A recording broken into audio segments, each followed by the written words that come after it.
To be the best AD carry, you need to be consistent, you need to have good mechanics, and the ability to carry. Already low, he's been ignited there by Bifrost, double is flashing forward aggressively. Most AD carries play too scared. They never work up the courage to play on a knife's edge. Adaptability, just knowing who to hit, and what you bring to the table. Looking to go for sneaky, but that Jhin is unstoppable. Flash into the shot.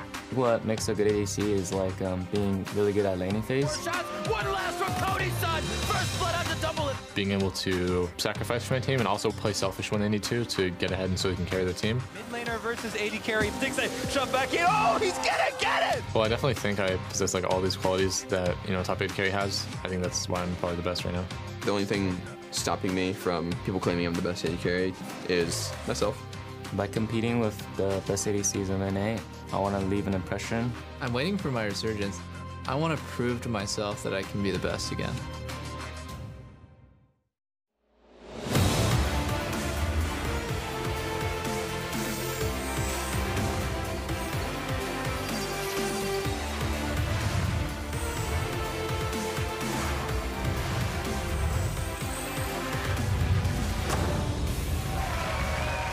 Welcome and thank you for joining us on this beautiful Saturday afternoon. We're coming to you live from our LCS studios here in Los Angeles, California, as the fans have packed the arena for a big day of games, a couple hot series to start us off. CLG here we have filing in along with Coach Zix. They're up against C9, Sneaky, and the rest of the crew. Impact looking buff today. He'll get the start, and we'll get into that. Him and Ray trading off quite a lot. Double it focusing on his match today, still looking to return to form. Cody's son got the better of that matchup in week 1. 2 hot matches, like I said, to start us off on both streams. Hello, everyone. I'm James Dash Patterson, and 4 out of 5 dentists agree. Mark Zimmerman and Isaac Zale Cummings-Bentley are on my analyst desk today. What's happening with number 5 there? I don't know. We gotta find. It's just that kind of doctor who's like, whatever, man. We gotta find a new panel of Do a dentists to prescription. survey There we go. around objective facts. Either way, let's get a reminder of how the teams stack up coming into the day. Immortals begin, or rather reign supreme in first place, with Counterlogic Gaming in second, while TSM and Cloud9 share third at 6 and 3.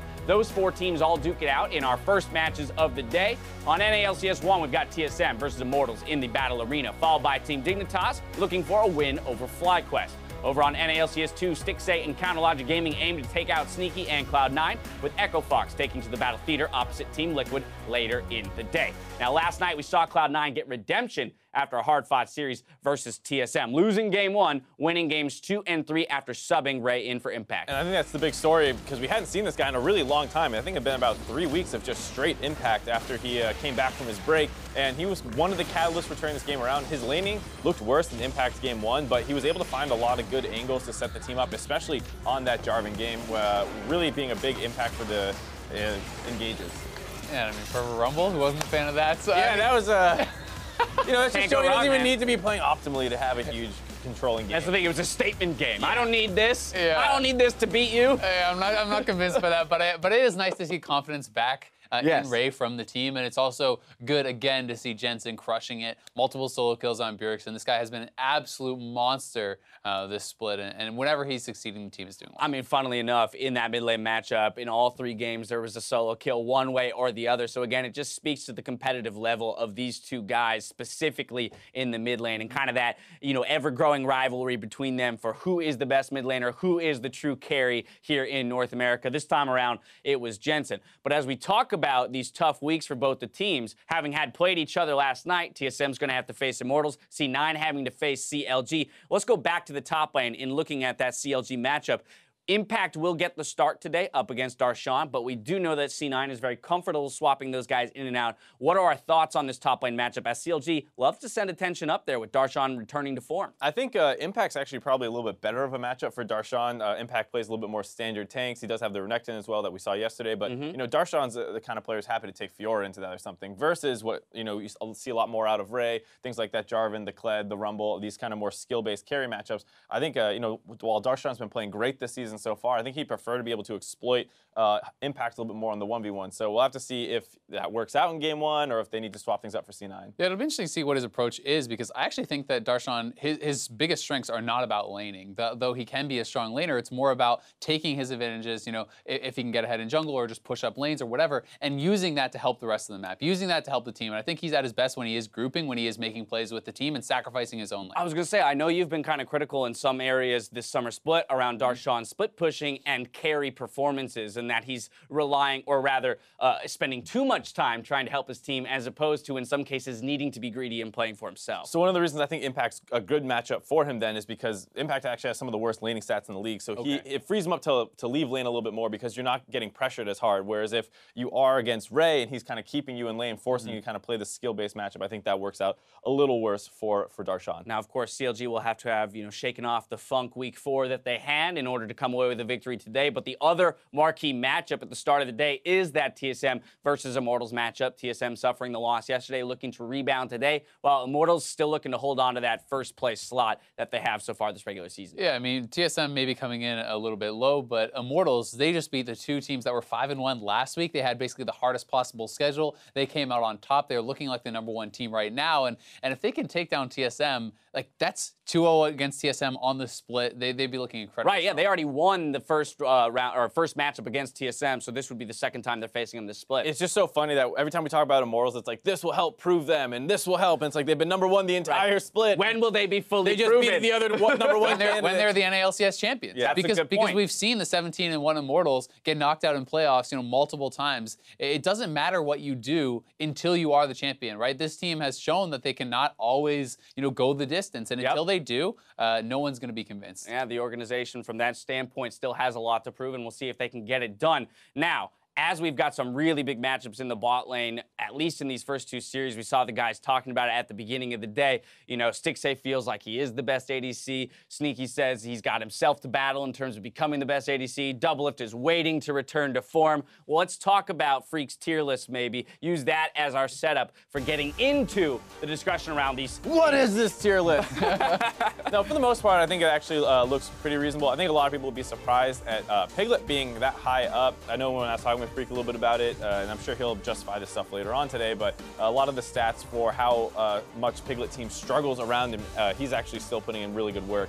So I think I might not necessarily agree with it, but I understand the argument he's making. And I'm in disagreement with a number of things, since Freak is a very stats-based guy. When he's doing his analysis for these tier lists, he relies very much on stats, and I think that there are a lot of things in League of Legends that cannot be statistically shown, and that's why, I think guys like Cody-san maybe should be higher. Guys like, Piglet and Apollo, I think sometimes fail the eye test where they may have good stats, and that's where I think some of the disagreement and discussion comes in. And that's why we've got both of you here on the casting team, Azael. We need all of the different viewpoints, but now we need to move then to your tier list of tier list, Azael, because if you've got things to say, I want to hear them, so talk to me about this. Well, we already know that Freak is running an inferior tier list here. Oh, God, straight up. We're gonna have to start with Freak straight to the bottom. But Aphromoo, I mean, if you've seen his stream, the only person on his tier list is Aphromoo, so of course his tier list and if you don't like it, by itself. Aphromoo tier list is about himself, so he's the only one on it. Exactly. There you have it. All right, but Azael's top lane list has got that first slot in the The rest of us are doing pretty well. The rest of us are doing pretty well. Aphromoo doing great. Yeah. Freak needs to step it up. The stats may not be there, but get the stats out of here, Freak. We don't need them. We want your subjective opinion. Freak is definitely failing the eye test. Either way, today will be a good opportunity for us to kind of take another look at Freak's tier list against the performance of those top-tier ADCs. With all these bot lane matchups to start off our day, we want to hear from you, though. Who do you think is the best bot laner in the North American LCS and why? Make sure you send your answers to @LOLesports with the hashtag NALCS, and we'll go over some of your answers throughout the day. For now, though, it's time to send it over to the casters to get us into the matches. Enjoy. Thank you very much, Dash. Hello, everyone. My name is David Freak Turley. And now, passing the eye test to my right, I gotta say, Sam Kobe Hartman Kensler. Yeah, good thing I have my glasses. Yeah, looking good though. We're loading up for our first series as TSM goes up against Immortals.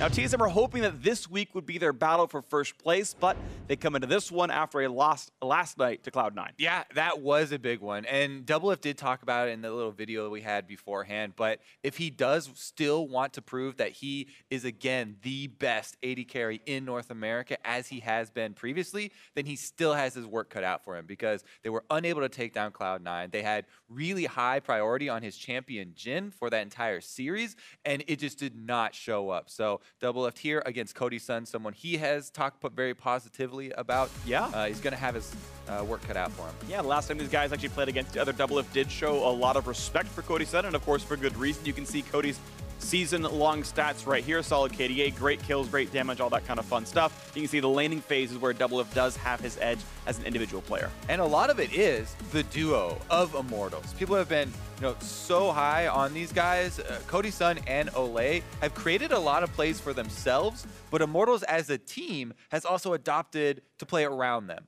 We looked at Smithy's jungle stats quite a couple weeks ago in their last matchup, and he had spent a large portion of his time down there, and a very efficient portion of his time actually, converting most of his visits into either kills or summoner spells blown. Yeah. So very effective kind of game plan for Immortals thus far in the season, playing around that bottom lane. Absolutely agree. It's been a positive one so far, and Immortals are in first place for a reason. Now let's get our check at the starting lineups as we get ourselves into the first game. On the blue side for game one will be TSM. Hans from the top lane, Svenskar in the jungle, Bjergsen in mid, Doublelift at the bot lane alongside Biofrost with their coach Parth. Sadly, no graphics for him, but he's always there with them in spirit. That's right, there's two Hansers there. on the red side is Immortals. Up top will be Flame. In the jungle is Xsmithy. Mid, Pobelter. Bottom, Cody's son, supporting Olay. And Coach Song also on stage. Absolutely the case, and it's going to be a fun one to watch how these teams do battle, because TSM had started to look pretty sharp. Up until this week's beginning, they were something like until the 10-0 in games. Yeah, until they lost to Cloud9, they were like 10-0 straight in games, something like that. Something pretty incredible. So they had been on a good tear. It was still a pretty close match, and I think TSM are good enough to bounce back. And also kind of worth noting, it's the very beginning of the week, but this is TSM's last match of the week. They're going to fly out to Berlin probably tonight or tomorrow or something, and they're going to be on their way hoping to represent North America rivals. So you kind of hope you give them a win, give them some confidence. Yeah, I mean, or give them a loss and have more excuses for NA. Have more excuses for NA. Didn't send the best team. Immortals stuck at home. That's what it comes down to. Of course, all 10 players are in the lobby. We'll be starting up very soon into this one, and I'm just sort of curious to see what's going to happen here. 7-12, of course, still the patch. So you guys at home are playing at 7-13 now, but none of those crazy Cinderhulk buffs. Zach's still pretty insane, of course, regardless. And as we saw, Doublelift had a high priority onto Jhin. Maybe TSM keeps that. We'll see what happens. Yeah, I kind of would expect them to change it a bit, but they have been, especially Doublelift, a bit stubborn in his choices for AD carries. So very well could continue here. And I don't think Jhin is bad by any means, but maybe not deserving as quite a high priority as he's previously been getting. I do like the Cassidy ban here, though, from blue side. I think that's the side where you do have the room to go for more of those specific counter pick bans to get them off the table. Whereas, as you said, Zach's still pretty much permaban. The other one that kind of goes along with the LeBlanc and Zach on red side is usually the Elise. Svenskar did, at least in that Cloud9 game, show very decent Elise, so it's not just the Lee Sin, as everybody was kind of whittling it down and funneling him into this little box of, oh, he can only play Lee Sin, because he hadn't shown up on too much other things recently. But definitely made you pause as far as giving over the Elise. It is available, though. Waiting to see what it's going to be onto this one. Waiting as time ticks down, and the Jhin's still going to be grabbed up. There, #1 priority. So Doublelift gets his Jhin once again. And of course we know this is always going to be a team-focused decision. They had been playing scrims the whole week long. Everyone is on the same page saying, yes, we think Jhin is the most valuable champion. This is not Doublelift telling Hansu, do what I say, give me Jhin every game. And I do, like I said, I do think he's a very strong champion right now. I do like the Energizer builds on him. Super, super fast. It gives him a tremendous amount of kiting ability, not only because they added, Warlord's little speed boost, but Jhin, it feels like he almost has Ghost on when you have that much Zeal items stacked up. Regardless, though, no Elise pick in the first round for either team. Even with the Zach and the Gragas banned here, it makes me think that one of them would rather wait around and Yeah. And grab a Rek'Sai or something like that. Ooh, I like this duo by TSM, by the way. They banned away the Cassidon, one of the picks that people like to play in the Cinder, but also the Tahm Kench alongside is another potential counter pick. Now, granted, Thresh has already been grabbed. There's nothing else coming in from that support role, but either way, Bjergsen going to have, I think, a pretty nice time going after targets here. And the thing with Tahm Kench, really frequently picked into Thresh, obviously because you can eat him out of the hooks and can't counter that way. The problem is a Kalista Thresh lanes can still focus Tahm Kench pretty easily. So you do have to worry about that, counter damage early on at least. And we shall see. Pobelter going to pick up the slightly weaker half of the matchup. Syndra with her level 6 kill pressure, you always do have to be a little bit cautious. It's not an overwhelming Syndra-sided matchup, but I definitely would. And a lot of mid laners give the edge there over to the Syndra, especially if you have a ganky jungler like the Elise, which is still up. Only Lee Sin banned so far. We'll see who the next ban ends up being there. Fiora, they're starting to drop off top lane bans. TSM, I think, are likely going to be forced to blind pick their top and don't want counter picks available. Yeah, that could definitely be the case. I have to say, I really think you're dangerous if you're leaving up so many early game junglers. Both Rek'Sai and Elise, whichever one is paired with the Syndra, could really threaten that mid lane. So I guess the strategy for Immortals here. I think it's Olaf the Elise counter in a certain sense because he can get through the cocoon. It's decently. So I think that Immortals might be first picking in second round here the Elise and letting the Rek'Sai go over to TSM. Yeah. I would assume that those are the two junglers picked, as those have been the highest priority that are still available. Yeah. We're obviously not counting Nunu. That's very recently has shown his head because neither of them have been willing to play it.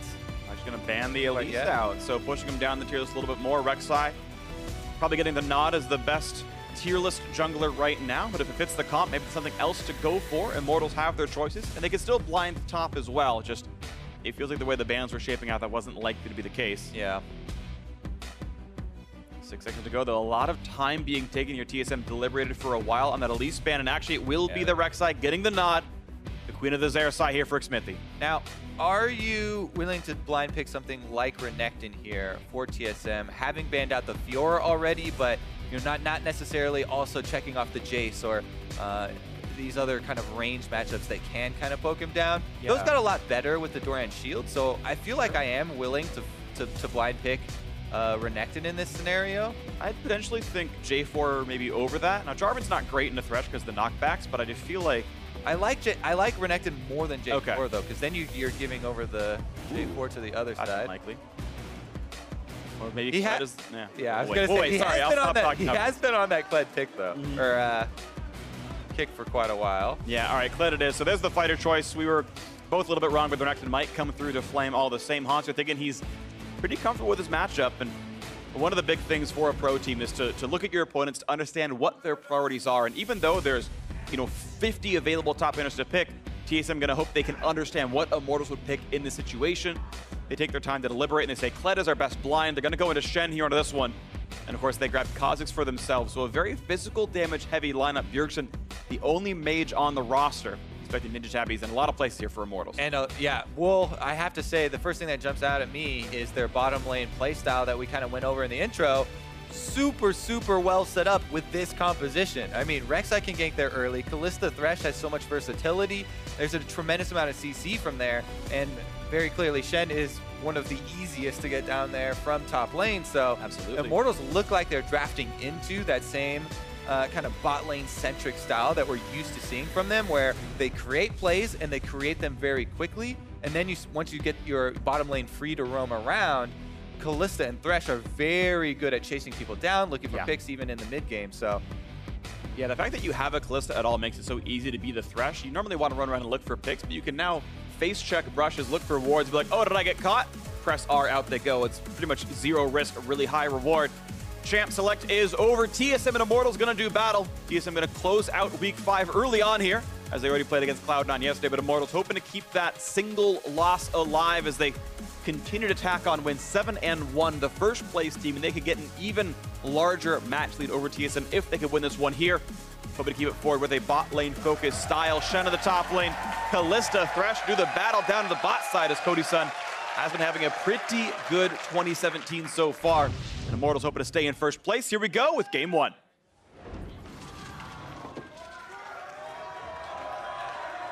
actually pretty good representation from both sides here. Immortals have really been getting...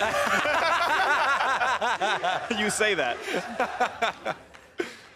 Touche, touche. I was going to say that they had been gaining, you know, representation with, you know, all the success that they've seen recently, kind of climbing back up the standings.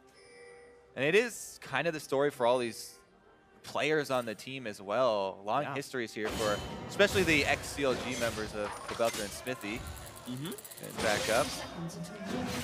Typical Kobe. TSM vs Immortals still brings up CLG. Flame letting Hanser know that he wants that MVP vote. He did a couple interviews as well, and really outstanding play last week that we saw from him as well. A lot of good individual plays from Flame. Hanser is able to land another trap on him though. Yeah, but you know, it kind of goes along with what we talked about, where Smithy has converted a lot of you know, plays on the bottom side of the map. Flame has actually then been left to his own devices, not completely, but slightly more so than a lot of the other top laners, and he has been able to outplay 2v1s and kind of play his way out of poor situations. That's why he got a lot of recognition recently. All right, let's take a look at the Raptor starts for both of them. They'll each get a mid lane pull, decent for Orianna and Syndra, both of them with those AoE ability starts. And you gotta feel pretty good about getting Void Spike plus that. It feels so satisfying to have them all die out of the second Void Spike there, thanks to the Talisman. It's gonna be a slightly faster start here for Svenskarn, who's already off. Onto hitting his red buff here, and yeah, he's got about a 5-second lead over Smithy.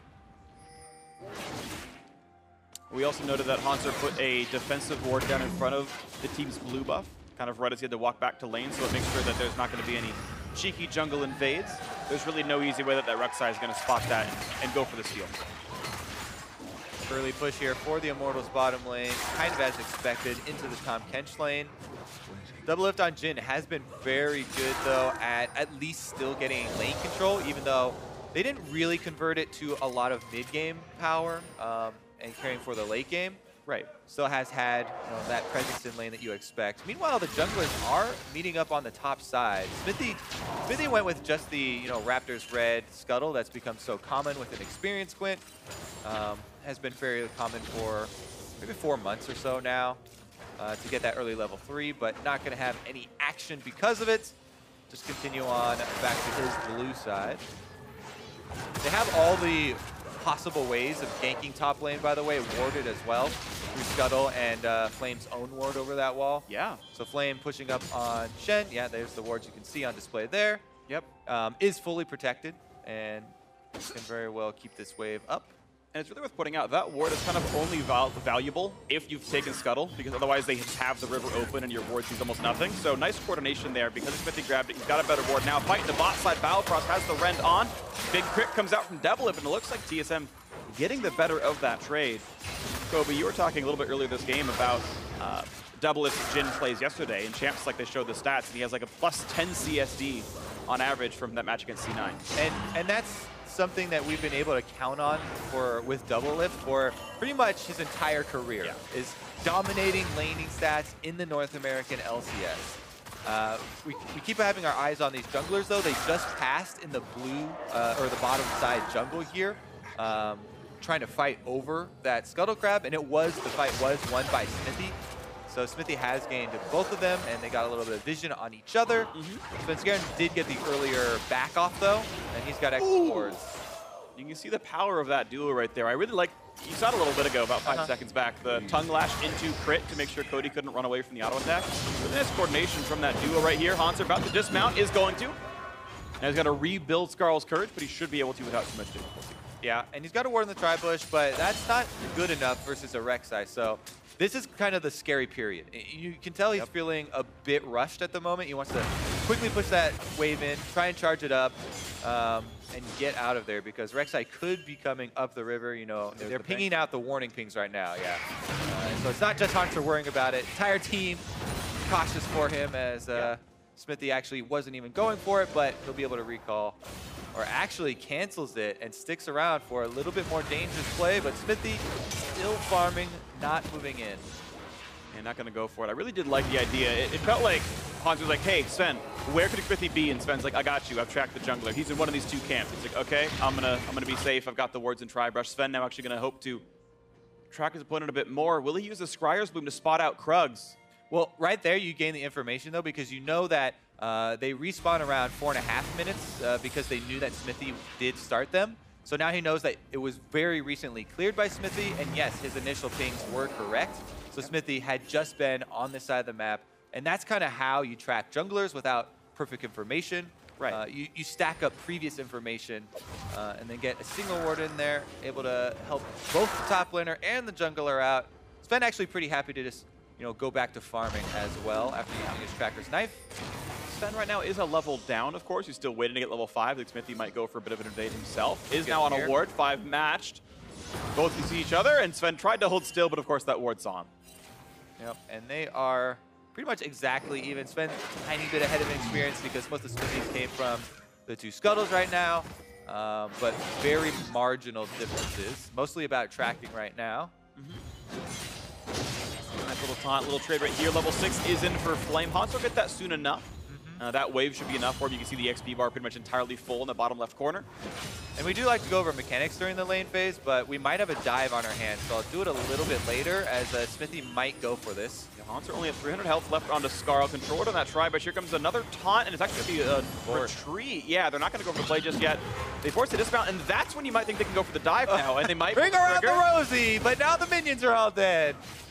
Well, Hans are still in a bit of a rough spot right here. The knock could be had. Here comes the Jhin ult. He doesn't even go to his own lane. He's ganking himself. The flash is not going to land, but he got the slow. And it's first blood to Flame as the team comes in for the top side. Well, it could have been a little bit prettier, but they were able to get it, and they should also get the first turret gold. In exchange, TSM already on the Infernal Drake. They made the call very early on for Sven to just go take the objective rather than move over to that other side. So take another look here. Hunter was planning on running away, and they both had flash, but as soon as he sees the Jhin ultimate, very clearly toast. Hunter almost, because Flame wasn't able to land a taunt afterwards, almost one more attack, depending on how much you're actually going to get from it.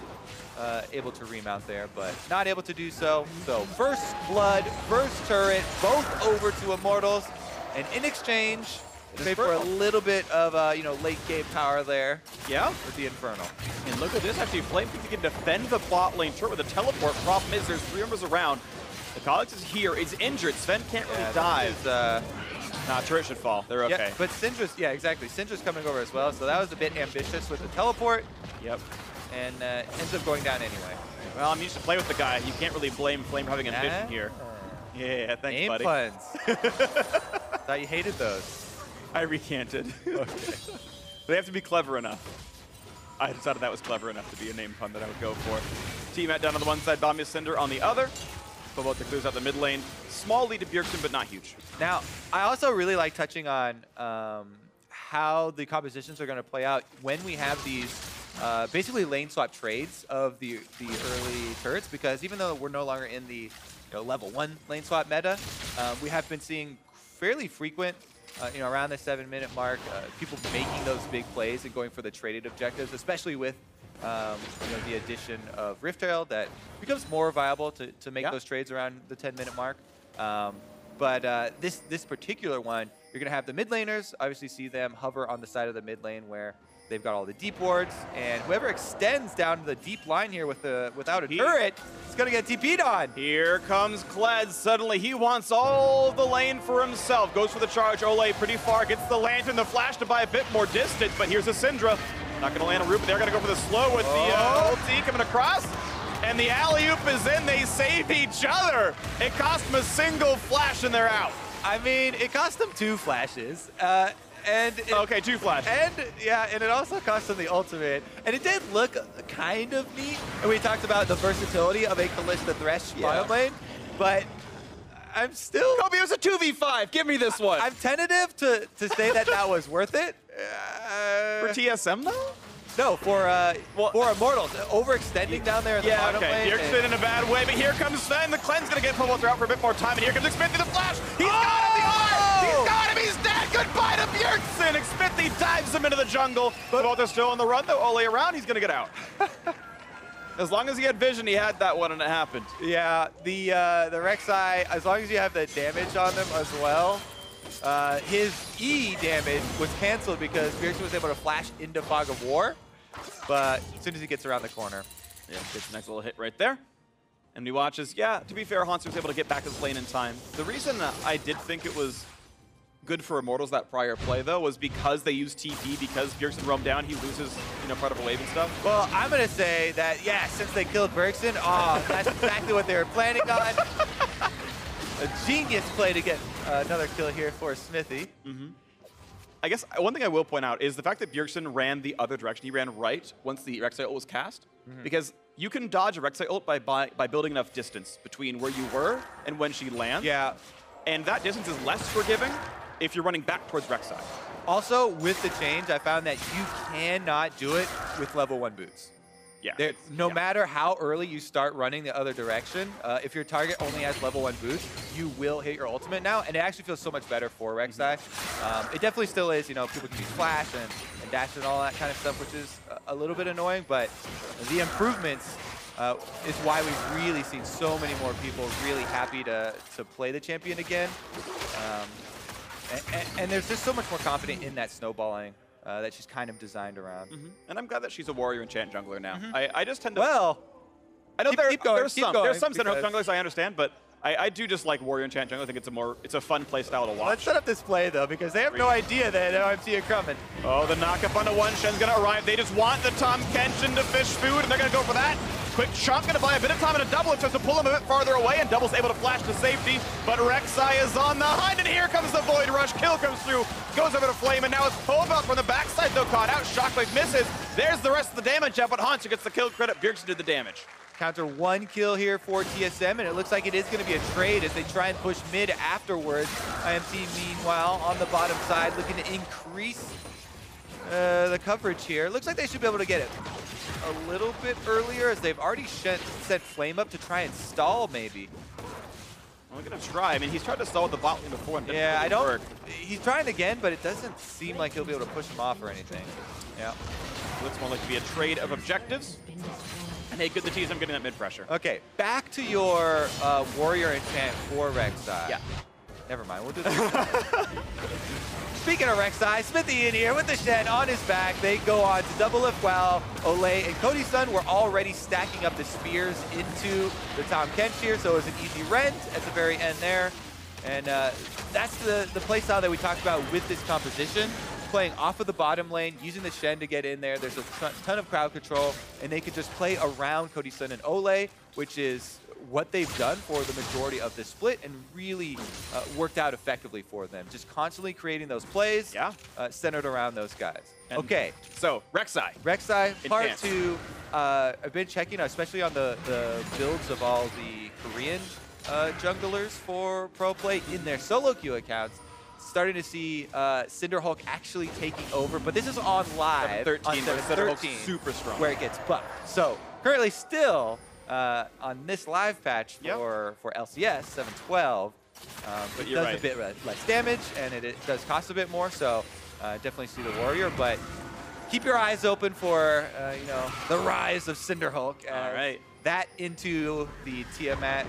The Titanic Hydra is probably, I will say, going to be the build that emerges later.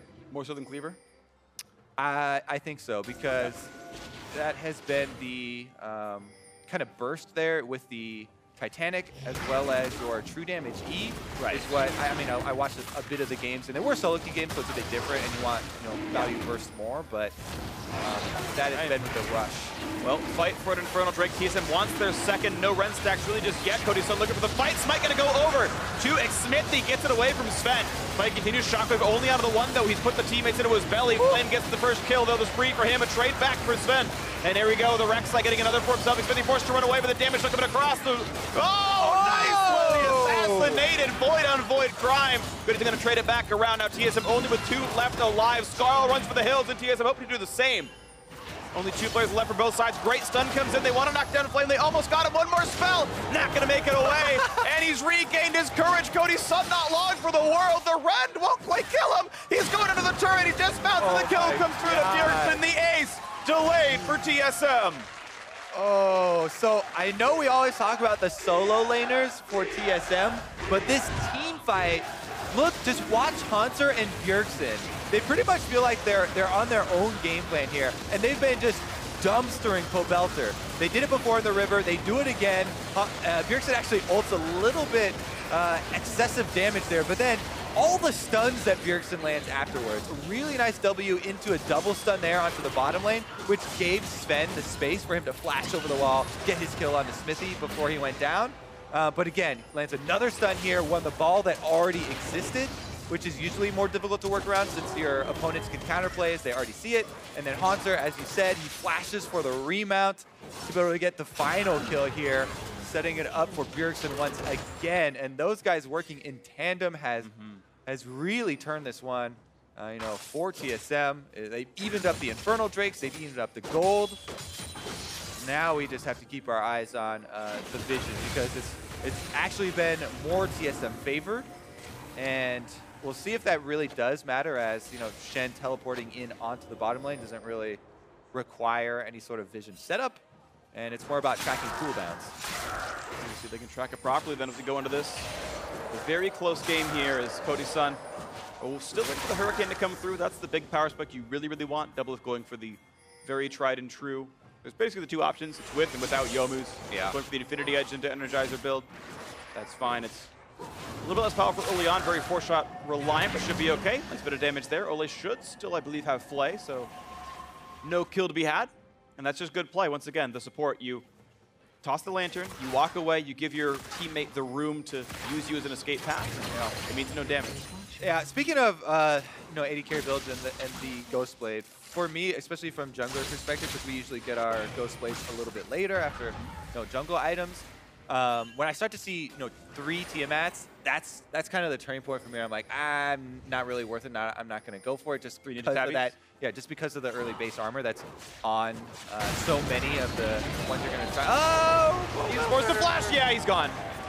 I don't even think the ult even landed. Just the burst damage was there from Svenskar, and then a little bit of help from Bjergsen now. And on the right-hand side of the map, but more of a trade, and you're seeing TSM start to win everywhere. They got that pick on the Pobelter, threw his flash, no summoner was used by TSM, and then Hansu winning 1v1 as well.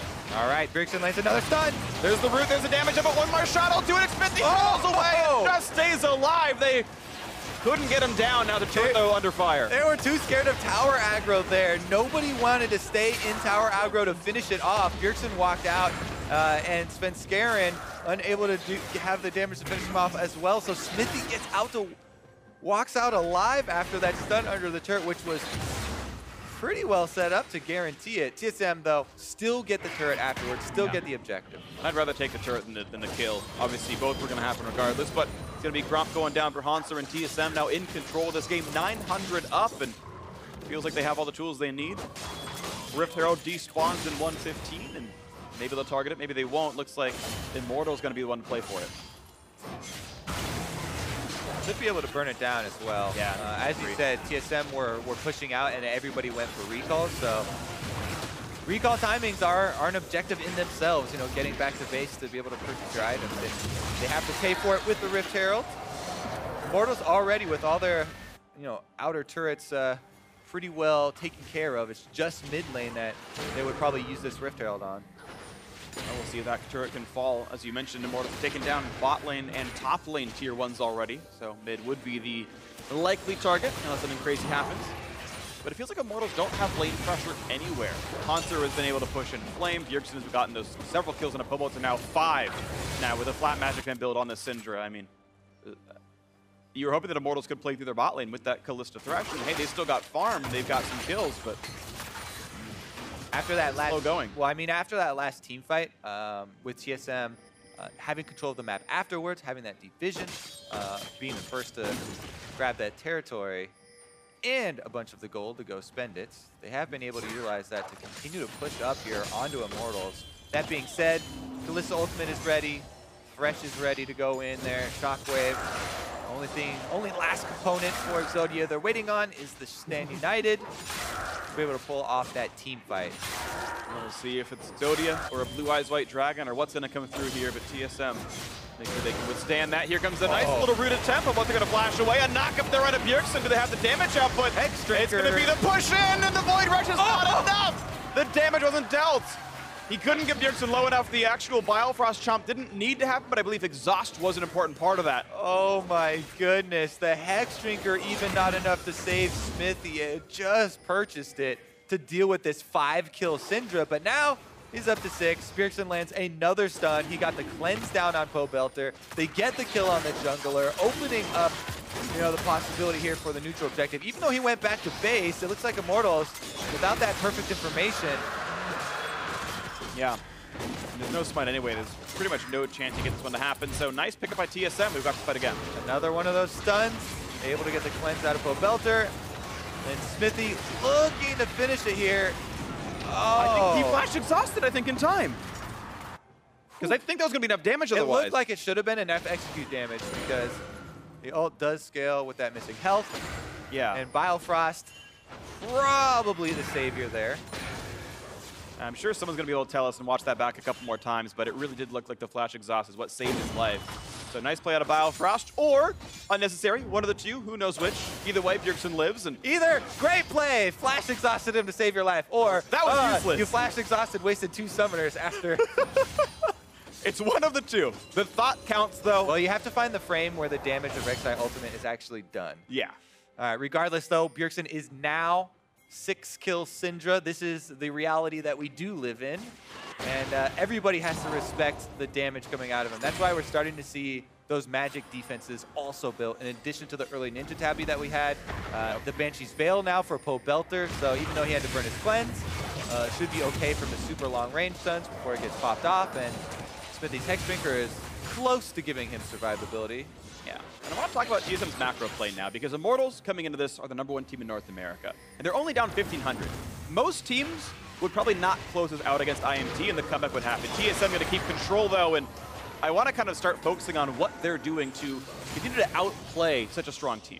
Continue to use Haunter in the bottom side, pushing up the wave, and then you can see him every time he pushes up the wave, rotates into the jungle, into the Fog of War, because they're denying Immortals vision. And that has really been the constant after winning that team fight, that TSM have been able to keep Immortals trapped up in their own side of the jungle. And you haven't really seen them venture far out. Yeah.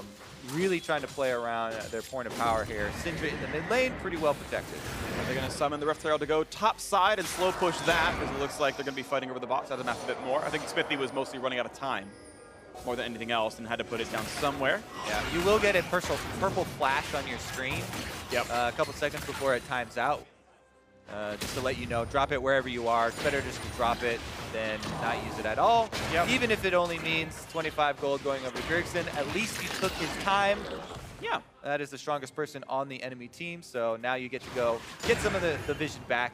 And they're trying to work as a team to clear out all these wards, but it's definitely a tedious process. It definitely is. You can see that TSM aren't playing around top side, as Immortals have warded that jungle pretty well. It was TSM looking to roam towards the right, but when the Rift Herald will spawn, they have said, well, you know, we can't. We've got to control this. Bjergsen's on the wrong side of the map now. Yeah. And they'll wait for a few more minutes. Haunter again, looking to push in on Flame, has a 28 minion lead now. It's actually getting higher and higher. Haunter was not winning the early laning phase against Flame. He got first blooded, and he's now doing very well. Yeah, people really underestimate the early lane phase of Shen, actually, especially because one of the little mechanic things we were going to talk about during the lane phase, but there was too much action, was Flame intelligently trading here with Shen, which is pretty common, but you save your Spirit's Refuge for the W activation of the lead. Here we go on the chase, though. For the W. Here comes the knockup. They're going to look for a play on a Biofrost. The taunt should be there. Yes, it is. He's going to die for that. Nice pick up there by Immortals. Exodia has gotten 1 kill so far. Now Sven forced a flash against the wall. Thankfully able to buy a bit more distance with him, but the flash follow for Pobelter. Shockwave going to force just a leap to get away, so a bad trade of resources there. Smithy hoping to land a Q. The Q does reveal. Didn't get that to happen. He could have ulted, but not going to be there. And now Haunter on the side, going to find the bear trap for a bit of a stun. Lantern gets him out there. All right, Immortals now 5-man power play. Only 4 members of TSM trying to defend the turret, and they should not be able to do it. Look at the damage still there. 5v4 shouldn't be easy for TSM, and Immortals, yes, are going to make it happen the game now within 400 gold.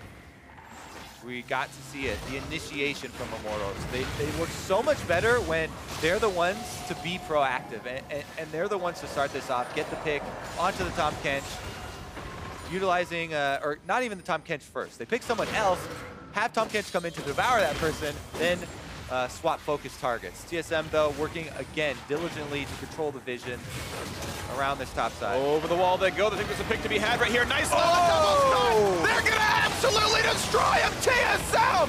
What a blast cone, what a push, what a kill! Oh my God, Bjergsen time and time again shows you why everyone so frequently bans the Syndra against him, just constantly dominating. He's played this before he even came to the North American LCS, and it's going to be a big part of this game. Baron at 6,000 health. Well, like Smithy does not have flash, but he does have smite, and he can tunnel over the wall because he's Rek'Sai. 3,000 health. Here comes the attempted play. Gonna look for the QECs, Han, so they're gonna wait for the time. Okay, they got to kill out of Smithy. Here comes the attempt. He gets it! He outsmites Svenskar, and he takes the Baron for Immortals. And all that they can do now is get one consolation prize, but Smithy walks away alive. He does it again! Smithy just constantly stealing these big objectives. Yeah. Game after game after game. He'll steal. Oh, go ahead. What I wanted to do to set up, so he could easily have just, tunneled in there and just gone for the normal steal, right? But by getting the Prey Seeker onto a member of TSM before going in, you open up the possibility of using your invulnerability frames of your ultimate as well in there in case they stop damage, on the Baron and they're trying to delay and stuff. So he's always got the extra options in mind when he goes for these steals as well. Creative use. We saw it with the Kindred, a bunch of different champions. Anyways, here's the pick from Immortals. This was, again, Bjergsen and Hanser dominating. They blast cone over, get the quick double kill. But Smithy just reigns on their party. He goes for the Prey Seeker first to get the damage dealt, so it's a possibility of using his ultimate. Then tunnels in. The cooldown's very quick on it. All he does after he gets in there is use the true damage E in combination with his smite. Much like pretty much any other champion that does have true damage as a jungler. I want to combo that for a better chance of getting the Baron, and he does so. He didn't even have to use the untargetability there of his ultimate, but cooldown on his tunnel came up as well, so that's why he got out. All right, well, under the replay, TSM took themselves a Cloud Drake, so that one's down, but of course it was traded for top lane tier 2. Immortals probably getting a bit more out of this one. Gold, of course, still close off the kills TSM had gotten for themselves. And we are going to be resetting the map once again. Okay, then now we've got 4 turrets to 4, and Baron buff still on for 140 on this. And that was set up to be, the game-breaking play. That was what was really going to create a difference here, was TSM had just got 2 big kills and just got, priority on the Baron, but Smithy kind of puts a stop to it here. The Drakes are fairly close, even though TSM are controlling those and they have this really fed Syndra. That steal just bought Immortals so much time here in the game. Yeah, it really did. The question is, does the scaling help them in terms of scaling into late game? Of course, obviously stealing a Baron always good. The question I just have is, how is the scaling going to be for both these comps regardless? And Smithy really itemizing against Bjergsen, and once again, 712 does have buffs to Adaptive Helm, right? So, oh no, that was 713 that buffed it. So Adaptive Helm is still trash this patch. The only way it'd be good if Bjergsen literally lands about an 8 or 9 sphere ultimate on Smithy. That is the only use case where it's better than a Spirit Visage. Yeah. And that's not going to happen. Plus, Rek'Sai does have a tremendous amount of regeneration with her passive, so... Anyways, I think we've stated enough how much we hate Adaptive Helm. But they keep doing it, so I have to keep telling them they're objectively wrong. There's actually no world where it's better, and I just want you guys to realize that. Gold is tied, though, and Baron going to time out in 30 seconds. Sven wants to steal away some Raptors, or sorry, some Wolves. Smithy wants one as well. Smite fight! And again, Smithy wins a battle nearly as big as the Baron fight. Yeah, I concur. Dyrus might agree with you, maybe. Yeah. Them Wolves are scary. Here comes the play, though. They're going to send in Thresh. Looks for double if gets hit. Not in range for the Rend, actually. But you can see they're still looking with the same game plan. Immortals have always been able to stick to that. Oh, actually, they're going to have to answer this split push. So maybe the Baron-empowered pressure isn't actually going to net them, any tangible benefits here. Flame's going to go back to answer Hanser. It is interesting seeing Flame go back to a Sunfair Cape build, though. We haven't seen that at him nearly as much. Again, he's got a physical damage laner, but The item disappeared for a lot of people. Early Stone Plate coming in, so it's a late finish on Titanic Hydra. I actually like the tankier build. It's working out well for him here. But he's going to finish Titanic next up, it looks like.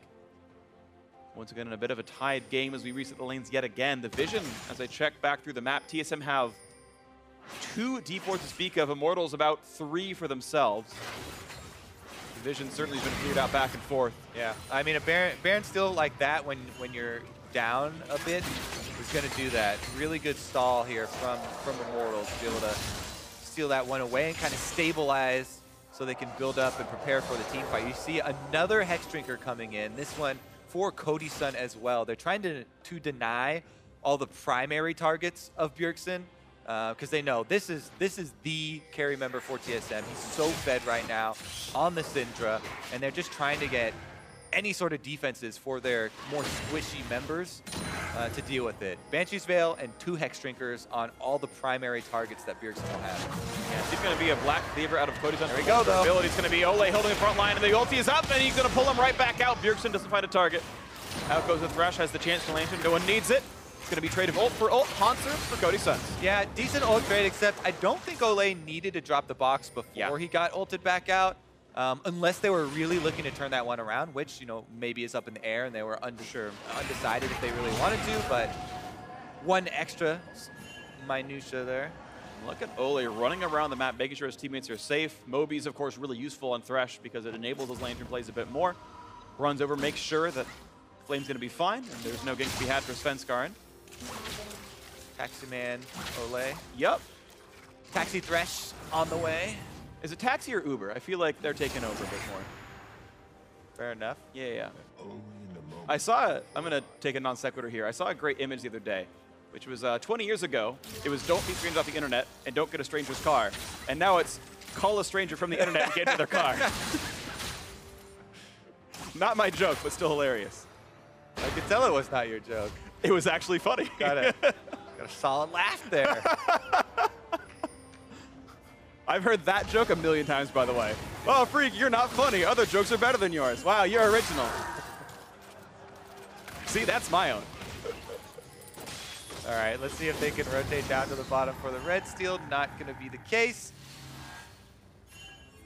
The Immortals still. They just want to use the same CC combo that we've seen. The ultimate back up here from Callista, so it's going to be pretty much the same case.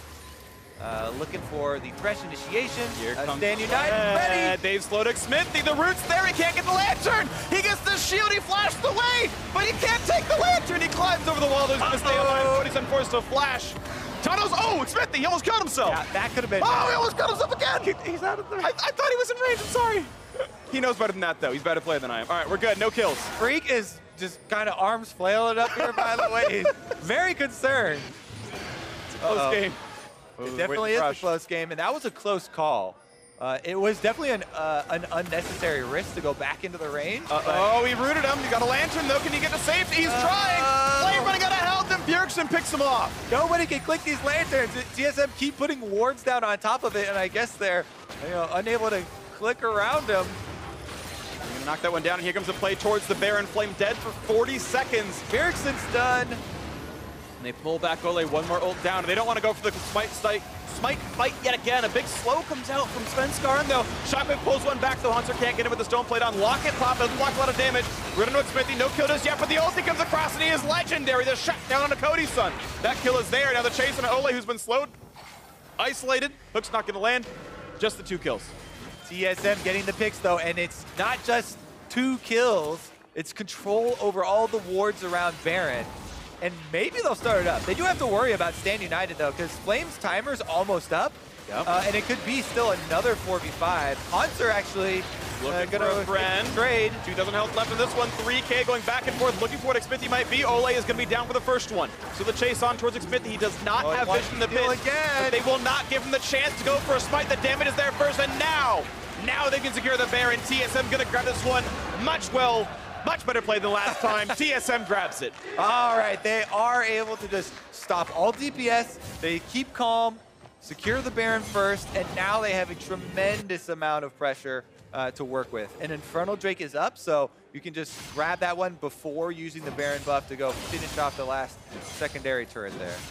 What a well-played team fight, though. That setup in complete fog of war, the opening pick, and then constantly using the 5v4 to get one, and then one, and then one, and then finally the Barons going down with no smite left. It was such a well-played situation by TSM. That's why you are constantly rewarded for your control of the vision. Yeah. And if you keep bringing it up every time, able to get meaningful rewards this time around as TSM get their pick off, multiple objectives off of it, and now are poised to go take the rest of the base.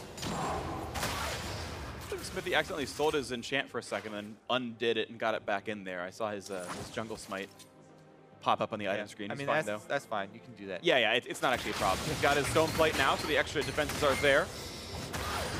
Cleaver's done. Malva Morty's next up for Cody's son. You saw how much damage he took from Bjergsen earlier. Here comes the attempt. The attempt on his life, looking to assassinate. The shot's coming through. Ole blocked the shot. Finally does the fourth one here.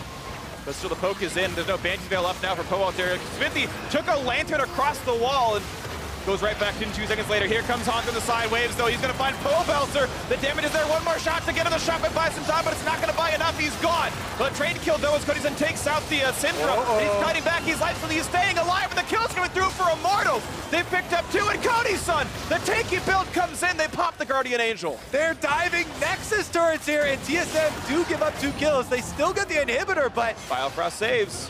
Whew, they get run out. Still a nice fight. I mean, yes, losing the inhibitor, but +1 in kills, buying a bit more time against Baron buff Immortals, holding on a little bit longer. Yeah, TSM gave up an extra kill there in the dive. All right, look at the snares here, and they do go really deep with Hanser, staying on to go Belter, and then they dive in. Big counter kill here is Ole.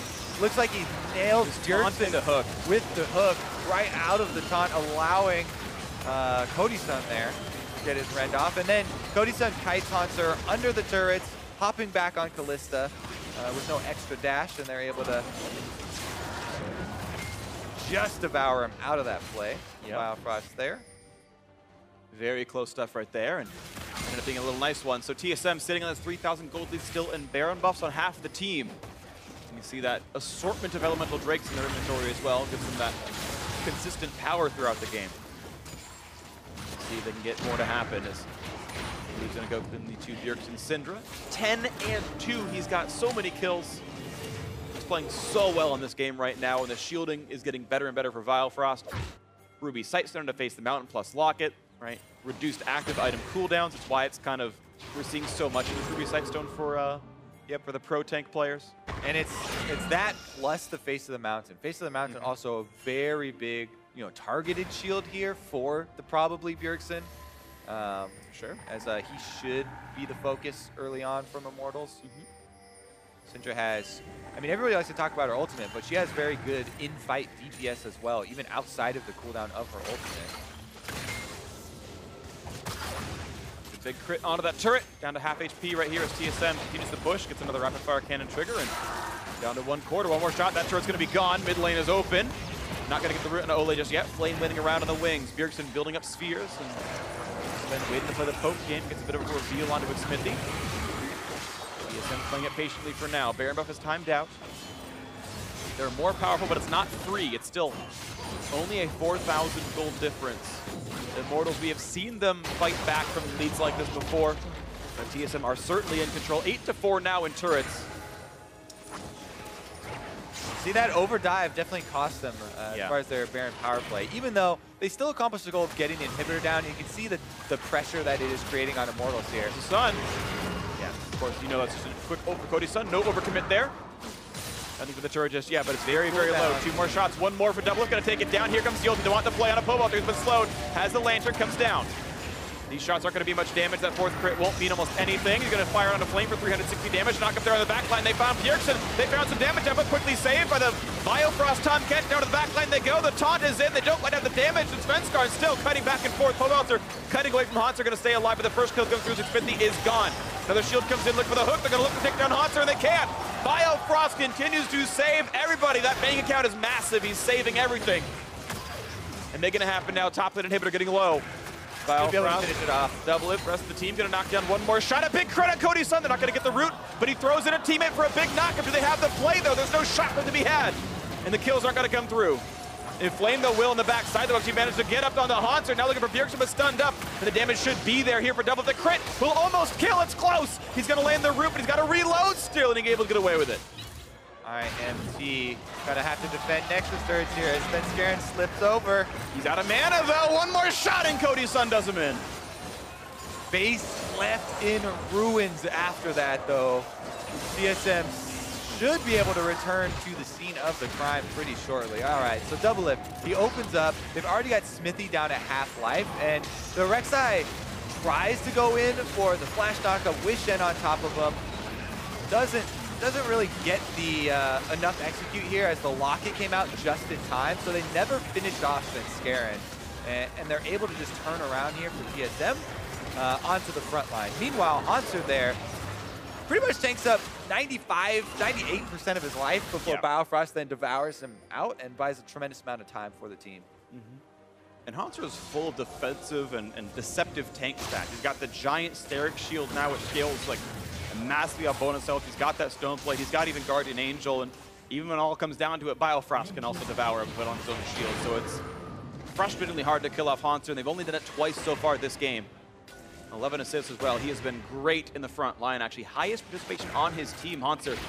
Bit of an unsung hero this game, doing very well. He was definitely, we were singing his praises. Or at least I was. In the he didn't sing enough. Him and Pearson. He needed another verse. I'm not a very good singer. He needs a whole album, not just one song, Kobe. All right, well, this album is titled, You Have Super Minions on Your Nexus Turrets. What you gonna do? When they come for you into your base, here comes the attack forward. He's gonna bring in Doublelift, and they got the movement speed, and there's nothing to do. No one even on the screen. TSM takes down the base. That's what you're gonna do. You're gonna win game 1, TSM. This song titled Scarl as he charges the team in. The ultimates come through. TSM happy about the fact they're bouncing back from that loss to Cloud9 yesterday. And it was a fun one, honestly. It was a dynamic early game, plenty of kills. That top lane first blood was very well played by Immortals, though interesting, but it was well enough played. They got the kill into Flame. And then TSM just, I think, did a really, really great job at winning team fights. Yeah, well, but even before the team fights, right? TSM playing around the Syndra, around Bjergsen, who is getting fed, and they create so many kills, allowing him to get. He had the biggest gold difference, player to player in the entire game. Ends over 5,000 gold above Pobelter here, and the Syndra ultimate guaranteeing a kill in pretty much every single engage that they had after the early laning phase was definitely critical, especially as far as those stuns he landed in the early team fight. Absolutely the case. He was absolutely massive. I got to give all kinds of praise to Bjergsen for sure. Hanser also put in great work as well, over 500 damage per minute on the Kled. Highest KP on his team. He was part of the game-winning play as well, right? That people see the Kled ultimate, or the Kled ultimate, and they're like, yeah, he charges in the front line, but he gives everyone a crap ton of movement speed, and so they get to all charge at the mid lane really, really quickly, make sure they reach that in time, because it was a nice setup though, right? The shot call had to be, hey, make them come at us at Drake, and then just everyone ult into mid lane and win the game, and it took them 3 seconds to finalize that. Yeah, I mean, nice. At that point, all the work you're like done. Going to win regardless. But it's still clean, right? Yeah. We've seen sloppier ends to games like that. All right, well, let's take a look back at the replay 14 minutes into the game where TSM get this team fight that we keep talking about here. And this is the 2 solo laners is what we were looking at. But during that time where the 2 solo laners are taking down Pobelter and then they are circling back around and taking all the threat out, Biofrost gets off the Devour here. They delay enough time for the rest of the squad that then Bjergsen's able to land that double stun. Hanser's able to chase down. Even though Sven flashes over and dies, he still got the kill on Smithy before he went down, which allows the finish here of the 2 versus 2. And Hanser makes the call, hey, I have flash also. Bjergsen's stun allows him to get in there, remounts, and charges in for the extra kill here on Cody's Sun, who has no more summoners left. Yeah, absolute praise to Hanser there for being the frontliner, for being so tanky, getting plenty of damage down as well. And he basically soloed Pobelter in that fight. He did 85% of his health bar, and then Bjergsen showed up and landed 1 spell on him to make that one get finalized. And you can see the gold going up and down and up and down. Like, Immortals clearly had a chance there. Off the Baron steal 30 minutes in, they had another chance, but TSM just playing the mid game better. Yeah, if you recall, it was Immortals again. They're playing off crowd control heavy bottom lane. Shen staying united down there. They were able to get an early lead by creating some of these picks in the skirmishes and pretty successful at them. But then again, TSM around Bjergsen, around Hanser, that team fight was basically the rise of TSM's part of the graph, only to be stolen away there with that good smite from Smithy. couple of good smites from him, and unfortunately wasn't enough to win the game. So now we've got Game 2 of Immortals and TSM coming up after the break. Before we head to commercial, though, we've got Sneaky talking about his favorite virtuoso in this episode of Pocket Picks.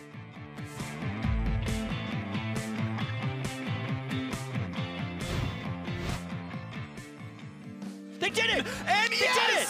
Sneaky is the first professionally played Jhin in League of Legends. Yes.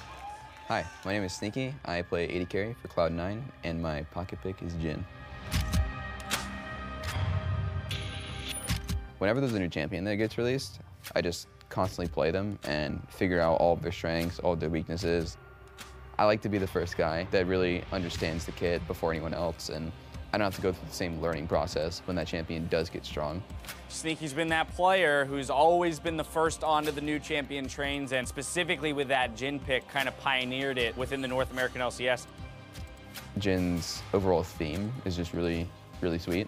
There's just so much in it. Like, there's the music when you start the game that's unique to him that I don't think anyone else can hear. There's music that plays when you're ulting that sounds really awesome. There's a bunch of quotes when you're playing him. Like, he's like whispering to you all the time. This stage is beneath my talent, but I shall elevate it. There's like 5 or 6 different quotes that he says when you like step on a trap. I knew you would find your mark eventually. The first time I heard that, I was like, wait, that's actually really scary. Like, is that what people feel when they step on a trap? Like, they're actually just this spooked that they're about to get hit by something? Our performance begins. His ulti is 4 skill shots, basically. Like, a lot of other champions barely have 2. Like, Ahri, she has her charm and her Q. Jhin, he's got his W, and he's got 4 bullets on his ulti. So, it's like, so much pressure to hit all of them all the time. The biggest mistake I make myself is just immediately firing the first bullet. That's actually pretty bad, because it's just 1 bullet down that starts off lowering their health really hard. So what you can do is, right when you start it up, you don't have to fire immediately. Just see how they dodge, like see which one's not caring as much about the bullet coming, and then just fire at that guy. But yeah, I'd say Jin's really good at stealing Baron specifically, because whenever you open up with your ulti, the enemy team's just gonna be really scared. And through that, you're just gonna start throwing your bullets out. They're gonna be trying to finish Baron, but then by the time your 4th bullet comes around, their whole team's gonna know. And then they're just gonna be like running, like opening up Baron the whole time, and then you just wait with that bullet, and then you can shoot the Baron, actually. Another thing is, it'll go straight through the Baron, so you might even get a kill right after. Wild growth onto Jensen, keeping him alive, and Sneaky is godlike on this Jhin. As I was learning Jhin, there was a lot of things that I had to like understand, mainly the reload system. You have to understand how much damage you're doing with how many bullets you have left. So you really have to be really mindful of all of your numbers going into it. If you go into a harassing where you have 4 bullets left, it's actually gonna be really hard for you, because it's gonna take so long to get to that 4th bullet that you're not really gonna be doing good damage until then. So if you can start off with 3, like you hit them once, you Q, you back up, you hit them again, they're gonna be really low, so they're gonna be really scared of that last shot, that 3rd one.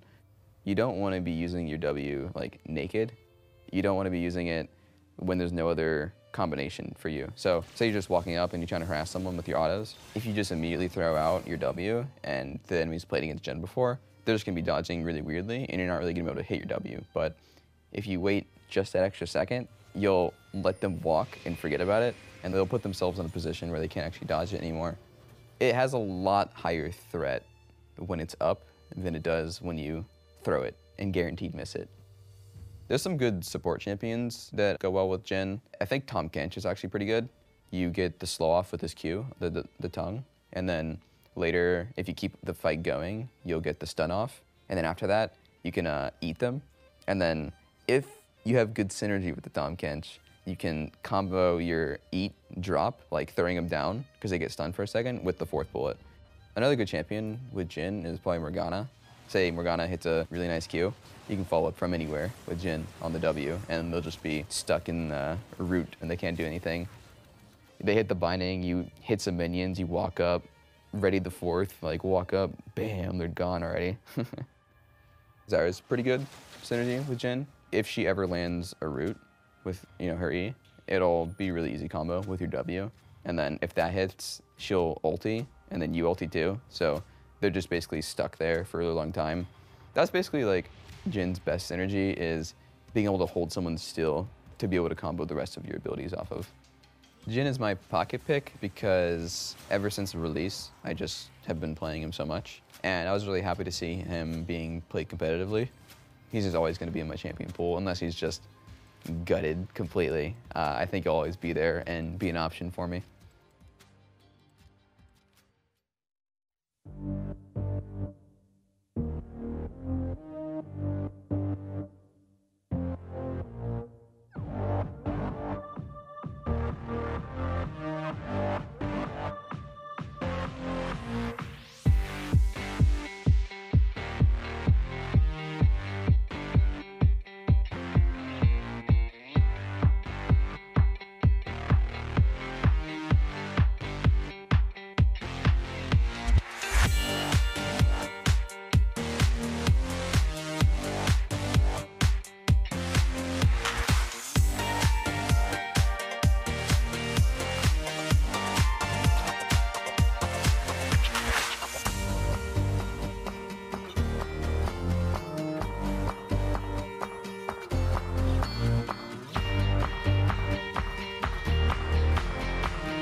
I'm ulting Ori. Ori's dead, Ori's dead. I'm dead.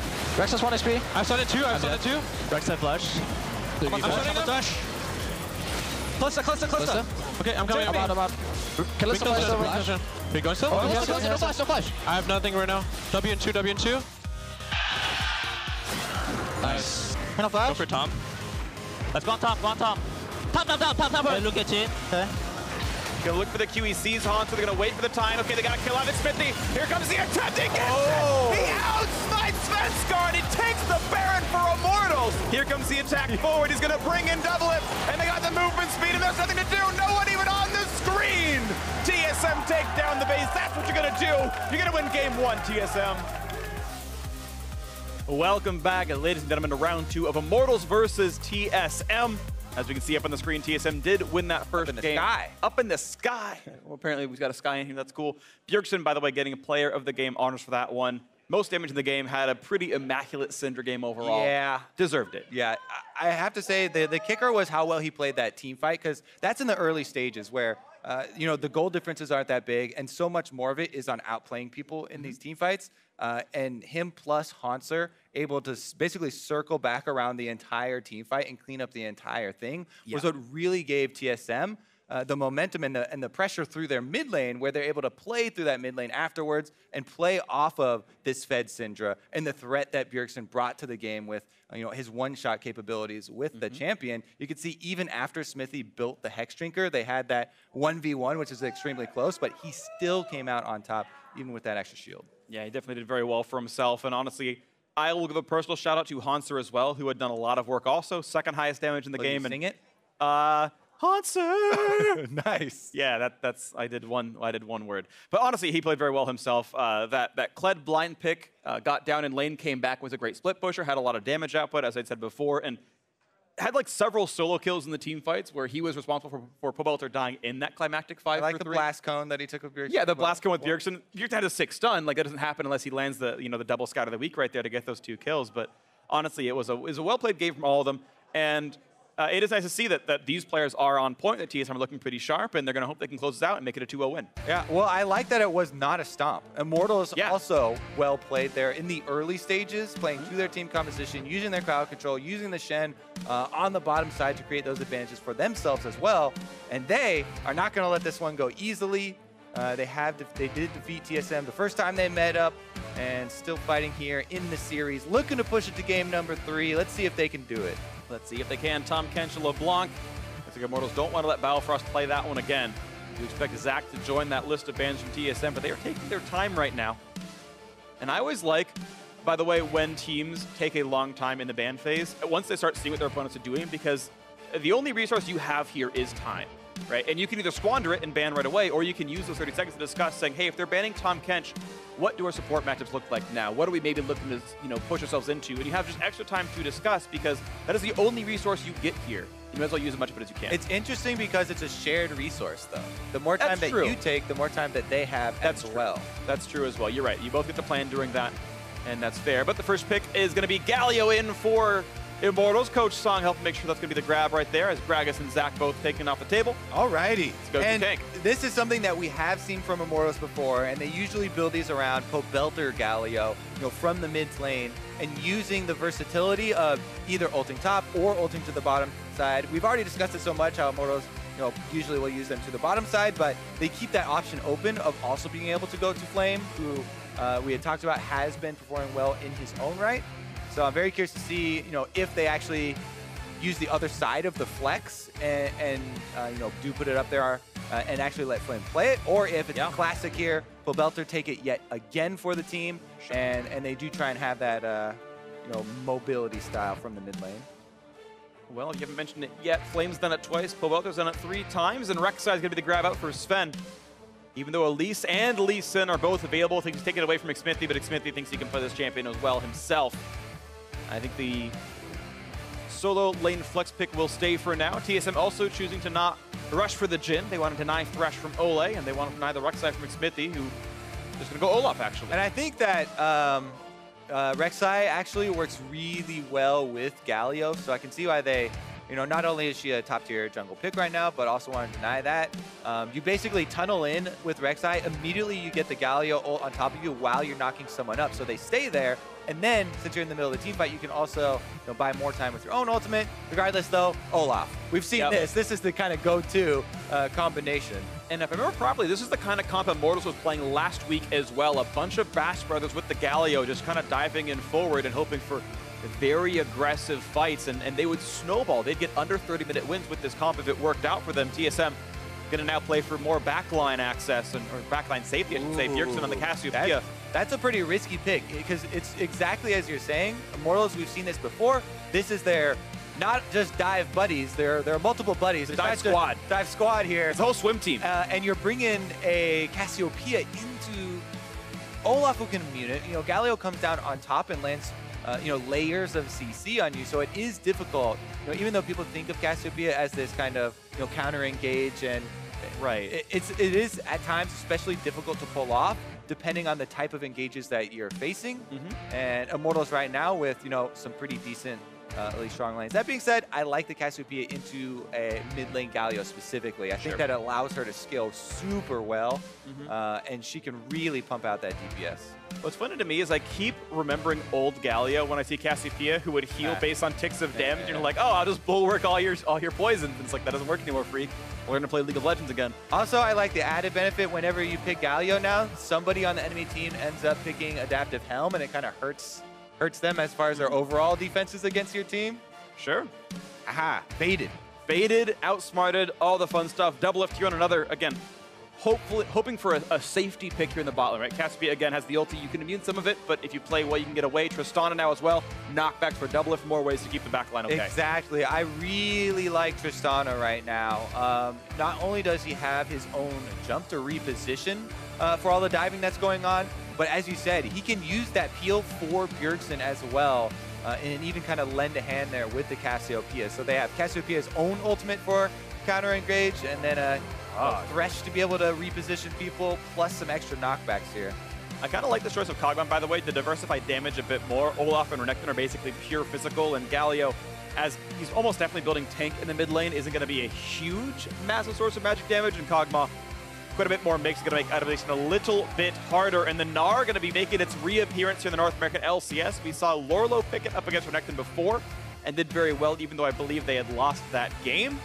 Gnar in for Hauntzer has been seen as the counterpick for Renekton from what I've seen so far, and he's going to bring it up himself. And I really do enjoy it. And we're still on patch 7.12, as you can see in the middle of your screen there. So this is pre-buffs to Gnar, so the engage range isn't quite up to par for live, but the Black Cleaver build, the spammability of your Boomerang just does feel very good for him in the side lane to be able to kite somebody around. That being said, Renekton's still Renekton early on, and you definitely do have to worry about the early stages of the Immortals composition here, because it still is a very formidable steam train that's going to come forward. It's going to be a fun one to watch for there here in the Game 2. TSM, their lineup, their players on your screen are up 1-0 in this series. And if they close this one out, they are done with their Week 5 matches with a win on the books here. And Immortals going to hope to turn that around and bring ourselves to a Game 3 in this BO3. Once again, lineups on your screen. It's Immortals running their own kind of composition. The 4 melee Bash Brothers, the dive team, the squad, with Cody Sun in the back line on Kog'Maw. Yeah, this is kind of a little LPL flavor there, where they've got four people charging forward and Kog'Maw right behind them, just adding the artillery from behind. Best defense, good offense, all that sort of jazz. See if TSM will be able to outplay it here. As we said, they have a lot of actually utility built into, especially the bottom lane here with Thresh and Tristana. Yeah. Absolutely a ton of ability, something to watch for as we go ourselves into this game. I want to quickly shout out TSM's jungler Sven, who has said GLHF in both the early games. We don't show chat in the LCS, but I can see it on my monitor, and Cody's son gave him a GLHF back, so those two are the most well-mannered. They're getting honor this game. All about that new honor system, huh? Yeah. It's actually amazing how much I see people talk about it now. It's like, oh, I might get rewarded. I'm gonna be nice to everyone now. Why can't I honor more than one person? It's like, all right, that is making a difference. Oh, they hit him with a chair. Dishonorable. At least they hit him in the face with a chair rather than in the back. He's running away though. 2v1 would be more dishonorable. Gnar goes in for a ward during Svenskaren's trade here. Now he's just getting slapped from all sides. Yep. All right, just a semi-aggressive trinket ward down from Hauntzer. Is going to spot out if the Olaf does the solo blue start. So we know it's very interesting watching pro games, because you start to learn what the roots are based on the champion and based on the player. And it's like, Olaf does a lot of solo blue starts. I'm going to ward that to make sure that we know. Whereas like with a Rek'Sai, that would never happen. And based on the champions, you're like, here's how I'm going to set up for this one. Yeah, or you could play jungle. Huh? Or you could play jungle, and then you start to figure out the routes. Well, yeah, but I tried, and I'm bad. I'm like 3 divisions worse than the jungle. At least you tried, though. I did try. Hauntzer getting the kite off. He does. One more boomerang. Oh, the Q, it's up. Oh, look at that damage. Wow, that was insane. Trades actually like that I don't think are beneficial for Flame this early on. Anyways, Smithy did go with the Raptor start here on Olaf. All it means is that you're going to need to go to your blue buff right after your red. You don't, stop at wolves or anything. It's pretty easy because you just go to that little blast cone that's right on the other side and pop right over. But Olaf definitely does need that one to continue jungling. Very mana hungry with the undertow spam, and it does have a possibility of ending up with a threatening route here on the top side. Meanwhile, Svenskeren is going for the red quadrant clear, so could actually come to fight this Renekton early on as he's trying to bully Haunter, and he's got him a little bit out of sorts here. Throwing a, is it a ice cube? Ice cube, I guess. It's probably more impressive than an ice cube. We should call it an iceberg or something. It's an ice cube. Sorry, buddy. All right. It's rank 1. It's just going to refresh his drink. Sadly, he's not playing pool part of Renekton. All right, but here it is. As expected, Svenskeren did the red quadrant clear. He's coming to punish this Renekton. Lots of minions to worry about, though. Big the things in the water. Here comes the land shark over the plate. Knock up on a flame force. A flash away, but the chase is in. First blood comes through for Sven, but here comes Xpithy. Here comes Pobelter, and Haunter going to be dropped down. The Justice Punch from downtime. Pobelter gets 1. And they're able to shove the minion wave in, so Haunter should have to use his teleport as soon as he gets back up if he wants, the rest of this minion wave, because that's oftentimes even more important in top lane early skirmishes like that is minion waves that you kind of lose track of. Flame's going to use his teleport first to cut it off, and I like it because they're still sticking around. This is going to mean Flame will have very big experience advantage because he was pushing the lane early, even though he does die for the first blood, and the hook will turn into nothing. The wave management is so important for especially top lane. Anyway, let's take another look at it. Spencer comes in for the red quadrant, level 3, super fast kill here. True damage on your E feels so nice about Rek'Sai after the rework, and since Pobelter started channeling his teleport really early on, they get the counter kill, and all important wave management. Now the minions died into the turret, and you'll see Haunter still is just now catching up to Flame. He will retain 50% lead as far as the next level. All right, well, we'll see as it comes through the rest of this landing phase. We look at the bot side, and it's -7, which I a little bit expect for a Kog'Maw. That wasn't a terrible laner, and Tristana's usually not given a nod as a great laner either, but I'd still expect Trist to win the lane. So far, that's happening right now for Doublelift, also based on the degree of player. Doublelift a much better laner overall, and that's somewhat to be expected here as they keep the push going. See if they can deny any more from Cody, Sun, and Co. Worth pointing out, though, that generally speaking, this comp from Immortals is not as bot lane focused, which is surprising because it's a Kog'Maw, but he's just kind of there to be part of the rest of the 4. And he'll participate what he can. Yeah, that's definitely a good point. Until the Galio hits level 6, and you kind of have to worry about that ultimate, it's more of a counter engage, though, right? Braum and Galio is a good combo if people are charging at you, but not really for creating the plays on the bottom side. So you're right, it is a different look because in the past we were talking about Immortals staying proactive, creating plays with all this crowd control that they're bringing, but a lot of the crowd control this time around is a bit reactive, unless they have Olaf there leading the charge. So that's why it really is important to track Smithy in this game for TSM, and the longer they know his whereabouts, the more secure the field. He's going to stay on the camp. Oh, he's not going to go for the fight. Thought maybe with the ward there, they could see like when he was burrowed and not, and like try to go for the battle, because Sven got pretty low on this. Yeah, they lost track of Haunter, I think. Yeah, too bad. And out goes Sven. Looks like that team's going to stay safe for now. So the gold's still very close. TSM to a slight lead on the red side. Yeah. I mean, Pobelter did have to pay for that teleport up to the top side with some CS in mid lane as well, on top of what Bjergsen was earning. So the Cassiopeia, as you said in Champ Select, is going to scale super nicely, put out quite a bit of damage, and especially here with blue buff, should be able to deal with the wave, no problem. Right, got a blue buff stacking up that tier. Catalyst's going to be next up almost for certain, and power will keep going up. Looks to chunk off the shield, and actually doesn't even get through that passive shield just yet from Pobelter. That'll come in maybe a bit later, but no harassment really being taken just yet. Bjergsen's going to go for a nice deep trinket to track Xpithy later on. Maybe the third spawn of Raptors.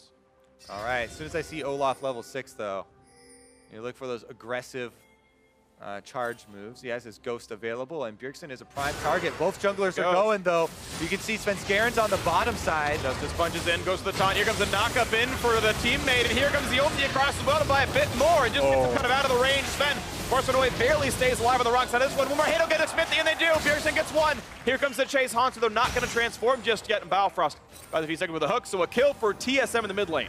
Flame is in the mid lane here, but he's going back up to top side. So Hunter pays back the teleport mid, and they're able to kill Smithy in that counter engagement. Good roam from Bifrost as well. As soon as the action started, he's heading all the way up there, and Svenskaren does get to finish off the Raptors. Take him away. That's kind of nice right here. So 700 gold lead, maybe 800 based on the timing for TSM, and a nice casual recall gets quite a good set of items, actually. Catalyst plus the Dark Seal. Take another look at this, because as we saw the Olaf coming in from top side, Sven was prepping already a play from the bottom side.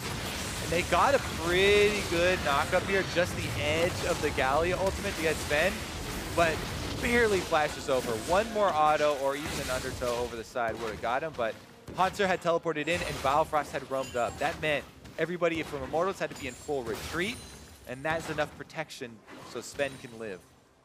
Well played there. TSM looking pretty sharp themselves. Double has a wave to clear out. He'll remain above in farm as CodySun will go for his first recall, and likely to be the Blade of the Ruin King start. That's been par for the course for Kog'Maw. We'll keep trying to scale up. Should have at least enough for Cutlass, probably more. 70 CS a pretty late recall. Actually going to stay in lane for one more, hoping they can catch double lift on the wave push. As Flame fighting back and forth with Flame, gets a double dash, and like Mario Kart, he'll be fine. Now another hit comes again though. Flame, not going to get hypered. All right, we're fine here. Now we're going to see Olay trying to answer, but it's difficult at this point because the first team out to roaming like that gets the vision down, and then it becomes very difficult to try and play catch-up in the mid-game here. You have to walk through enemy vision. There's a process of worrying about getting picked. You can see Bifrost is just waiting for them, basically. They know that Olay is going to try and play catch-up here in the vision game, and he actually plays it very safe, and it's good for Olay that he doesn't go out there, venture by himself, and doesn't get picked off near the topside river. Maybe it'll happen to the bottom side, though. Chair in the back. Bifrost turned around. Ooh. Yeah. Olay was by himself. They didn't know that he was by himself, but they could have converged there for a bit of pressure. Svenskaren now getting slowed. They're going to converge on the land shark here. Sven going to jump the wall, dodges the undertow axe, and that is Ghost for a jump. And here comes the continued attempt. Sadly, the Ghost and the ult are gone, so nothing for Smithy. Sven getting away, ult and Ghost down for Smithy. And the teleport from Flame, who tried to cut him off. Not only does he leave lane for that, but big cooldown. Not able to use it now. I'm going to hope that something can come in later. Usually this comp from Immortals needs to snowball. I've seen them play it twice. The one where they had a rough early game, they got shut down pretty hard. The one with the good early game, they won in 28 minutes. We'll see if they can get the latter rather than the former. Hanser transforming once again. Finds Flame. Ironically, the Iceberg still does good damage against him. It's got a giant frozen bird inside of it. Penguin, I'm assuming. Which is a bird, right? Yep. And or the Batman villain. Probably the bird. Far more creepy than the actual animal. Well, I'm actually still traumatized by that. I forget which one it was. But God, the actor who played it and the makeup that they used for the guy gave me nightmares when I was a child. Anyways, that penguin far more cute than the Gnar penguin that's frozen inside the ice cube. So no worry here, no nightmares for me tonight. All right. Nice little chunk in a double if though. They're trading damage back and forth. Warlords gets him out of range. CodySun going to go for the damage focus build with the Fervor. Hanser trading back and forth with Flame, some decent damage. And you can see right now it's not working well for Hanser. He's down 13 minions. He's losing the early landing phase, but gets a stun. Gets an Iceberg, hits with a Penguin as well. And look at the damage output. Knocking on the Crocodile. Yeah. Woo. Harassment down. The same Penguins can't fly, but he's going far. Little assisted flight there for the Penguin. It's more like falling with style. Flame might have an assisted lane, though. It's going to be seen here on the ward, but you could still pressure the dive, and you have to worry about a Galio ultimate. That's why mid lane Galio is so effective and why they keep going back to it. it's the constant threat even of a top lane Galio that you have to respect. He doesn't even have to use it. Meanwhile, though, happy to trade here. TSM, once again, they did this in game number 1. You know, they see that early pressure, that early first move of Immortal, and they're happy to trade objectives. The Drake instead, so they give up the turret. It is first turret bonus, so that's extra gold, but Mountain Drake should be able to get cleaned up here. Yeah, that'll be clean enough. Of course, Mountain Drake are slower to kill, and they will take down bot lane turret, and actually kind of props to Immortals killing as fast as they did, because they were about 30 seconds away from losing the bot lane outer right here. So again, continued props to Doublelift and Biofrost for their lane priority, for their pressure. 17 minion lead. The turret down here as well, 12 minutes in. And looks like TSM's lead may come through this bottom lane. The gold still 400 ahead. TSM's extra kill and extra farm, making up for the fact that first turret had gone down. Now, unlike the prior game, though, Mountain Drake is weaker than Infernal, generally speaking. It's slightly less of a positive trade to them, but still, again, a close game, and they're still at the Drake. And as both teams do go for the recalls after those objectives, you have to worry about the one left up out on the field, which is that Rift Herald, and could translate into another outer turret going down. It's completely in the fog of war right now, and we saw a ping go down from TSM that they were unsure if Immortals had transitioned to the Rift Herald right after the turret. They had not, though, so TSM, even without vision, they don't lose out on the objective, and with them rotating their duo up to the top side after taking bottom side turret, they're now in position that they have the possibility of collecting the extra objective after second tower trade goes through. And they may try to. We'll see what happens here. Tristana fast at killing turrets. Cody Sun's Kog'Maw has lots of attack speed, so not terrible either, but Doublelift has insane items, and here comes the auto attacks in. Biofrost there to make sure it's even faster, and looks like they are hoping to trick or treat down that lane. Cody Sun in costume on that Kog'Maw. There we go. That turret's down to the first side. And yeah, TSM's so much faster on the play. 4, 5, maybe 6 seconds or more. Monster, though, being ranged, has some wave clear tools and certainly really slower going. And look at this, Sven just continuing to find objectives to solo.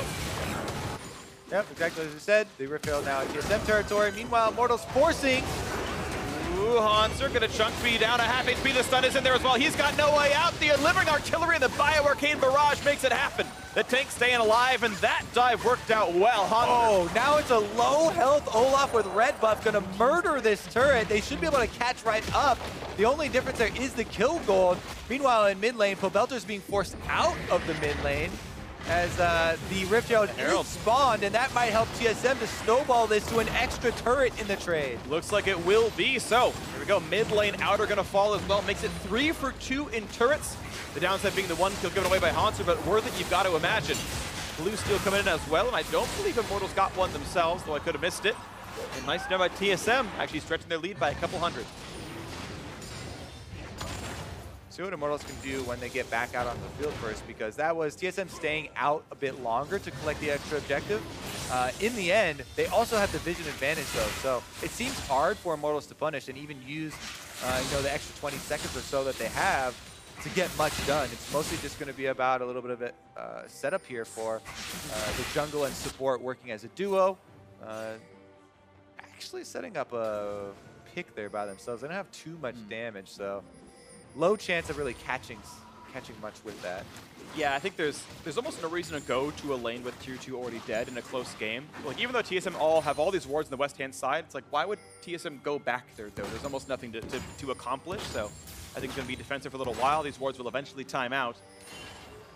Difference in gold, 1,000, though, still in favor of TSM. And off the reset, you can see the lanes almost all at equilibrium. Top lane slight push for Immortals, bot lane slight push for TSM. Mid lane actually the same place right now by the river. Yeah, Sansa collects this wave and has one more to clear before it bounces.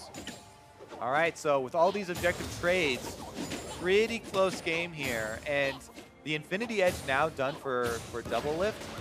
Starts to work on his next heal item, but there's a hook on Pobelter. Good play as well, blocks out the hero's punch as well, and now they're gonna look for this one. Quick smite for Smith, he gets the blue buff taken up and knocked there on Ole. Does he have the W? Quick stun for Hanser, he's buying the time, and they're gonna knock down the support just maybe. Rexio comes across, one more hit'll do it, and Sven gets that first kill. Now over the wall, another great hook. He's landed 2 in a Pobelter, but Kog'Maw on the back lines. They've got to respect Cody Sun, who has got Ruin King done. Cast the ult for the slowdown. Here comes the taunt. Not going to find much more than the Rex, but the first kill comes through to Cody Sun. Hanser in the back. He's going to get shut down by Xfinity, going for more heroes entrance.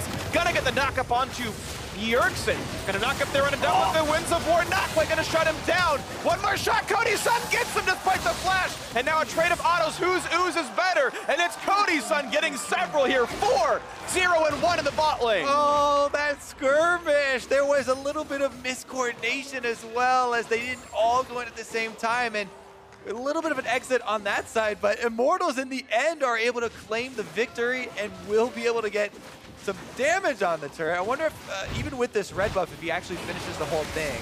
Take another look, because this one was kind of all over the place. Both teleports come in at the exact same time for both top laners, and I thought that there was going to be an ultimate here from Ole, but he didn't quite have it, and he has to try and run away. Svenskeren gets him killed off before he's able to do anything about it, but then Svenskeren goes out as the rest of TSM are trying to chase, and Bjergsen has to flash for the slow to continue here.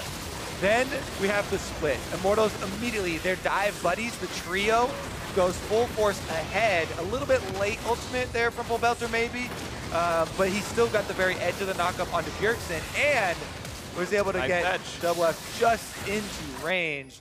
So flash over from Cody's son was very much worth it. Yep. As he's able to take down both carries. And look at the damage from Bjergsen in that fight. Actually insane right there. You can see he did actually immense stuff right here as Immortal's going to go for the attempt at the Drake. And TSM not going to be able to stop this one. And this is what Doublelift said at the beginning of the day about playing bot lane on the knife edge, being willing to go aggressive to make the big play. Cody's son flashed over a wall forward with no escapes left to pick up those last 2 kills, make sure the fight went well. Yeah, if you are sure that you can flash into auto range, then I would say 100% of the time go for it, because Doublelift can't flash out of Fog of War unless maybe he flashed into that side bush and there was no ward. Here we go though, teleport, and we have another engage. Knock up on to Sven, he's got to run away. The damage output is there. Living Artillery shoots out for 1, has to flash for the second. Boxed by a bit of time. Morslow's coming in, no Kodos yet, a big stun, but it's still picked off Bjergsen. Choo-choo! Here comes one more undertow, and Ole gonna hit him with the chair! Ooh, the tag team works out well. Immortals found themselves a new heal. Yeah, we said the Braum and the Galio work best as counter-engage when the enemy team is jumping into you. They're able to pull it off here, and Immortals, again, just go full steam ahead. They have that front line that just wants to run you down. Svenskeren on the Rex side, the drawback of the Warrior now, obviously very squishy compared to the old versions. He gets chunked out, and he actually has to run away trying to get in front of Bjergsen, so they actually leave their most fed member and their strongest teamfight member around behind as a sacrifice there, allowing Immortals to clean up the mid-turret as well. And Immortals seem to be going for the kills first, the objectives afterwards, while the death timers are still there, and it's working. And you've only got one ranged champion in Kog'Maw in itself, a little bit of an unsafe champion. No escape tools innately, so had to do the hard work, but it certainly came through. So really, really nicely done here by Immortals, getting themselves a gold lead now, 1,000 up. Playing their style, and it looks beautiful. See if they can keep the pressure up, though, because it really does that, just have that one direction that they're looking to continue the charge. And it works best in frequent fights because there are not flashes on the key carries that you're trying to run down. Bjergsen on the Cassiopeia still has a quarter of the time left on his flash, whereas, Olaf Ghost, that sucker comes up so quickly you almost don't even count it as a cooldown. And with the ultimate plus Ghost ready, he'll be able to use it again as a combo before Bjergsen even gets his flash. That's why we see cooldown boots on Xfinity so much. It affects summoner cooldowns, 2 minutes, 15 seconds in between those ghost pops. Yeah, that's pretty much the only buy for Olaf because he loves cooldown reduction. Flat cooldown reduction synergizes with the flat cooldown reduction you get for picking up your axes for undertow. So you get a lot of DPS increase with that. In addition, that summoner spell thing you mentioned, able to get multiple ghosts off within enemy flash timers. He'll look 50. Wouldn't be smart, but he could do it. That is a quick satchel. Sorry, explosive charge. Hook is gonna hit him, and that's how that interacts. I mean, once the animation starts, yep, he's able to complete it. Yep, the hook pulls you back in 2 discrete segments, and it has to be timed in between the 2. Yep. Very the wind-up for his punch is so strong. All right, here we go. Flame trying to chase down Haunter, who's gonna go Mega, though. Better watch out. A little bit of hyper damage. There we go, as Flame does have himself a bit of damage output here. Haunter gonna stun him against the wall, puts him into a penguin, and here comes Xfinity, though, settles a 1v2. And Haunter is gonna try to run. He's gonna look for the next play, gets the jump. Oh! The penguin gets tanked by Xmithy! The Baron has started as well during that engage, and here comes Immortals trying to stop it. 3 versus 4, can the play even happen this one? Flame too low to jump in, looking for this one, here's the come, and they're gonna be able to grab that one as Bjergsen is able to get that shut down on the Baron. Actually, the early smite by Sven just to buy a bit more time. Holy moly, the Earth Drake Cassiopeia Baron kills are absolutely insane. They melted down even when Svenskeren gets like 3-shot there. And Immortals do have a small amount of time, but those are Baron-empowered recalls and Olega turn He aggro! pulled aggro by the Q right to the hook. Oh, no, Olega's got it! Oh, and Codius might die, but double jumps the wrong way, actually. Looks for the auto, has the red buff. And wow! That is a static shift crit right there, 600 damage, and Pobelter is next up. He is gone. A triple or double lift on the Tristana. I mean, we said they only had one direction, but you really don't have to put it that far forward. Drawing turret aggro into the Baron-empowered recalls under the turret, just everything splats against the wall here for Immortals. Oof. And TSM are gonna make them pay for it. And it's only a 2,000 gold difference, but TSM has them right where they want the mid lane under fire. 13 seconds still on Pobot to respawn. Inhibitor is gone. You can't make that type of mistake against a team that just took the Baron. Flame trying to look to, cut them off here, but it still is a 4-on-5. Pobelter doesn't have his ultimate and would have to teleport still a couple seconds, so that costs them not only the money from the kills, but also their inhibitor. And Sven is forced to go farm the Krugs during the blast gong. Here we go, though. They focus down the jungler, but it doesn't matter because Bjergsen does so much damage. Sven actually smites right before he dies for the extra health, too. And they still burn it down and get it. But then Olay, bad call here. It was it was definitely a team call because they all went forward, but whoever made it definitely not rewarded for that one. And there's your static shift proc. Well, 50th chance. Rolled the dice, flipped the coin, came up heads. Got the crit. See if they can recover after that one, because that was a very costly mistake for Immortals. Double F loving it. He's still spamming. You didn't even do anything cool, Double Lift. You sat there and attacked a ward. He one-shot the Pug He didn't Mob. know he did the replay. He's doing that after the fact. Just twitchy. He's just remembering the good times. Great. All right, let's see if they're still going to roll here. Oh. Let's see, Immortal sent back to the room, briefly grounded by Bjergsen.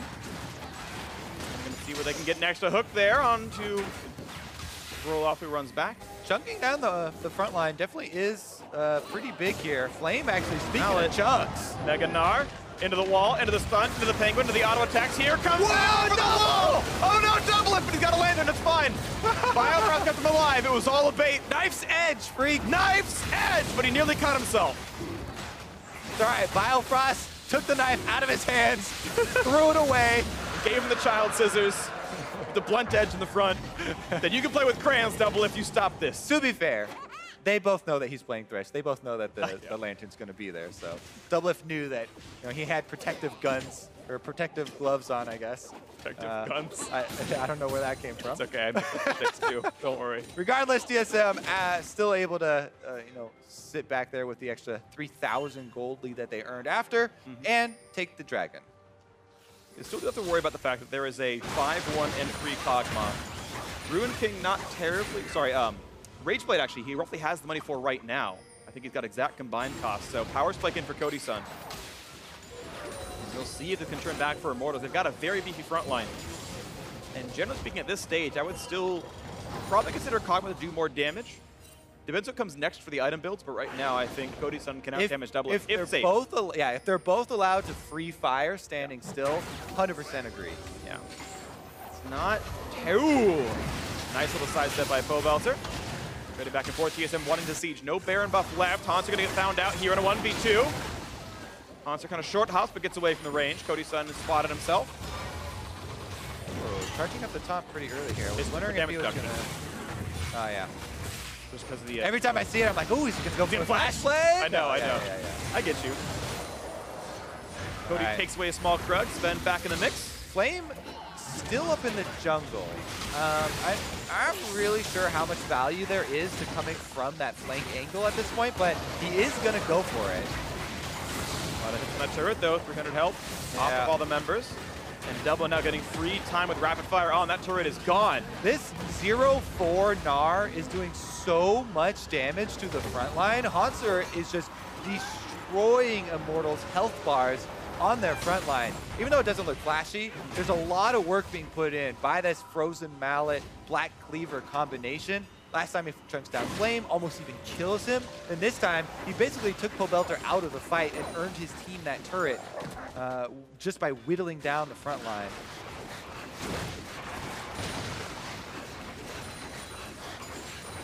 Well, let's see what comes up next. I talk about item builds a lot, but I want to bring up Knight's Vow on Biofrost. Because Thresh is technically ranged, it's half value. I feel like you're actually better off going for the other shielding items, the direct shielding items. More like Face the Mountain, more like the Locket instead. But I'm not sure. I don't play a lot of Thresh myself. It just feels a bit weird to have the item be half value because he's ranged. Yeah, and it's only half value on the passive, but I definitely agree with you. All right, here we go. Same. Okay, Sven forced away on this one. Has to go back and forth. And yeah, that's actually low health far. And a TP coming through from Pobelter. Now, Flame still has his, so Hanser is still split pushing. Yeah, that's an option, but see, TSM able to pull out one teleport. They're going to have Sven heal back up inside the base, come right back down. Middle inhibitor is back up. A bot lane was shoved in. That's going to be farm denied. You got to be worried of Immortals right now because you have to do some vision work for this Baron. TSM, if they set up the vision and you have to face check through this jungle corridor, you know, there's a Cassiopeia and a Thresh. Not to mention, Gnar's looking to get that Mega off into a plethora of walls all over the place here. This is setting up very nicely for TSM, even though the gold lead isn't ginormous at this stage of the game. Cassiopeia damage super scaled right now. Tristana's got the crit multipliers coming in. Yep. And TSM definitely have that map pressure. Let's see what's coming next for this one as TSM looks to keep pushing forward. There's no turret defending the inhibitor. Oh, Immortals want to flank. They're just going to charge for it. Here comes the knockup from Galio right onto Bjergsen. The burst damage is there. He's going to flash for safety, buys a few more seconds. And a big stun comes across for the front line. A lot of time bought by Hanser, doing all the work that he can. But still, the bash buttons are there, and Sven going to lose the first life. Stun there on a Pobelter. Looks for the taunt. Not going to get a lot with it. Double still coming around the wing, but it's a 5v4. Right now, Cody's W is down, so it's going to be a disengage. One kill picked up. A lot of summoners used, but they got that one. That was actually an ideal start onto Bjergsen there, with Flame just waiting on the pink ward right there in the brush, able to get a perfect Galio ultimate on top of him, and they blow both summoners. Bjergsen does escape, and he does a good job turning around with Cassiopeia ultimate to disengage, but yeah. I think maybe Sven was baited into it, to thinking they were actually going for the counter kill there, and he dives in with Rek'Sai very squishy, gets over the kill, and it's a jungler kill, so that's costly. Nara still in the bot lane, 1v1. Here comes Double from the wings, but it's, again, they have to try to somehow outsmite Smite without one themselves. They're not coming through trying to buy time. They got to finish off the Baron. With Nick Smithy, they're going to go for it, and they pick it up pretty cleanly. But one kill in as Pobelter's already gone. TP and Flame is in this fight. Rek'Sai can come in soon. The flash get away. Smithy left alone. He's got Ghost, but now there could be a re-engage. A lot of damage out of Cody. Sen gets one, traded back. On the map, though, it's 3 versus 4. Sven waiting in the wings, and there's no way out for Immortals. They maybe could use the Blast Cone. They had a Blast Cone. And they don't use it. They jump the wall, though. They are safe for now. Now, can they split up TSM? Cody's son is still safe. Pobelter cannot join the fight. He does not have teleport. 20 seconds till the respawn as well. They're still running, but Ole is low. Ole has exhaust, but no ultimate, and they get the hook. They got a little bit onto Flame, the stun, the knock up there out of Cody. Said he's got to get the auto attacks and to get the damage. They cannot do so. And Flame, one more attack, and he can't make it either. 2 for 0. Ole the trade going to come in as Sven chased down one final kill. Big fight at a TSM. They get the ace despite losing the Baron. Absolutely destroyed here. Nobody from Immortals makes it out alive. They don't use the Blast Cone. They don't split up to try and use Baron-empowered recalls to get away. And nobody lives in the end. There's a time and a place for, no man left behind. And this is not it. All right. They do sacrifice Pobelter just to get the Baron. And then you just got to get somebody out. You got to get people to survive. Hanser does go down as Cody's son gets the counter kill, but nobody goes for the Blast Cone. Nobody splits. Exactly. They go deeper into the enemy jungle. So TSM are like, oh, great, we'll take away the Blast Cone. And then they come in here to finish them off, Immortals. Looks like they had it in their planning to maybe try and fight this all along or something, but Yeah, definitely unable to do the Cassiopeia ultimate, by the way, just barely came back up off of cooldown. It was not available during the actual Baron fight where they were trying to get him into the pit. So it came up during that long chase where Immortals went deeper into the jungle. And it's TSM able to get more of the map as it times out. They didn't go for the middle inhibitor, but instead they healed up and they took down this extra Drake. So Ocean means more regen. Doublelift actually not going for the more damaging build, getting a Bloodthirster for more safety. It's understandable. His damage probably high enough regardless. Especially when you're facing a 4-man dive squad. Yeah. Right now he's going to go just for that one as they trade for ward control back in this bottom side of the map. Immortals holding most of it now. TSM still finding their footing, though. They've got this 5,000 gold lead. No Baron for 6 minutes for unsurprising reasons. A locket done for Biofrost means more tank stats, going for even more durability soon. I'm not going to get the hook on the flame just yet. As again, mid lane is the easiest of the options, since there's no turret there. But they're going to go bot lane instead. They think they can knock that one down. Yeah, pretty straightforward here from TSM. Just trying to 5-man push into the base. They look for the pick. Hanser's charging up for the Meganar right now. Then for Cody's son, that's his next power spike versus the Bloodthirster of Doublelift. That safety with the Dark Passage is so reassuring here for Doublelift to be able to stand on the front lines. And really, that's almost impossible to shut him out of this one. You have to go for a taunt flash into a Justice Punch, and maybe that'll lock you out of the Lantern, but Doublelift will have a lot of ways to get one single auto attack on the turret. He's got Shiv, not rapid fire cannon. Turret goes down. Back he goes. Flame is waiting again to try and flank from the side here up in the jungle, but Hanser spotted him. Nice play by Hanser. Still waiting on the siege. Now 2 open inhibitors. Doublelift caught with the slow. But he's all right. There's no range champions to land more. Actually, now he's going to find Cody's side. A couple attacks back and forth. Jump right back out. Here comes Xmithie who wants it. Here comes the Heroes Enders as well. And he's going to find no knockups. And Xmithie almost is down. Cassiopeia buying some time. The jump forward for Doublelift and Poelter. Got to get taken out of that one. 50-second death timer, and the health bars are low, so TSM have full reign over the base. They're going to push in. Inhibitor plus more. Should be able to melt through these Nexus turrets as well. TSM 4v5. Immortals have to go. You're going to think so. Here comes the play. A big Meganar pulls in the team. They're looking for Cody, so they're going to shut him down at the very start. And there is no damage left. Nothing to stop TSM from making it the 2-0. Doublelift unstoppable. Jumping around, cutting away, getting the kills picked up. Bjergsen won as well. And you can hear the crowd cheering for the team. That is 1-2-0. Taking down North America's #1 TSM. Heading to Rift Rivals off a 2-0 win over Immortals.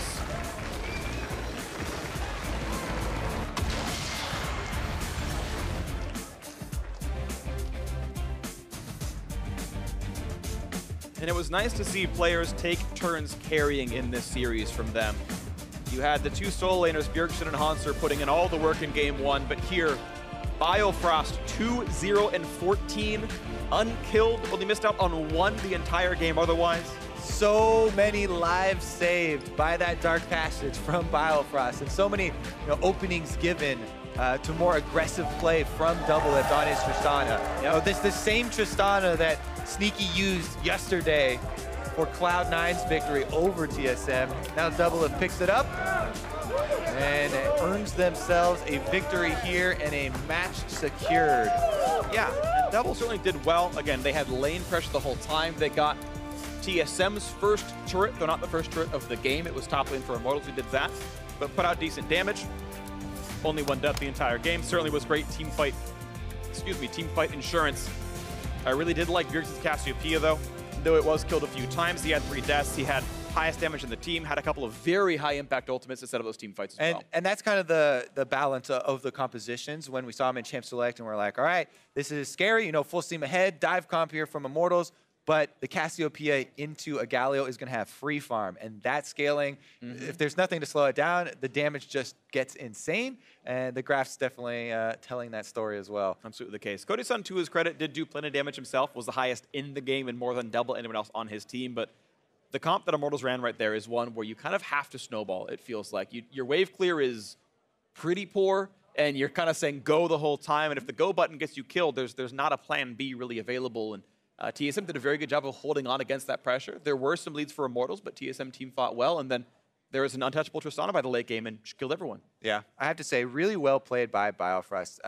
Time and time again, when we keep seeing his Thresh come back up, everyone's reminded. Yeah, it's true of a lot of support players that they main Thresh at one time, but the versatility of the champion and the plays that you're able to open up are definitely unique. I gotta say, really huge stuff out of Biofrost, and it's, again, I like when the champions have a lot of room to express skill and express sort of some playstyle stuff. But you're playing Karma, it's like, well, I queued you and I shielded the team, and that's your outplay moment right Everybody just hates on Karma. Karma's the most boring of supports, honestly. Like, I think she really is. She has the least impact kind of in interestingness. But with Thresh, it's like, okay, understanding when to go for the aggressive play, when you go for the flash play. Like, you're flashing for a basic ability just to make sure the slow lands for the rest of your kit to land. I don't think anyone will argue with you Lantern there. someone back, right?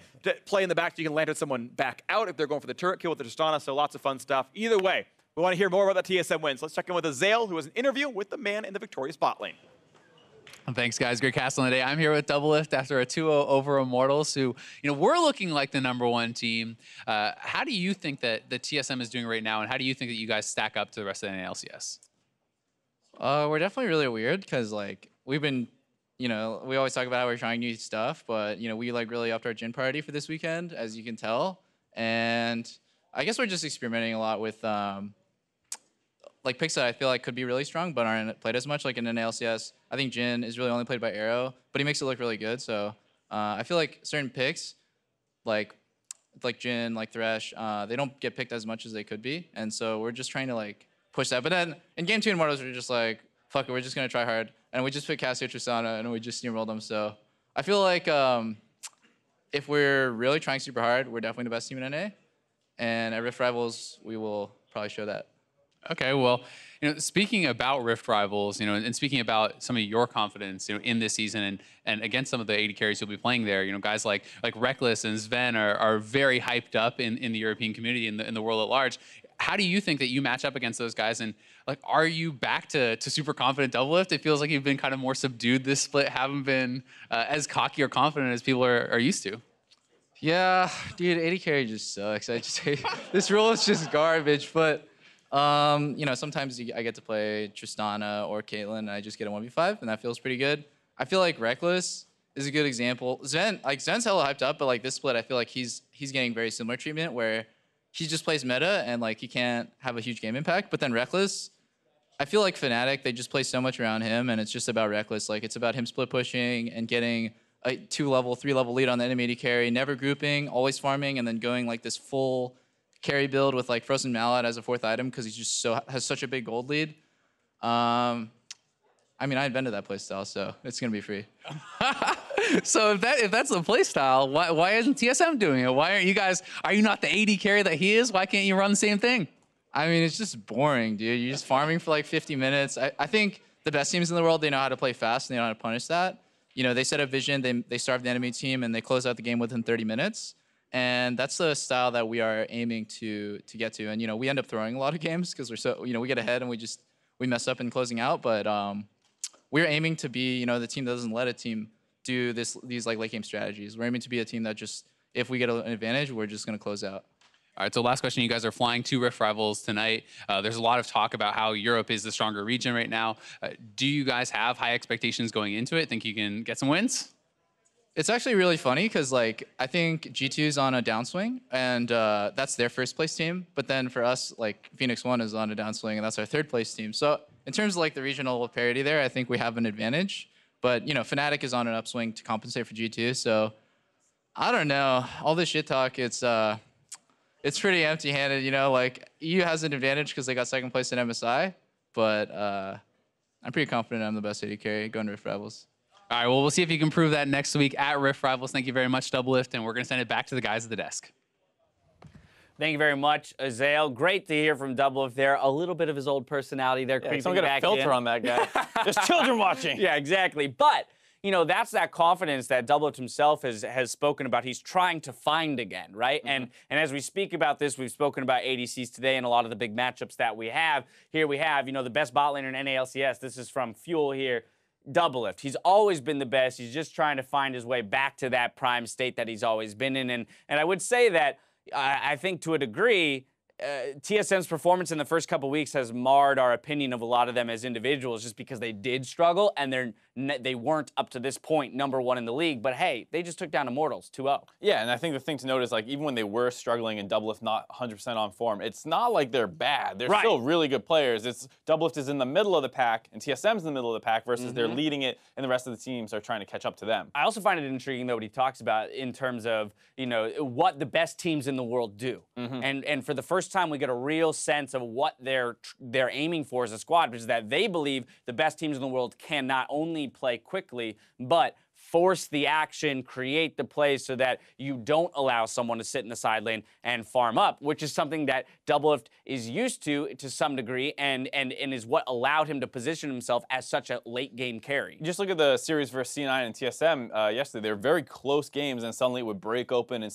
be over at 30, 35 minutes. And I'm obviously not saying C9 and TSM, two of the top teams in the world, but that is the kind of play style that you want to see where you mess up, I get a 4-0, I get Baron, and now I'm ending the game in the next 10 minutes. And a lot of times what that means, though, is that the AD carry is not the playmaker, right? We're seeing the supports be the playmakers along with sometimes the mid laners landing big stuns or something like that. And so the AD carry role in general doesn't look as impressive, although it is still very much integral to the success of a team. Yeah, just on the other stream, for example, Sneaky's on Caitlyn and just sitting in front of turrets and murdering turrets and people who try and jump onto. Doesn't look flashy, but it's necessary in order to get the victory on that champion. With this in mind, let's take a look at the team comps here. The Tristana coming out for Doublelift this time around, right alongside the Cassiopeia. So 2 huge damage threats on TSM across from 4 huge tanks on the side of Immortals. Ultimately, damage wins out in this case. Super interesting example of 2 different team comps where it's a heavy dive comp, but the problem is you're trying to get into Tristana, very mobile. The Gnar is also mobile while providing a lot of damage in the mini Gnar form, way more than the traditional tank. Well, yeah, and damage to tanks. That's the thing, because of that 3 auto attack proc. Right, and then you have Thresh being able to reposition the normally immobile Cassiopeia. So even though it is this heavy dive comp, you do have a couple tools to deal with it, and Immortals are going to need to find good engages to actually win, because even with a Kog'Maw sitting in the back line, yeah, he had the most damage by a whopping 100 or 10 or whatever it was over the Cassiopeia. The Tristana and the Gnar did way more damage than their counterparts. And we had a really good example of how these 2 team comps interact coming 16 minutes into the game. Immortals comes out on top by 1 kill, 4 for 3 in the trade. But again, you're seeing this idea of the diving tanky front line that's trying to get onto a priority target while, you know, Kog'Maw gets out as much damage as he can, and then on the flip side, we're just shredding tanks. Yeah, TSM constantly kiting back, trying to get away. They get onto the Braum, maybe a little bit over focus. There's that reposition. And then, you know, Flame not really being able to get much done in this fight. He should be one of the most important members for finishing off the Cassiopeia, but has a really hard time getting involved. Bjergsen does go for that flash slow, which kind of opens him up for the turn that comes in for Immortals here. And this is super close to them actually winning this for TSM. Just barely unable to finish off a couple members as Cobelter finds a good angle. And, you know, Cody's done a nice flash fall there to get the double lift and almost loses this duel. Just a little bit too much damage for Cassiopeia at that point in the game. But you see that, you know, it's not hard for TSM to actually melt down those tanks. You just focus one down, focus the next one, tons of single target damage. But I think a lot of people at first glance would look at Immortals team composition and go, cool, the only person you need to kill is Kog'Maw. Because if you kill him, they've got no damage left. Yeah, how are you supposed to get to Kog'Maw, though? Through 3, you know, 2K, 2.5K, 3K health tanks, you know, that you have to run through. It's not going to happen. No. And so TSM wisely builds their composition to shred through tanks with that Gnar coming in as kind of a unique pick in the top lane. Yeah, if you tunnel on finishing off the Kog'Maw, your Cassio's going to have to walk forward into that heavy dive comp. Same thing with the Tristana. Your Gnar is no longer going to be focused on hitting tanks. He's going to be in the middle of that team comp, and they have as much a dive. They have a ton of peel too. Braum, Galio can all do that extremely well while you leave the Renekton and Olaf to solo out that Cassio. So it's much smarter the way TSM played it. Melt the front line first. It might seem scary versus the Kog'Maw, but you have the Cassio Gnar to throw that extra damage in with, you know, Trist, no joke in the late game either. And while that replay went in favor of Immortals by 1 kill, not 6 minutes later, TSM comes out on top with a Baron plus 3 kills for 0 here. Very decisive call from them. They also very equipped to take down Barons quickly. Yeah, we're talking about fast single target damage team comps. This is a great one. They also had an early Mountain Dragon, so they go for a really aggressive call to take this Baron. They do lose 2 members, but it baits Immortals to trying to capitalize and say we have a small power play right now. Let's go and take this turret down, get a little bit of this global gold back, but they get a little too greedy. Ole gets hooked out. He gets focused down extremely quickly, and then they don't have the dive tools available because they just used all of them in that Baron situation. Look at this crit through the Galio damage reduction, too. This is why we're saying understand Tristana, no joke in the late game, will do plenty of damage.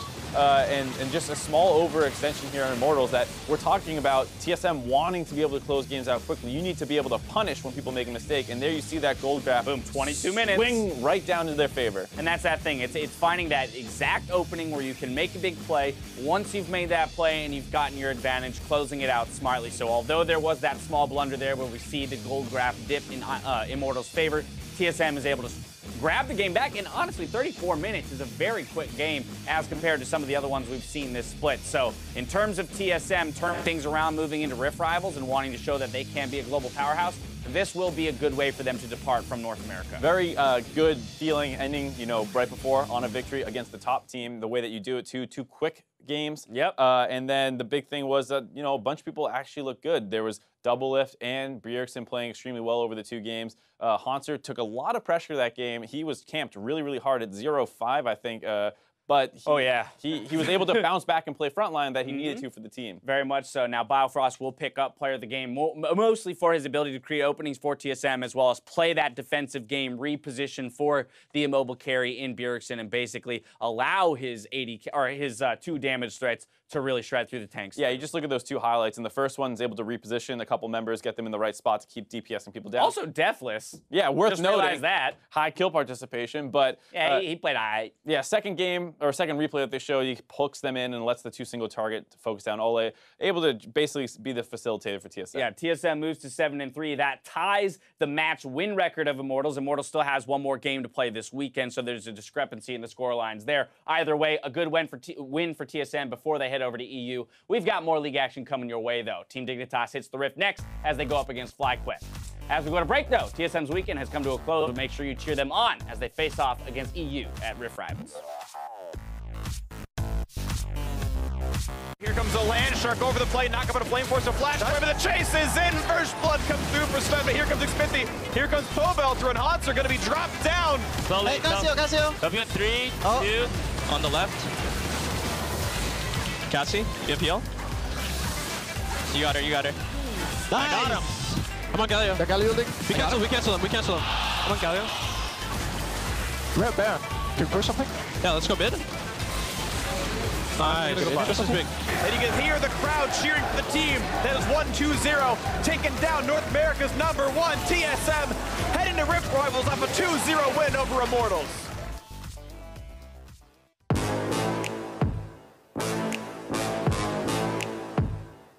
This is not a game, don't take me lightly. Brain cell from insane, bring the pain out enough to nice beat. The last thing you see when you fall asleep, shutting down your whole city, now you messing with me. Nobody, you want it, you got it, and good. Mess around and get 2 fists for Christmas. I don't play, do the deed and get away with no scrapes like I'm OJ. Ride it, reckless. I'm about this money, putting checks on my checklist. My jacket necklace, might smack this squad up. You may go hard, but we go harder. Pone segunda, pisa el acelerador. Davido, Capitano, Rafa Capitano.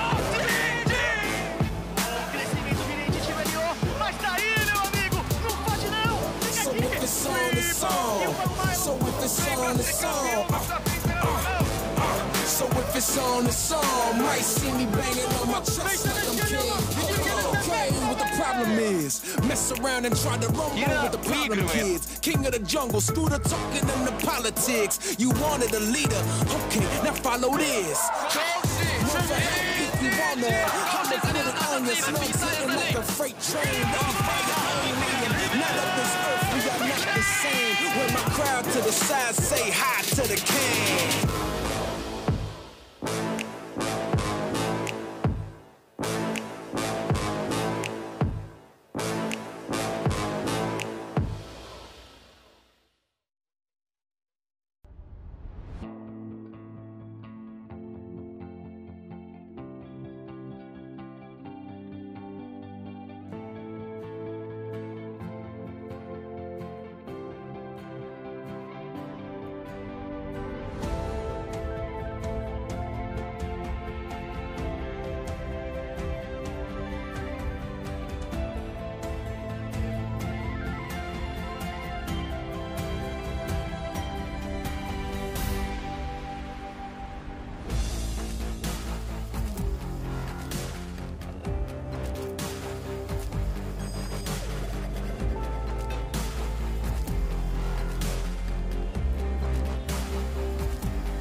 Welcome back, everyone. I'm Julian Pastrytime Khan, adding the sugar to my spice, and everything nice is Isaac Isaiah Cummings Bentley. That makes me think of the Powerpuff Girls. Certainly does. I'm gearing up for the next match of the day as Team Dignitas are taking on FlyQuest. Now, Team Dignitas come into this match after a tough 0-2 week against the top teams. Yeah, I mean, it was a rough week for them going 0-2, but they were up against some of the best competition, and both of those series started out very well. They had super strong game ones.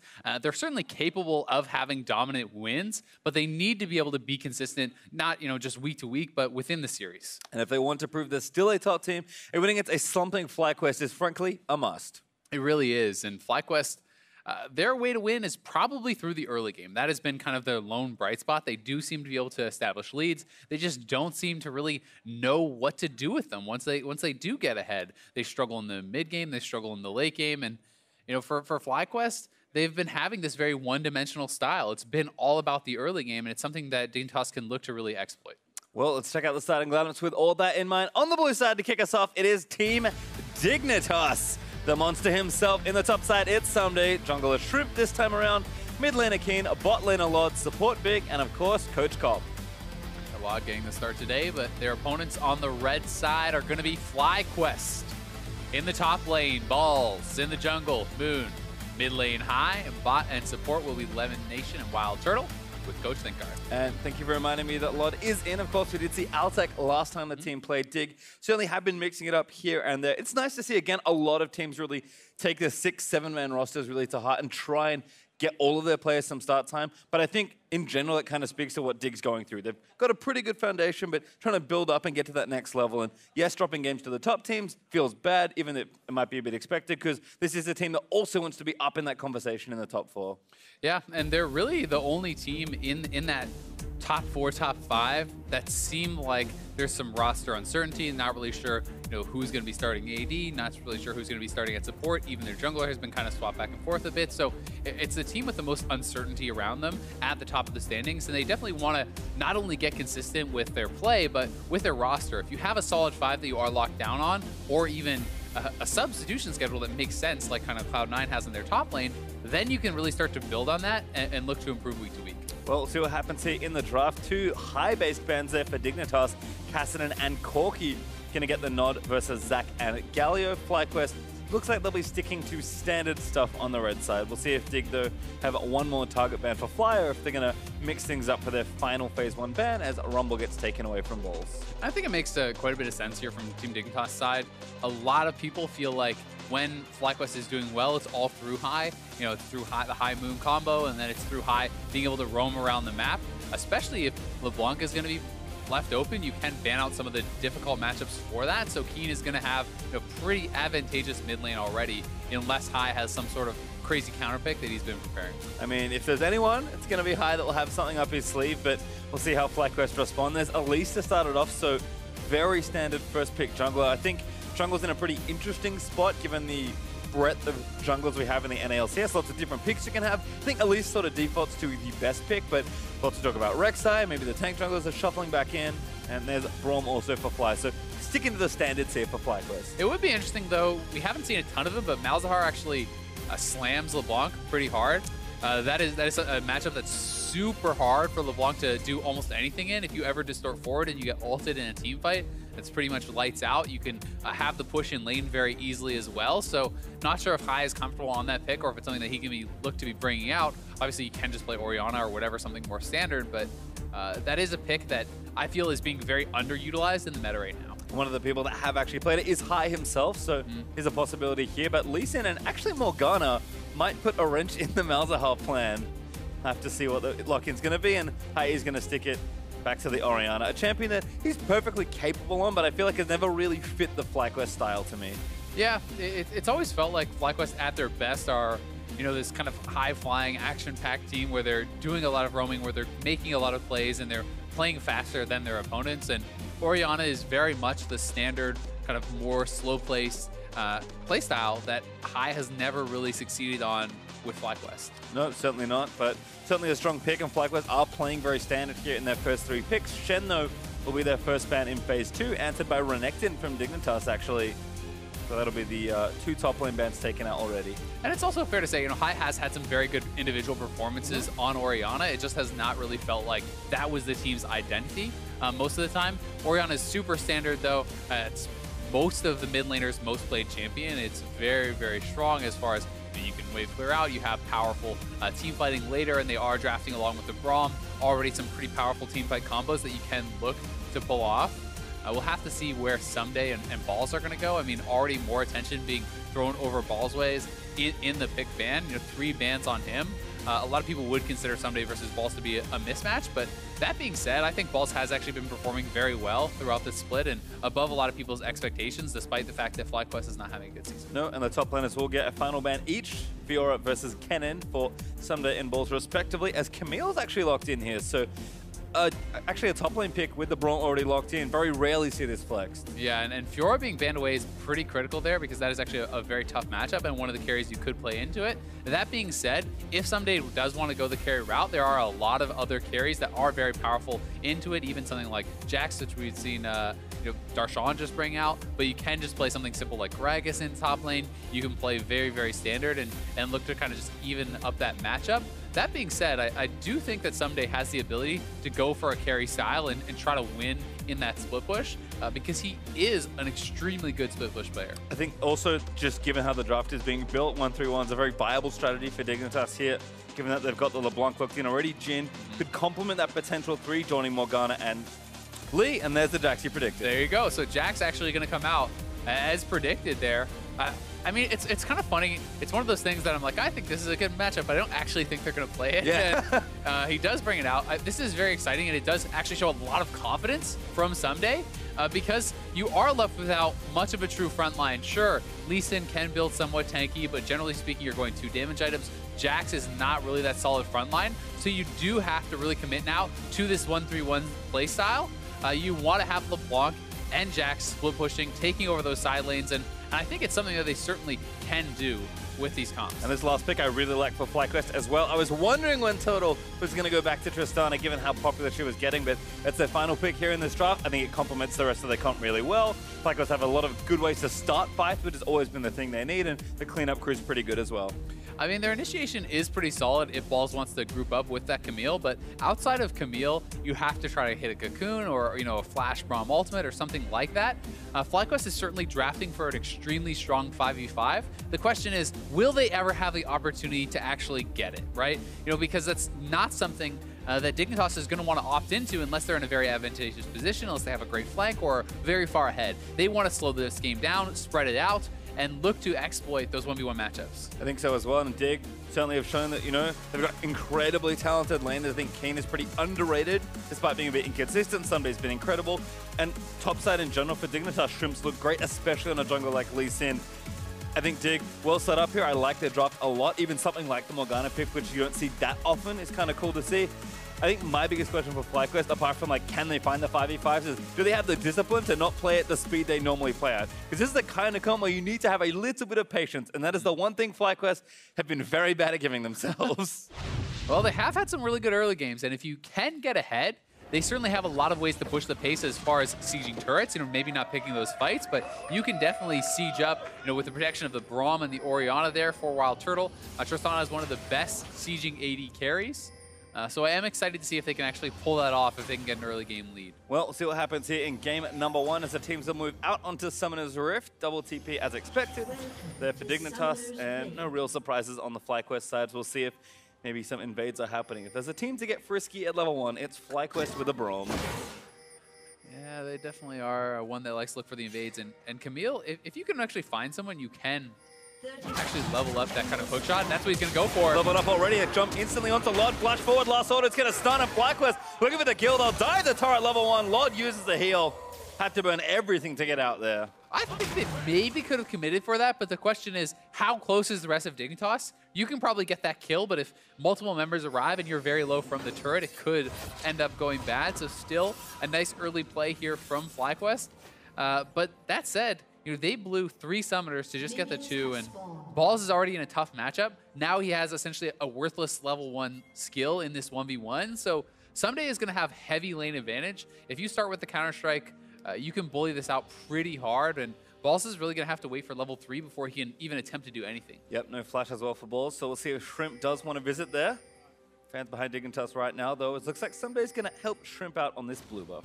I mean, you could even look to do a very cheesy early gank. Shrimp is one of the guys who actually is more prone to do these sorts of paths, and he's getting a pretty big leash here from Someday. So you could look to see him do something like blue to his opponent's red to try to gank top. That would not really surprise me. It was funny because the other jungler that's known for that is actually Moon, and they're on pretty aggressive junglers here, but it looks like at least right now, pretty standard openings. Blue into Gromp for both junglers here, and looks like they'll smite away this camp potentially. No, Shrimp actually going to hold on to it. Moon's actually already cleared that Gromp, so again, looks like maybe just some early jungle clearing happening and no early visitations to the lanes just yet. And once Someday actually hits the level 2, you can start to go a bit more aggressive in this. If you feel like the jungler is not going to be around, you can level up your Q, simply hop in, use the Counter-Strike. And the Counter-Strike is really what this matchup is about, proper use of that. If you can actually use that to avoid a lot of the damage here from Camille, it can be pretty difficult. Even if Camille's going to land a stun on you with a hook shot, you can actually preemptively pop the Counter-Strike, so you will not really take much damage at all going out of that. So it's pretty tough, I feel like, for Camille, even relatively early on. And in the later stages of the game, I think you're going to get outscaled pretty hard. It's kind of fun to see somebody just consistently canceling autos very nicely, but Balls isn't biting. So just going to keep the waves as even as they can, but Balls did safely make it to level 3. Someday actually a little bit far behind in XP because he was late to lane, I think. Yeah, well, and I mean, he's actually just letting the wave push towards him. So he's trying to play it very carefully. And while Balls does have his flash down, he's showing the respect over to Moon, knows that combo could be very powerful, and he also knows that he's going to outscale his opponent in the 1v1. So even if you could perhaps get something done early on Jax, there's no real need to try to press that. So he's just going to hold the wave near his turret, and this is making it so that even if Moon did come up top, they couldn't get anything done. Explains all the fancy S spamming. Making sure those autos didn't come out. Looks like mid lane pressure for High is looking good, although behind in CS, unfortunately for him. As we check him on the bot side, Turtle already demonstrating the ability to buffer out of CC with Tristana's jump. And looks like they're just getting the lane pushed in nice and early. Kane looks for a chain. Does like trying to Shrimps here as well. Q's going to land. He's going to go straight for it onto High. So High trades around and holds onto his summoners. And it's a nice chunk here from Shrimp because he has not actually gone back to base yet. So his health is not super important right now. He doesn't really care if he takes a little bit of damage there. Likely going to be heading back to base soon. And even if he wants to stay out on the map, Lee Sin has such incredible sustain in the jungle that him losing some health to the turret is actually totally fine, whereas High now has to go back to base. Yep, gonna lose a wave here as well as he walks back down. Only an amp time and a refillable potion. Another whole lot itemized there for High, and of course King can go back whenever he wants and TP back to lane if needed. So he's gonna recall now. We'll see what he has to purchase as Someday. Nice little stun there, landing onto Balls. So bit of trade damage back and forth, and kind of as expected, excellent lane control here for Someday. Yeah, he's doing it very well and able to actually parry the last part of Precision Protocol, that big burst damage that can come out from the Q, so using his parry very intelligently, and that's so much of what playing Jax is about. But Moon is down here, he is spotted. Aggression here, but Lord actually might be in trouble already. Already got stunned once, Moon gonna chase him with the Cocoon, misses, first blood does go over, Turtle able to grab it, now hops out of the way as Keen TP's down to seal the trade kill, but Keen now gonna get stunned up, but Big still fighting it out. Moon forced to retreat as Someday aggressive on the Balls once more, but the stun lands back in. Good trade there from the Camille. Really tight stuff here in topside. Someday gonna use the Counter-Strike. Stun isn't gonna hit though. But Balls no cooldowns to go aggressive, and here comes Shrimp. Yeah, Shrimp is up here. This could be a tough dive to pull off if they want to go for it. I don't think they will. He's more just kind of escorting in that wave, making sure that if anyone comes up, that Someday has the safety, because you are very vulnerable right when you're just before crashing that wave. And High actually was roaming to the top lane, so good presence of mind there from Shrimp. Gonna get a ward on the Krugs also, so a bit of extra vision into the enemy jungle. Might even be able to get some extra. Does get another ward down onto the Raptor pit, so top to bottom, that red side of FlyQuest jungle warded. It's a nice start here to the fight from FlyQuest. It seems like Claude had pretty much accepted his fate. You feel like maybe he could have kind of flashed out and bought a little bit more time, but does go down. At least they do trade the kill back. That being said, I think First Blood going over on that Tristana is going to make it a pretty nice play for FlyQuest. as long as Keen is not bullying High too hard because of the additional gold that he has picked up. Because High already had been sent back to base earlier and didn't really get a great buy for himself. CS has been evened up, so we'll see if that continues or if Keen's able to translate that early gold into more of a lead for himself. Total though, the BF sword to the serrated Dirk here, so certainly an advantage in the 2v2 for FlyQuest here in the bottom lane.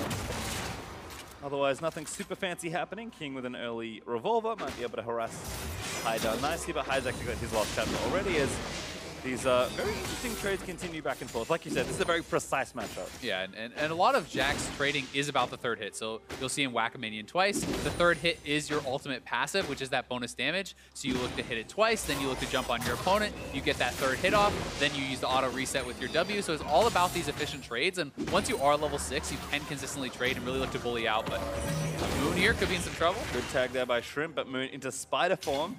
Doesn't need to pull the trigger on the rappel. As Shrimp not choosing to chase, but Keen, nice little invade there from the Dignitas midsection. Able to chunk down Moon pretty low. It'd also be interesting to see if someday is going to rush Triforce or if he's going to go straight for Titanic. There is kind of some debate on this, and in general, most players have moved entirely away from Blade of the Rune King. On Jax, they are going Trinity Force, Titanic, and then Tank. That is kind of the standard high elo build right now. It does allow you to have the auto reset from the Titanic to get that third hit proc off very quickly. It's more HP for team fighting, and it's superior wave clear and push to be able to get those turrets fast. So this is a really nice move from FlyQuest. Yeah, very proactive, just going to the Infernal Drake, knowing that Dignitas were on some buy time, is kind of that bottom lane strength bleeding out towards that objective.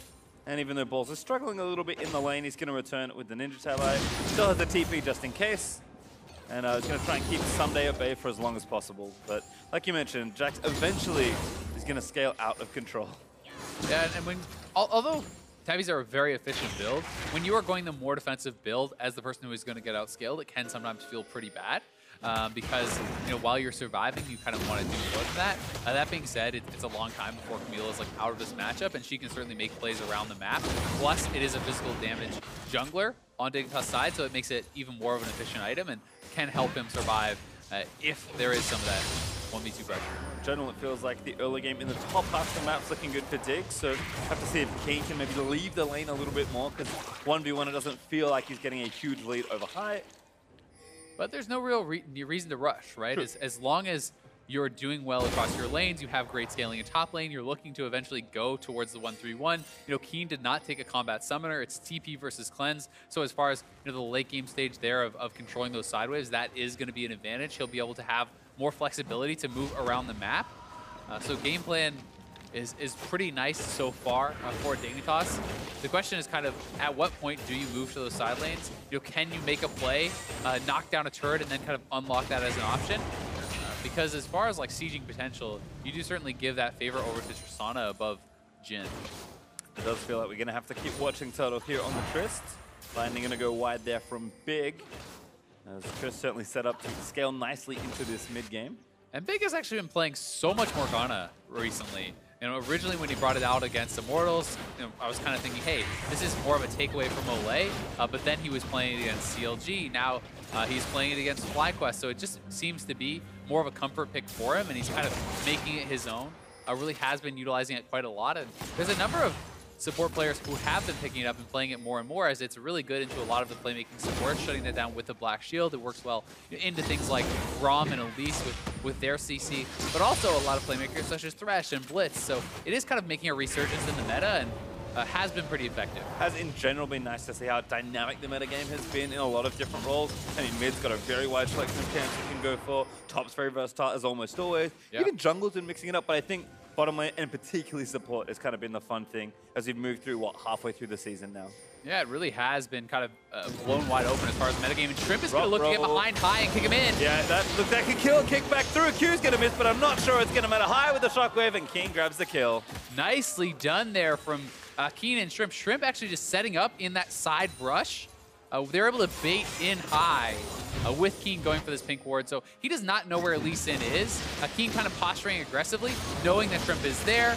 The cleanse comes out, but not going to save you when Shrimp is already behind, and just very well executed here by the Dignitas mid lane jungle team. Yeah, this is the thing. Lee Sin is, whenever you have good gank assists for Lee Sin, always feels like a tough time, and LeBlanc has plenty good assist as Keen lands a nice chain to secure his second kill of this one. Question kind of answered. I mean, someday, at least for now, is going to be heading towards that Titanic Hydra. Some players will go Tiamat into Triforce, but generally speaking, you are expecting him to just go full Titanic once you start down this route.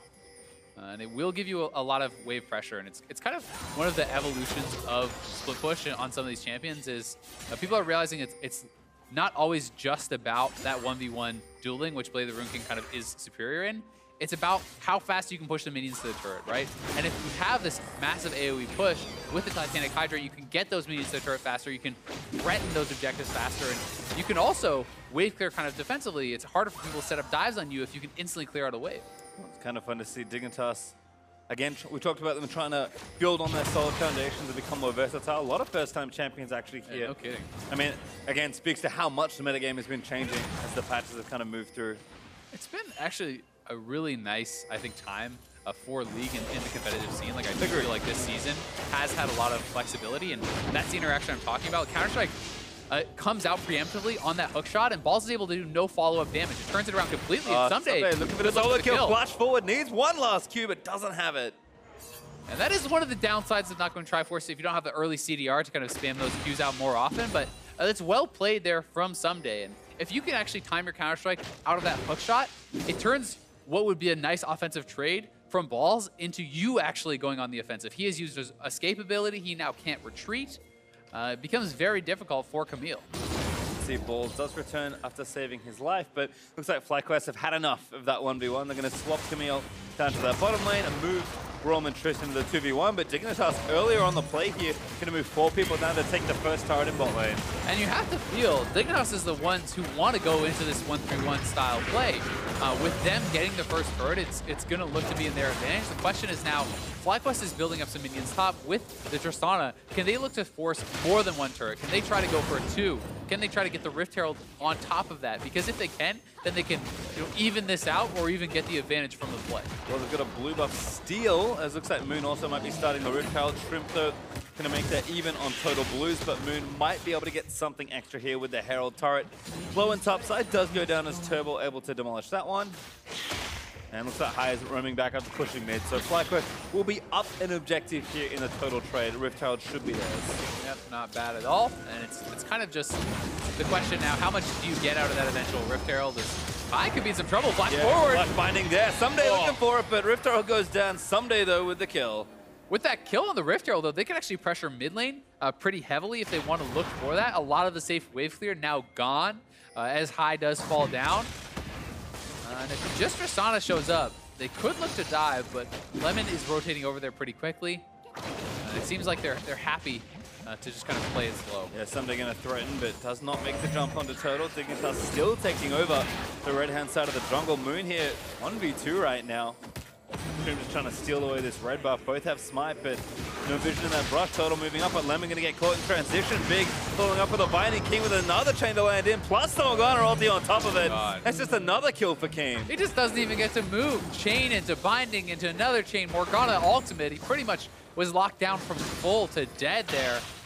It can be so frustrating playing against Morgana that CC lasts so long, and when you have something to set it up, like the chains from LeBlanc there, it's pretty free.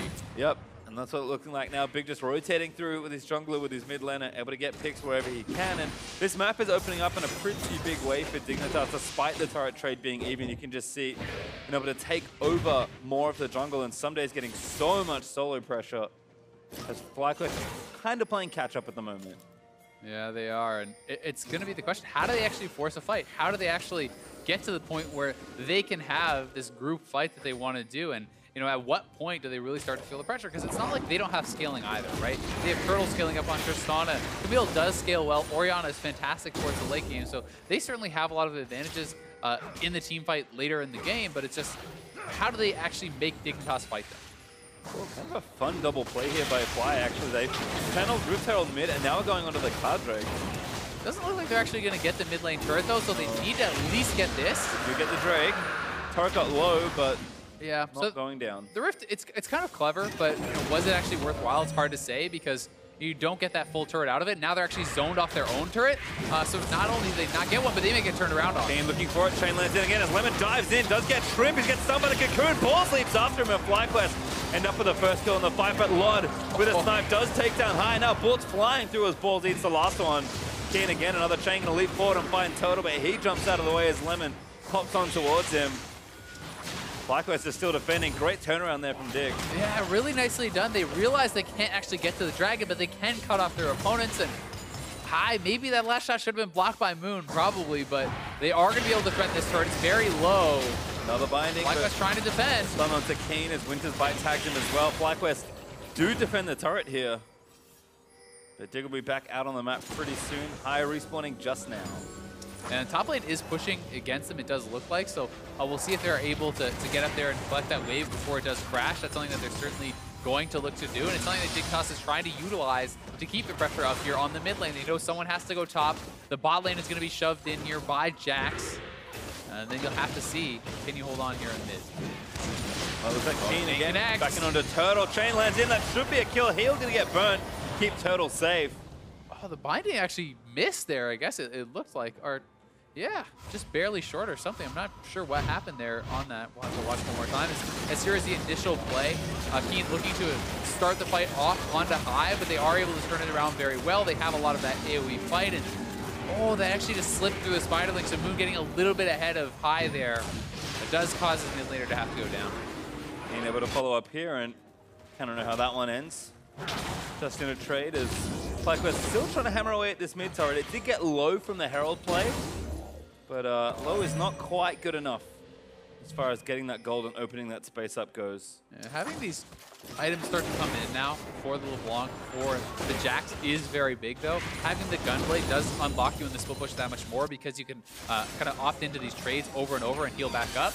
Somebody may want this fight, but it is a red buff Camille, and you have to give a lot more respect over to it now because of that.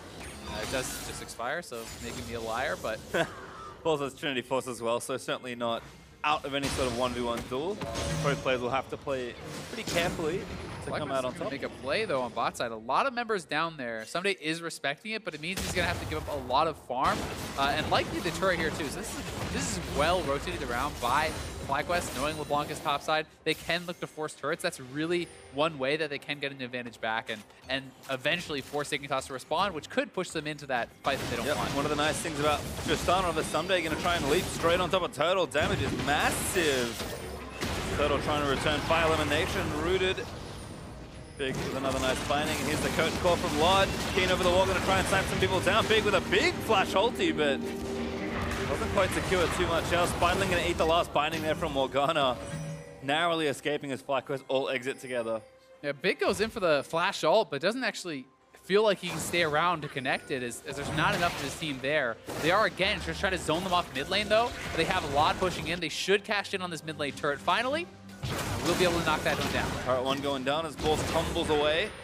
Another binding lands, this time onto Moon. Oh, the red buff? No, okay. Turret does fall. Dignitas actually the first one to crack open mid. Continuing to match turrets there versus FlyQuest. And Someday just doesn't need to move right now. Gonna get, again, that Titanic push nice and quickly.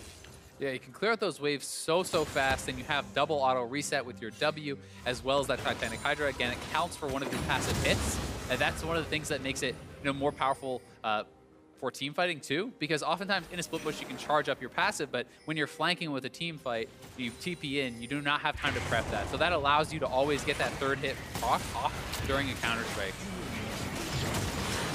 So Lod and Big is going to do some farming, leaving one little Raptor there. Shrimp actually also taking some jungle away, so Dig, again, doing a nice job spreading out, making sure FlyQuest can't get grouped, and that Turtle does still have some money to spend. Hasn't really completed the first major item just yet, so Fly, despite what they've been able to do with their Tristana, not in a position yet to force a fight A, which is maybe going to be their issue, but even if they could, win one.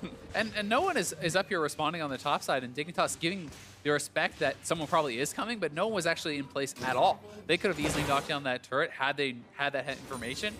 Credit goes to FlyQuest's vision control for not really allowing their opponents to have those deep wards and know that no one would be up there. But still, they are feeling like already starting to lag a little bit behind in lane assignments and having the people at the right place at the right time, because when no one can 1v1 the LeBlanc, like, you can't just send your Trista by herself to farm against LeBlanc. You need support, which means that there's going to be an uneven matchup somewhere else. Yep, gold lead still up for Dig, about 2,000 gold currently in the lead, as Blood Turtle did go finish his static shiv, so Infinity Edge should be up shortly, just needs to farm the last bit. And Ball's roaming up towards mid lane. They are going to try to look for a catch, but right now it's Turtle in trouble. Going back in, Lemon Nation going to try and turn it around. Good play there from Fly. I know they had to fight out of there, but no kill on the King. He's at FlyQuest again, still playing catch up around the map as Someday gets the bot wave pushing once more. And it's going to be up to the rest of his team to actually try to wave clear this out, keep them alive, because the three-man squad, if it's jungle, AD carry support, they don't have fantastic wave clear. I mean, yes, they have some with the Morgana and the Jhin, but this is not like super high wave clear. Good cleanse by High. Forced to burn the Summoner is big with another accurate binding. Also Infernal Drake up here, so Dignitas just making some space around the objective. Lee Sin and Jax will finish this off very quickly. As long as that mid lane squad does not get killed and can continue to wave clear, you're going to get advantages elsewhere on the map. So that is really the goal. In these split push games, it's not just about Someday succeeding in the side lane. A lot of the difficult play comes down to how do you balance pressuring and wave clearing and keeping threat on the map as the three-man squad versus not getting caught. Because if you do get caught and your side laner is far away, you can sometimes lose Baron and things like this, and the whole gameplay can fall apart very, very quickly. Thankfully for Dig, the first part of the plan is going well. Someday's actually looking very good currently, still with the CS lead and just happily, carefree pushing waves down in the bottom side once more. Ball's a little bit more item. He's got the red buff now. He wants this fight. Someday actually leaps over the wall aggressively to flank behind Balls, who's going to have to try and get out of here. Stun. Ooh, he's not going to connect, but Shrimp's here to try and finish it off. Q lands in. Balls flashes after it, but Shrimp doesn't follow with the flash kick. Ball's actually going to live. Huh. I mean, he had a ward available. He could have easily ward hop kick flash, but I guess they're not certain that they can get that kill and not certain they want to commit that much over to it. So either way, they're happy taking the small win. High with an ulti, trying to catch Keen, but Keen just pops forward for a bit of harassment. Looks like an all-in, I suppose. So nice little feint there from Keen to get a shockwave out of Orianna. It's so tough dealing with LeBlanc because of that, because she is so evasive. You can just jump forward, distort right back after a Q gunblade, and you can do these very quick trades, and it's so tough to deal with her in the 1v1 because of that. But at the same time, it can be really hard sometimes for LeBlanc to find effectiveness in a 5v5, where there's so many forms of CC that can hit her, and if she does get locked down, she can very easily go down. Well, I like the Banshee's Veil second here for Keen. As a result, been a pretty popular item. LeBlanc especially. Stun onto Big by Moon, whose cocoons have also looked good this game, but FlyQuest again still trying to get the band together and maybe knock down this last outer turret. Turtle does have 2 items now finished, so power is getting there for FlyQuest, but Dignitas just enacting on their plan a little better than FlyQuest, and that gold lead they do have is helping out somewhat, but it's mostly just been a solid execution of the plan they all started in draft. Yeah, they're playing it very intelligently, and it does look really good for now, but one pick like that can turn the game around. They could look to force around Baron now, or try to aggressively siege, and if you can force Someday into a team fight, and he's not the absolute strongest there, so FlyQuest for now are not going to start with the Baron. They're just going to look to knock down some turrets. Yep, they'll take that first turret, but may still have a little bit more to come. Now moving over towards the Baron side of the map, but King with some nice wards down on FlyQuest. That time is still pretty short. Shrimp up in 15. Oh, Big may be caught now as well. Could be a bait, but a good Black Shield might keep him alive. Turtle flashes after the jump forward, looking to take him down. Does get Big. As Lord's going to get exhausted. Also chasing, but TP in from Dignitas. Looks like it's King going to join in for the fight, but moving to the assassination. Takes down Lord on the other side of it now. Gets out from under the chain as he flashes out. Huge. That is a dead man's plate Elise. This is not even a full AP Elise, and he just erased Lord off the map, and that is one case where Turtle's aggressive plays do come up big, right? He does not get punished for that. They get a pick on the support. They kill off the AD carry as well. And here's the initial play. A nice cocoon into Shockwave combo. Shrimp gets locked up. Very well set up there by FlyQuest, baiting with that pink ward over the wall. And then Turtle recalling in the side brush here. Big thinks he can move forward, and he decides to commit on the play, feeling like he can actually take him out. And he is right, but this is risky, right? You jump forward like this, if you do not actually kill off Big, with that last shot, you do not have a reset to go back out. But he has the confidence in his team. They can follow up, they move in, they get to play, and then Lod just gets popped by Moon. Yep, flanked by the very speedy Elise, but certainly an unexpected assassination. A nice play from Moon. That's FlyQuest. A few extra kills after that play. Still no objectives really being taken. Did get the mid outer turret though, so kind of took the thing they came for and got some extra credit. Yeah, the gold is pretty much dead even now, right? So it's just who can execute the game plan better. Can FlyQuest get those picks? Can they force Dignitas to get into these team fights and really execute their advantages there? Or can Dignitas slow down the game enough that eventually someday will take over, that he'll get to this unstoppable point on the Jax? And with those 2 items completed, he is getting closer and closer to that. So you do feel like the side lane is a bit on a timer, but as far as the 5v5, FlyQuest is always going to have the edge there, I feel. Yeah, and you can see Total, kind of the one we can check in as far as how FlyQuest doing is getting towards their goal. Yeah. 3 items actually now done. Just had a Zeal before, I believe, so Total buying a very big item for himself. And these are the points where a lot of these later game carries really come online. Sure, maybe need the last Whisper, maybe wants a QSS for some extra safety, but as far as initial jumping off points for damage, Total's ready. And there's not that much armor, right? There's a Dead Man's Plate on Shrimp. That's it for armor right now. So Turtle is at a massively strong point with this kind of Energizer build as it has been coined. You recharge that Warlord's Bloodlust faster, which gives you the move speed, which gives you the healing, and you have so much attack speed, so much crit.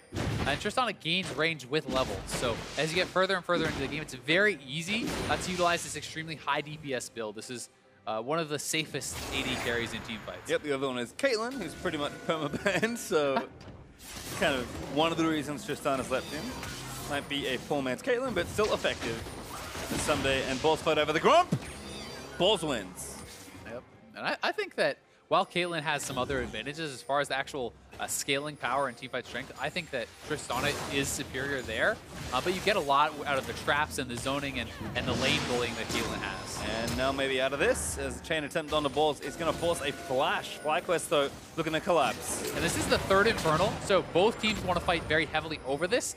This will give whoever captures it that big advantage for the rest of the game, because both teams have 1 Infernal apiece. You want that added bonus going forward. Does give FlyQuest an opportunity for a team fight, though. Exactly. If Dignitas opts into this, FlyQuest can find that 5v5. They could look for the Shockwave. That's executed correctly. Turtle's not here yet. Yeah, Turtle getting there late. Drake goes over to Shrimp, but the fight's still going to start. Shrimp, he's going to get knocked up. A nice 3-man off from Elimination. Someday, the next one to be jumped in is going to try and take down Turtle. Gets out over the pit as Lod's firing curtain calls in, but the Cocoon is going to keep that back, and actually it's just 1 kill. If it's just Shrimp, the advantage definitely goes to Dignitas unless FlyQuest can force something now. And they want to try to head over to the Baron perhaps to get that advantage, knowing that they have kind of lost out on this fight, but they're very low on health. I don't think that they can actually force it. So Turtle's just going to go topside, clear up some waves, and Dignitas definitely getting the advantage on that play. Yep, happy to trade Shrimp for that 2nd Infernal Drake, which they do get there. Shrimp himself able to collect it. And FlyQuest was just a bit late to the play. I mean, that was the opportunity that they wanted. They knew that the fight was going to break out, but Turtle was not there in time.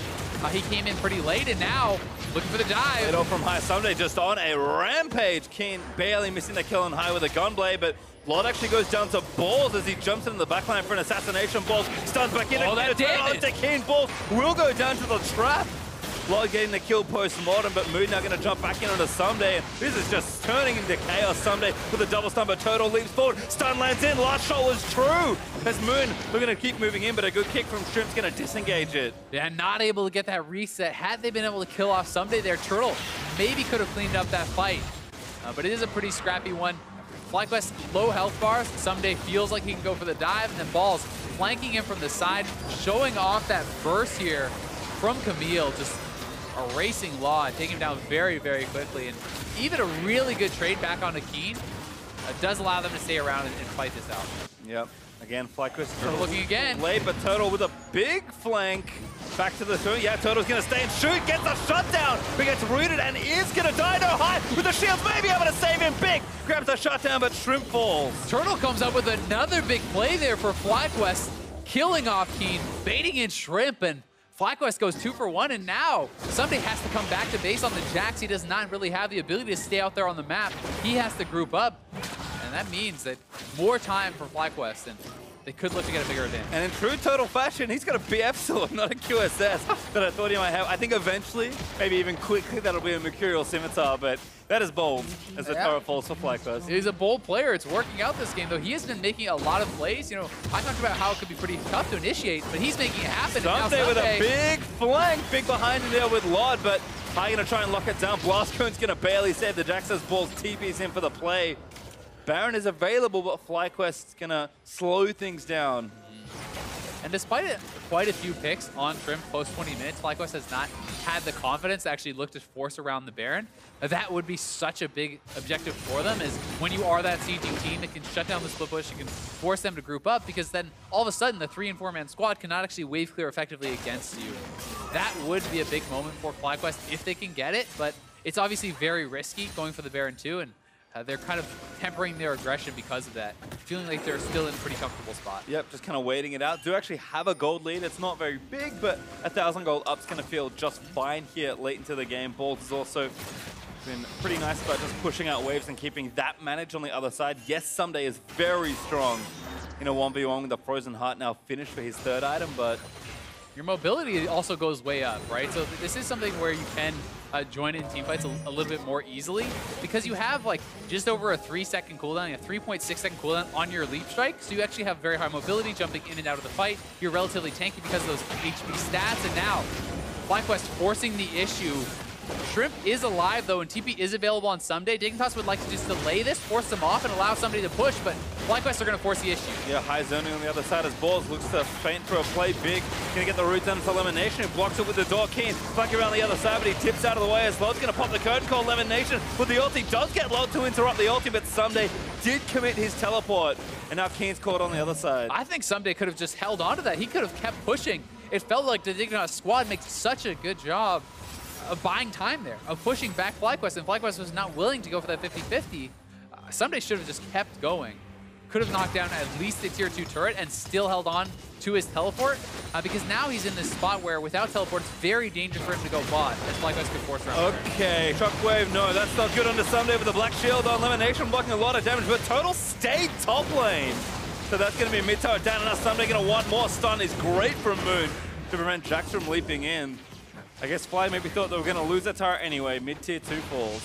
Yeah, give over all that farm to Tristana. Wild Turtle is going to be massive now. Bloodthirster complete, so giving him more raw power as well as some of that survivability in these teamfights. And if you can keep him safe, he is going to be a monster. The pure DPS that he puts out is so high. But there's also a lot of threat from Jax if he is jumping towards him, and he can buy a lot of time with the Counter-Strike and then hop right back out. Oh, looks like FlyQuest continuing to play around the Baron side of the map. Keen is actually the one forced to move down to that bottom side because he's got the teleport right now. Someday also looking for a big flank and another pick maybe onto Lod. Good binding there from big stops. Camille from Chesky, but Turtle with another flat. There's the kills. He gets a crit on the last auto.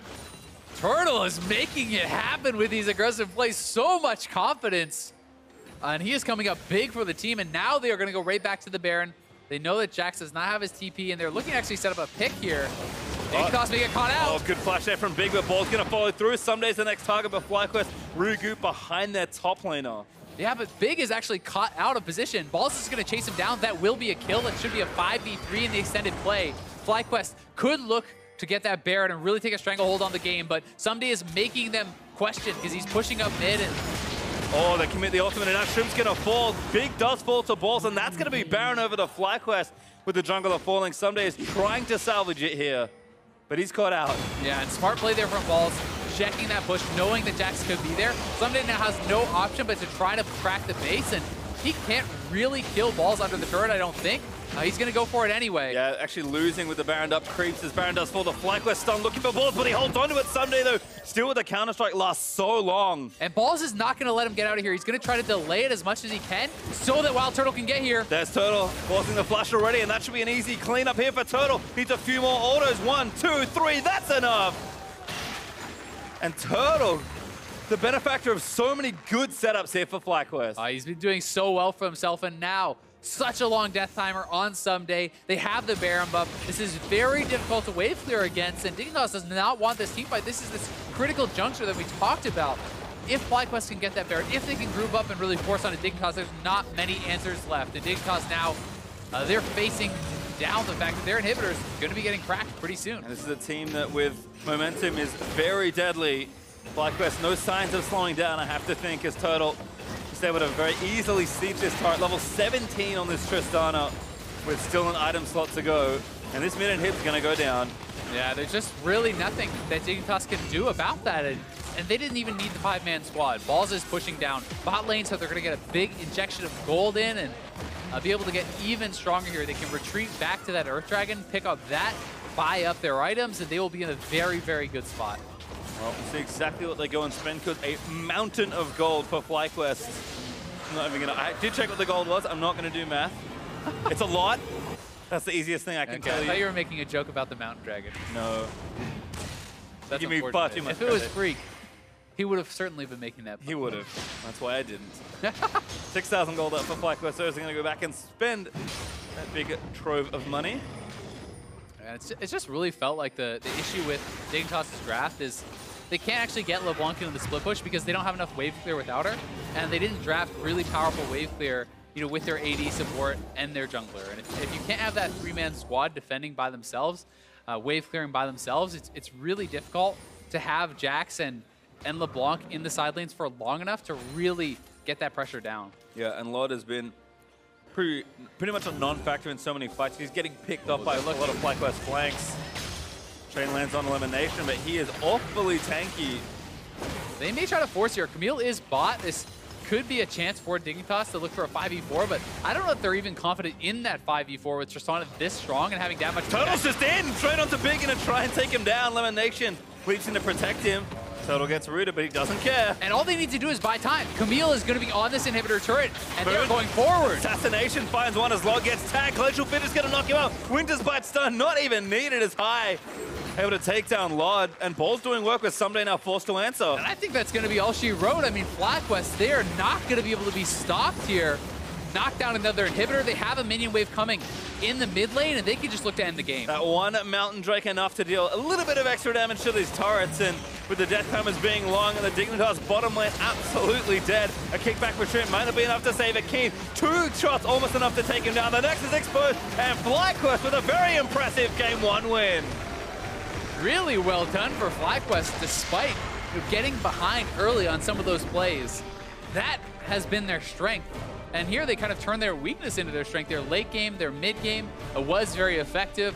A Turtle coming up so big for the team, making some of those risky plays on the Tristana, but able to really take over as he was able to capitalize on them, pick up so many kills. He crushed this game on damage and really was a monster for FlyQuest. I mean, that's the Turtle I think everyone wanted to see when you hear the news that Wild Turtle is joining FlyQuest. Those are the plays that you expect, and Turtle finally delivers. Yeah, I mean, he's able to deliver it in such a big way, and it's fun to see him succeed in a way where he's also kind of failed spectacularly, right? Like, he has the confidence to still go for that play style, and it allows him to hard carry this game, it felt like. Well, we're going to have a look at the game here. You can see the team up on your screen. We've kind of gone through Dignitas' plan. You did highlight that defensive trio may have not been the best choice, but on the FlyQuest side, I think just a really solid draft from them, and I liked especially the just Tristana Braum and then some early stuff to help High and Moon get through the game. Yeah, I mean, I think they had a very powerful team fight composition, and they played better around what their win conditions were, right? They were the team that was able to force more upon their opponents, make them enter team fights, siege up turrets, and really get something done. And although Someday is going to outscale the Camille, he never had either the vision control or the support to actually get those 1v1s and really start taking over. And LeBlanc was just relegated into essentially a wave clear mid, where she's not really going to have a lot of effectiveness. She wants to be in a side lane in 1v1s and 1v2s, this sort of situation where she can kind of scrap and outplay opponents. And it's tough for King. We're going to have a look at some of his highlights here because his early game did go very well for Dignitas. I mean, King was the reason that so many of these fights actually looked good in the early game. Yeah, I mean, Keen had a fantastic early game. A TP bot lane, able to turn around that first blood, pick up a kill there. Then they bait in high, they grab another kill for themselves, and it's these kind of scrappy, skirmishy fights that LeBlanc is most effective in, but they simply were not able to get him in these situations much throughout the later stages of the game. They kept picking off High, but High is on a champion where he can simply group up and play a more supportive role. It's kind of be the second fiddle to Wild Turtle, but they were not able to actually have that happen. They were not able to have Keen in a side lane 1v1ing Orion and continue to extend the advantage, and they never got anything big off of these kills. They would get an individual pick, but they wouldn't get a turret. They'd get an individual pick, but no Baron, no massive follow-up to kind of capitalize. Yeah, you could see a lot of those, just based on the levels, that was pretty early into the mid-game there. And then at some point, things just started going wrong for Dignitas. And it really was FlyQuest and Wild Turtle, who we're going to have a look at now. So many just Turtle classic plays here. And this is kind of how it all started. I mean, these are a lot of risky plays, too. I mean, that's why it's the Turtle classic. Yeah, executes them very well. Flashing forward onto the Morgana into a binding, but he does get the kill, so he resets. And, you know, looking for these really kind of aggressive plays, Turtle able to join into this team fight.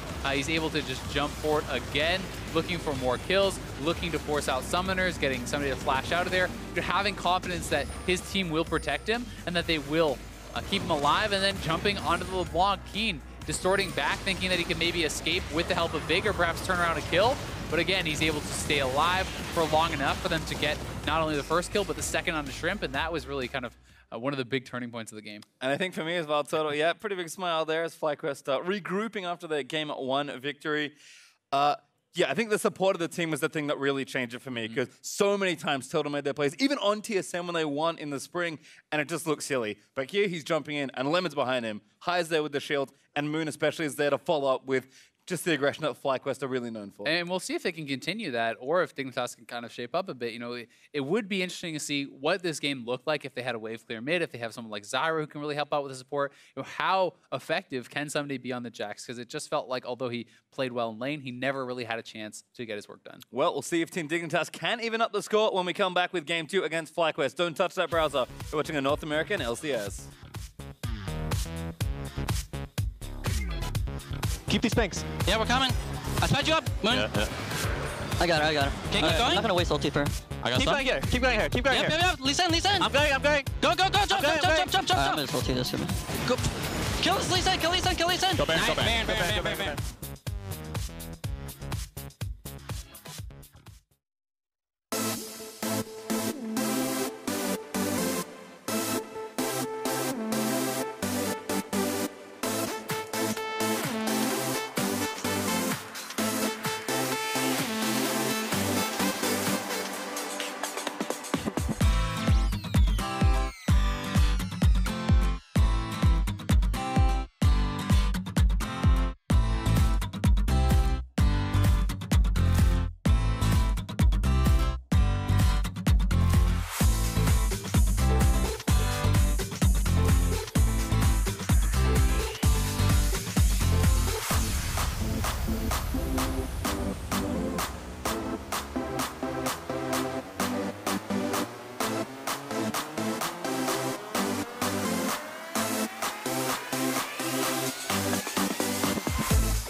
Welcome back to the North American LCS. There's more games coming right up, but first, I've got Freak with me to update his ADC tier list as we continue to advance through the summer split. Now, some things have changed, some things have stayed the same. Most notably, Sneaky still sitting atop the table. Right, so just to recap, we're talking about this split. So the first 4 weeks here, didn't look at Friday's games to help kind of entertain this one. Okay. And overall, it was hard for me to find a number one because no one is dominating in all categories. But Sneaky was the best all around. He's the leader and player of the games. He's the first in CSD at 15. As far as 5, 10, and 20, he's also like top 4 there as well. Okay. Great damage share, great damage per gold. He is doing very well in all categories. Gets the number 1 spot. All right, so statistically speaking, he's doing well in most categories, and then from the eye test, seems to be supporting his team and stepping Most player of the game, so he's where doing it. need be. So there you have it. Next up, Cody's son. Let's talk about him as he's at the top of the B tier. Yeah, I know a lot of people want him to be number 1. I just don't see it, honestly. He's a very good player, obviously. I ranked him as number 4 right here, but the thing is he's got some misgivings. First of all, his laning is average. He's got as many leads as negatives here. It's you know, kind of whatever. He got the most CS at the end of the game. He's been given farm, but he's not doing a ton with it. He's slightly above average damage share-wise. The big telling thing is his laning CS numbers are average, but his gold difference is massive because it's Ole and Xmithy who are ganking the lane, getting him kills, and he's kind of riding the wave, it feels like. I was going to say, there's also always the problem when you're looking at a player on the number 1 team in a league around how much are they responsible for the wins versus being carried and or benefiting from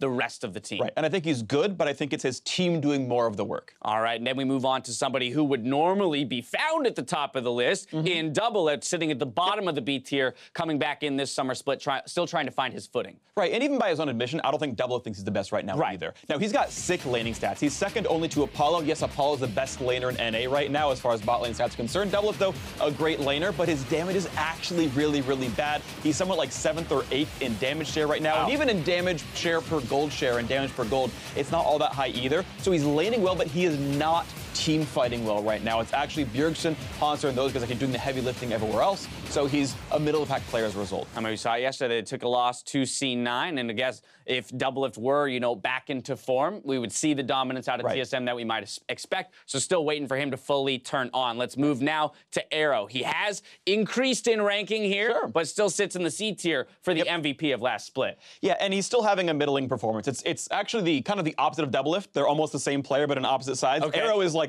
the worst laner in League of Legends. It actually got worse with Xpecial. If you look at like the last 3 matches, it's like actually abysmal alongside him. But he's a team fighting god. But he's the sickest team fighter, right? He's the second in damage share of all bot laners, second to, I believe it's Piglet. He's first in damage per gold because he's getting no gold and still doing plenty of damage. So. But the thing is, he's getting catastrophically blasted in lane. And that's gonna hurt him a lot because Phoenix One are not winning a lot of games. A lot of that is lack of lane pressure. I will say it's fascinating to watch him in team fights. He does seem to get the maximum amount of damage out possible while remaining alive. Finally, I want to talk about Laud. He's at the bottom of the table here on Dignitas, which is a team that is in the top half of the standings. Right, and by contrast, Altec is actually up there in C tier as a more average player. Right. Yeah, Laud, and I probably overrated him in the very beginning here when it was the first couple of matches, but Laud is dead last in laning, dead last in damage share, almost dead last in damage per gold. Like, this guy is actually poor in almost every match you can come up with. That said, he's usually dying somewhat infrequently. He's kind of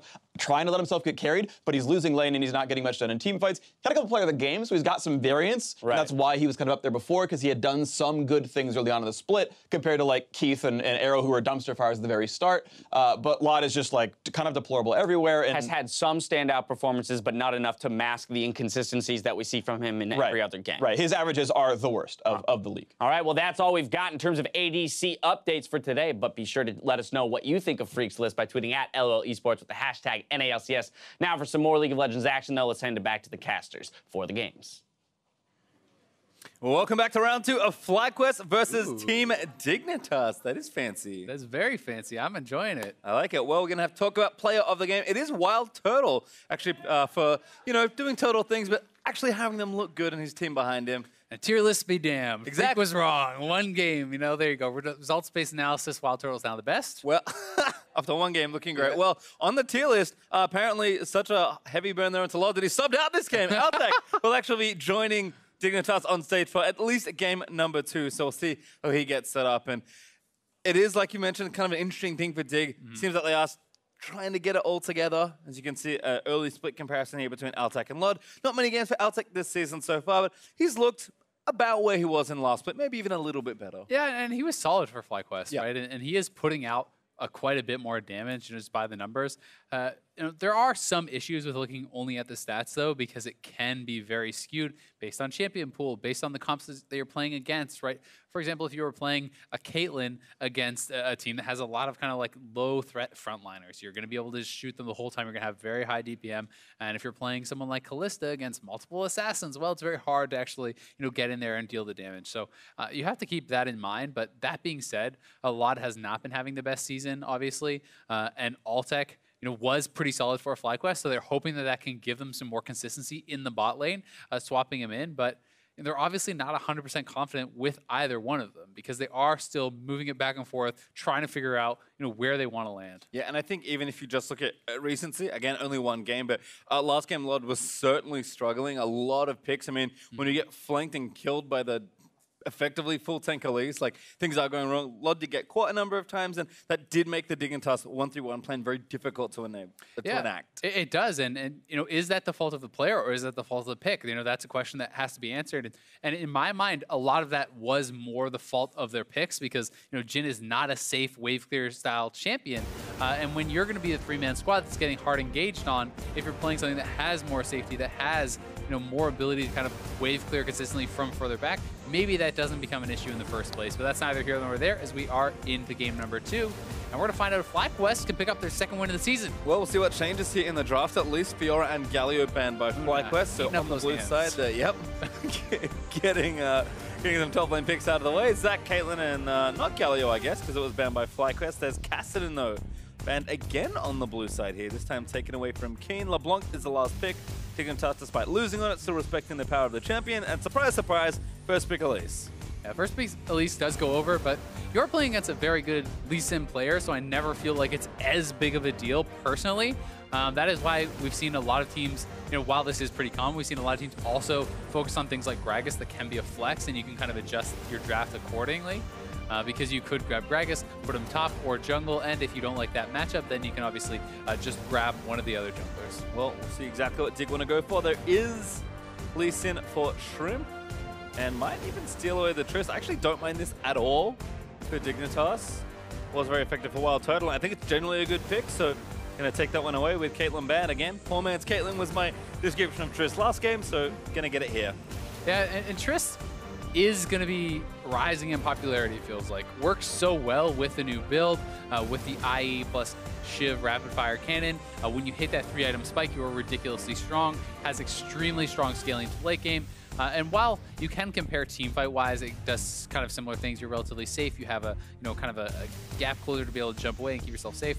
But it's very different in the lane, right? Tristana is not a bully AD carry. You lose lane to a lot of different champions, and it's more about sieging, it's more about pushing rather than it is about harassing your opponents. And that's something that Caitlyn kind of excels at, where Tristana does not. And I do like it, especially with Brom, so I like that FlyQuest are taking it here. I think it makes sense for total playstyle. It's a very stable champion for elimination to have, and looks like they actually are going to set up something similar here.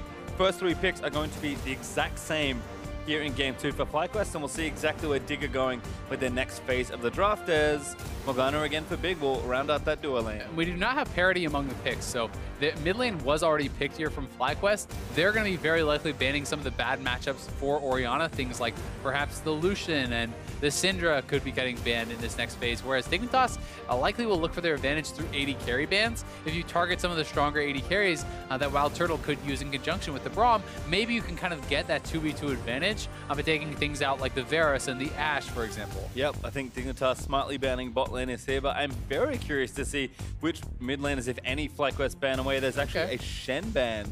They're continuing to target Someday. That's 3 top lane bans already on the FlyQuest side. Yeah, and they can continue to go down that route.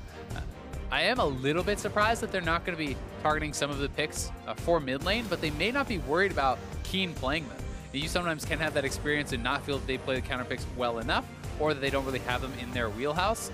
We'll see if Keen is going to be able to prove High wrong, or if he even wants to run something like that. Because that being said, their composition is not set up super well to run something like a Lucian mid, because if you do lock that in now, you're almost all physical damage. Morgana, while AP is not a significant damage source with the types of builds that people go in pro play, so then you would need an AP top laner like something along the lines of Rumble. So FlyQuest could even target something like that, And I think that's more what their idea is here. You ban out the Syndra and you say, hey, I don't actually care if you play Lucian mid, because that will make your composition pretty poor. Yep, so kind of 2 different solo lane bans there for FlyQuest, Kalista ban for Dig though. One other thing that's pretty cool about this is you could actually pick away the opposite side of the part, right? So if you say, okay, well, Rumble works well if you play it in conjunction with Lucian, and this isn't actually going to happen, then FlyQuest could have stolen away the other half of that and kind of ruined their comp. So I think that the FlyQuest pick ban is actually super intelligent the more I think about it. Yep, and there's Talia actually for Dig. So again, another decent matchup for Keen there in the mid lane. Not a counter strictly, but Talia is so strong early. A lot of players tend to like it into Orianna because Orianna doesn't do a whole lot early on in a 1v1. It's kind of a matter of where FlyQuest's going. Flash a Twitch quickly there for Turtle, which would make some sense in the style of comp they're building, but a blind pick top laner is required, and the answer is almost always Renekton.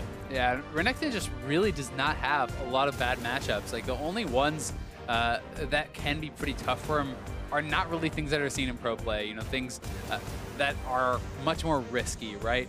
So we're not likely to see that. There are obviously answers. We are going to see a hyper carry here for Turtle, something that works very well in conjunction with Braum here too, because you have so much attack speed with that W pop. You can almost instantly proc the Braum passive, land that stun, and that can be a pretty powerful duo. The question now is, what does Dignitas run in the top lane? Do they just go back to a tank, you know, something like Gragas, and just kind of live through that lane, or are they going to play something more aggressive? They're going for Rumble. They actually are going for Rumble, so damage profile's a little curious here, but last pick by Someday is more of an aggressive laner, and that's like counter pick choice into Renekton. Always feels scary to me to play any somewhat squishy top laner into at least Renekton or least in Renekton, but Dignitas probably confident they can manage that. Shrimp and Sunday's 2v2 has looked very good on that side of the map. And you'll always have to be aware of the fact that Keen can have the push advantage and roam up top with that level 6 on Talia, so that's definitely something that they could be looking to exploit as well. It's also, you're in this position now with Dignitas where you have no real front line. And they're running this composition that is going to be very fragile. If they can get ahead, it can look very strong. But if you get behind against something like this, like, it's so easy to find the initiation. You know, with the Orianna, you have the Orianna plus the Renekton Braum frontline. Like, that is a very beefy frontline. If they can keep the Kog'Maw protected, that can be very powerful. But you know, Kog'Maw can be vulnerable to dive here too. When you layer in the Rumble ultimate, when you dive in with the Lee Sin, so we'll see which team is going to be able to kind of better pull this off. I would say in general, I like that FlyQuest are kind of going back to basics here, picking much more standard, picking very straightforward team comps that they feel that they can succeed with. I feel like kind of the opposite is true for Dignitas. Their individual talent seems so high, but this feels like another kind of wonky patched together team. I think their last draft had a little more cohesion, and that still maybe had some holes in it. Talia Rumble Lee Sin is a bit of a weird one, but I mean, the picks are strong enough that if especially they can get an advantage in the mid game, should be able to snowball from there, but it doesn't feel as cohesive to me. I agree, and I felt the same way kind of about the draft in the first game, where it feels like they're more saying, oh, I like this matchup. Oh, well, I like this matchup too. Okay, great. Oh, what does our team do? Oh, okay. That's unfortunate, you know? Yep. But you can make that work. It's just more of, it feels like a win lane, win game type of team. That being said, you know, you have so many threats that they can team fight, and the fact that Wild Turtle is on a low mobility AD carry can make him pretty vulnerable. You know, you can just try to threaten the dive because they don't have that much consistent DPS if Turtle is kind of shoved out of the fight. I wonder if we'll see quite as many flashes forward from Turtle this game. Probably not. Probably not. I certainly hope not, but get really fed. I've been surprised before as FlyQuest actually invading here. Oh, this is actually really smart. Dignitas has not spotted this invade. They're going to wrap around from behind. Down Shrimp again. Oh. Forced to take Safeguard level 1, so it does hop to a ward. Used his own trinket there too. Might have been fine, but he didn't want to risk it at all. Obviously, not ideal to be starting Safeguard, but he will still be able to clear. Going to need a leash probably, though. Start one of his own buffs, and that will be able to make it pretty okay. It looks like maybe another blue Gromp start there for Shrimp. And Moon's going to mix it up here on the right-hand side of the map. And another little thing, this is why people say you do not level up a skill until you actually need to. So don't just walk out of the map and automatically level up your Q. You can reactively level them up for things like invades, or if you see a great opportunity to see someone at level 1 and kill them. That's why the pro players do that, and that's something that you can utilize in your games here too. But we're going to see the kind of super leash Moon is going to be starting up on the Little Raptors, and the red buff's already being leashed for him, then he can go back and kill off the big Raptor there. This is going to give him a very accelerated start. They know Shrimp is already going to be behind the pace a little bit because he had to start W. So Moon should be off to the races a bit faster. Dignitas do have a ward there, though, so they know the opening of Moon's play, and I think you pretty much can see that he's going towards the left-hand side of the map. So should have a good idea of what's going on. So we'll see if Moon can find a surprising gank angle, or if he just even wants to keep farming things out and just take the lead that he's already got. Yeah, you can even look to kind of try to shove in top lane very heavily. And if you can make that reset, you can look to threaten ganks very easily here. Get some control on the top side, take out the scuttle. But Shrimp is clearing towards top side as well, so certainly something that can be matched. That could invade there also, but Moon stops fight for the Scuttle Crab, so looks like he's just going to play it safe and go for maybe fast level 4. That's kind of the other option here. He gets it super speedily. Might be able to just brute force a gank with the experience and buff advantage that he has coming out of the jungle. So it's been great to see so many different efficient jungle paths kind of being discovered, and players and teams are finally starting to fully utilize them.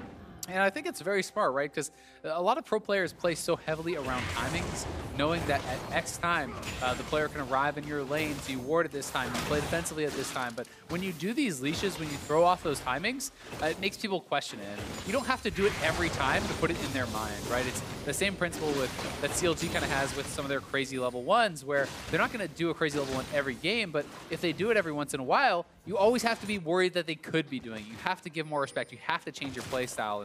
Moon now looking for Jhin here, who does not have cleanse, by the way. Yep, looks like Gank's going to be lined up, but Moon Flash Cocoon does land in. High going to chase forward. That should be first blood. Red buff might be enough. High Flash autos forward. It's going to force out the heal. That looked like Moon was trying to donate the first blood over to High. I think maybe underestimating how hard it was going to be to get that kill. It felt like he could have actually perhaps gone forward and continued to chase down Jhin and gotten that kill himself. We'll have to watch it again to really see, though. Yeah, Moon, did you see the splash? Jhin with no summoners could be a vulnerability, as Balls is getting real low in this 1v1. Looks like it's time for him to go home. Spend some of that money. He's gonna have to go back to base, and someday will, if he so chooses, be able to kind of stay there and actually delay his Ball's base even more. So that means he can fully shove in the wave, and then base and walk back to lane without really losing anything and saving his TP. So that is pretty nice for them. Landing doesn't hit Turtle. Shrimp is now down to the bottom side of the map in a pretty interesting 2v2. As Shrimp's going to move down towards his bottom half. Does get spotted on a ward, but looks like he's not ganking in the bottom side just yet. Looking for a few camps, but doesn't find too much. So here's the play again, so let's see. Yeah, I definitely think he could have followed here. You follow with the repel. Oh, I think he was actually trying to maybe tank up the turret on the very edge of it, and he stepped just too far out. So either way, certainly messed up on the execution. Had he repelled in for that kill, I think they actually get it. But perhaps thought that it was secured, wanted to give that first blood over to High. Well, instead, again, Jhin is going to summoners. We'll have to see if a revisit is imminent at all. You have to remember, though, High, he spent his flash too, right? So double flash down. It's not really that much in their advantage. Yes, in this isolated lane it is, but you're using 2 of those longer cooldown spells, and Jhin is about halfway back to having that heal, so they're going to be looking for the repeat gank. Shrimp is in the area. We'll see if they can actually pull it off. I'm not sure it's too close to level 6. They're actually pretty close, never mind. A few more creeps required. Make it 2 more, I think. Jhin is playing very intelligently to the bot side. That is where their vision is in the jungle. And Shrimp up here. Balls is very far up. He could easily get run down, but he is level 6, and somebody is not, so. Balls getting out of there as well as another aggressive engage, breaking out on the bottom side of the map. Rompik's been really nice against the Morgana as Big's trying to find these bindings, and Turtle doing a nice job getting out of the way and then still trading to make sure he doesn't just concede the lane. Yeah, and Big just making sure that the lane was fully reset there. His AD is going to base, so he wants to stay around to harass them, and that's why they're going for these split backs and into the top lane. Ball's actually already burned his ultimate, so does Someday, trying to keep them out of the way, but Ball's going to chase them down in towards the brusher. Someday just playing a ring around the Rosie. But now it's the flash out of the way. You're not to move, but the Cocoon point blank is good. First blood, though, goes over to Someday, and Shrimp is here for the counter kill. Jhin roams up as well, and that's 2 for Dignitas. Someday with the 1v2, he actually gets a solo kill onto Moon there, who was flashless after that mid lane gank, so they do get punished, and that was so well played. Buying all the time, getting into overheat before flashing back in and finishing off this very squishy Elise, who's only on Moby boots. Yeah, very gank happy there for Moon, going for the super early boots of mobility, and Shrimp still with ultimate. Gonna tag High, but Keen not in position to follow up, so High just gonna put the shield on and walk out of the way as Altec and Lemonation doing battle. Lemon actually just trying to hold the wave there, so that looks pretty funny. But he's trying to save that CS for his opponent. Here is the top lane play. Layers down the equalizer, buying more time. Moon actually walking over it, taking a lot of damage there, and that is what allows someday he gets into overheat, flashes forward right onto Moon and takes him out. Shrimp flying in, allows them to get that second kill. And back-to-back, pretty poorly executed ganks here from Moon. Could have got first blood mid lane, did not. Then goes top, that gets messed up and donates over a kill. Ultimate there from High as well, but kind of chunking down Keen as High did actually get shoved back into the rocks. Shrimp here again, so still with the ultimate, looking for a good place to use it, but Dignitas going to roam down to red side. Yeah, exactly. And this has been set up by Big because he just got vision around here, drops a pink ward, drops a couple of those regular wards as well around, so they know that they are safe to make this invade and extend that advantage. And this is the teamwork that is required to make these plays safely. Yes, Shrimp could just blind invade, but that is not really a smart play. So Big going to be able to set that up because they know that Elimination went back to base. So it's all kind of this chain of events that allows them to do these plays. It does feel like Dignitas getting a little bit more together here in the early stages of this game. 600 gold up is nice, despite the CS looking pretty clean across the board. Those 2 kills helping out with some additional gold over, but FlyQuest again going to be kind of in a similar spot as far as their game plan goes. Just want to make sure things go about the same as they did before, and then try and find some team fights as the mid-game rolls around. As long as they're not too far behind, things should be okay. Yeah, certainly should be, but there is a lot of pushing power in this Dignitas squad, so they're definitely going to have to be careful if these guys get too far ahead. It certainly can start to snowball. And it's one of those things where if Wild Turtle can stay alive and be safe in the fight to really pump out the damage, then yes, FlyQuest is going to be very strong, but if this Rumble and Lee Sin get very, very strong, you can just dive and take him out right off the bat. FlyQuest is probably not going to have enough damage left in the tank. Yeah, so we'll see exactly how the rest of this game develops. Dignitas actually continuing to build a lead, up about 1,000 gold now. FlyQuest going back to spend some of their money. High returns to mid lane with a blue buff. Almost has that first item completed. Looks like Keen's going to go ahead and grab Kiz as well as Turtle. Just playing Farmville here in the bottom side. Really not a whole lot to do for Turtle. Just wants to make sure he gets as many minions as possible, but Moon being diligent, checking the objectives. Seems like Dignitas are likely going to move for something soon, whether it's a turret, whether it's a gank, or whether it's just one of the big objectives on the map. Well, and Shrimp kind of has all the options in the world because he has been tracking Moon with his vision. They know exactly where he is, so he's going to have the first crack at making a play, right? And sitting on a pink ward now, they even know, generally speaking, where Moon warded, so he's setting up shop here. All right, Moon going to come back down. Shrimp doesn't get the slow down. Moon able to flash out of the way as he comes down from the rappel. Once again, it's a little advantage, all taken from the vision control, because Moon is having to walk back into his side of the jungle without any vision. Now, another return, and he can just continue to defend this. Looking to fight heavily for it. Waits for the cocoon. Oh! Really good patience there from Shrimp at High. With no ultimate, used it to burst down King before. Could be in a bit of trouble. Shov's going to miss, though. High able to use the heal and run out of the way. Really good stuff here from Shrimp. It's such a good game to see how you can really exploit that vision, how you can take over your opponent with that support jungle synergy that they are showing. It's just so well done by them. And with the bot lane pushing, with top lane pushing, you can make these plays happen that much more easily because it's so hard for your opponents to actually respond without just giving up too many creeps. Yeah, Dignitas finally going to convert that kill into a bit more objective pressure as Shrimp's going to comfortably solo down the mountain Drake here with the Warrior enchantment already finished. Pretty clean take, and that should help Dig in whatever their next adventure may be. Shrimp still not done either. King going to join forces once more and force Moon off this Raptor camp. Yeah, and he has a smite advantage, takes that away. They even get almost all the little ones to make things go from bad to worse for Moon. The Moby Boots build is also one where it's considered much more of a snowballing type style. You have to move around the map, get these kills, really kind of keep the pressure rolling. Otherwise, you're extremely squishy. You don't really have much use in team fight with this sort of build. Like, he has no AP, he has no tanky stats, right? So it's this investment for early success and has not paid off at all so far for Moon.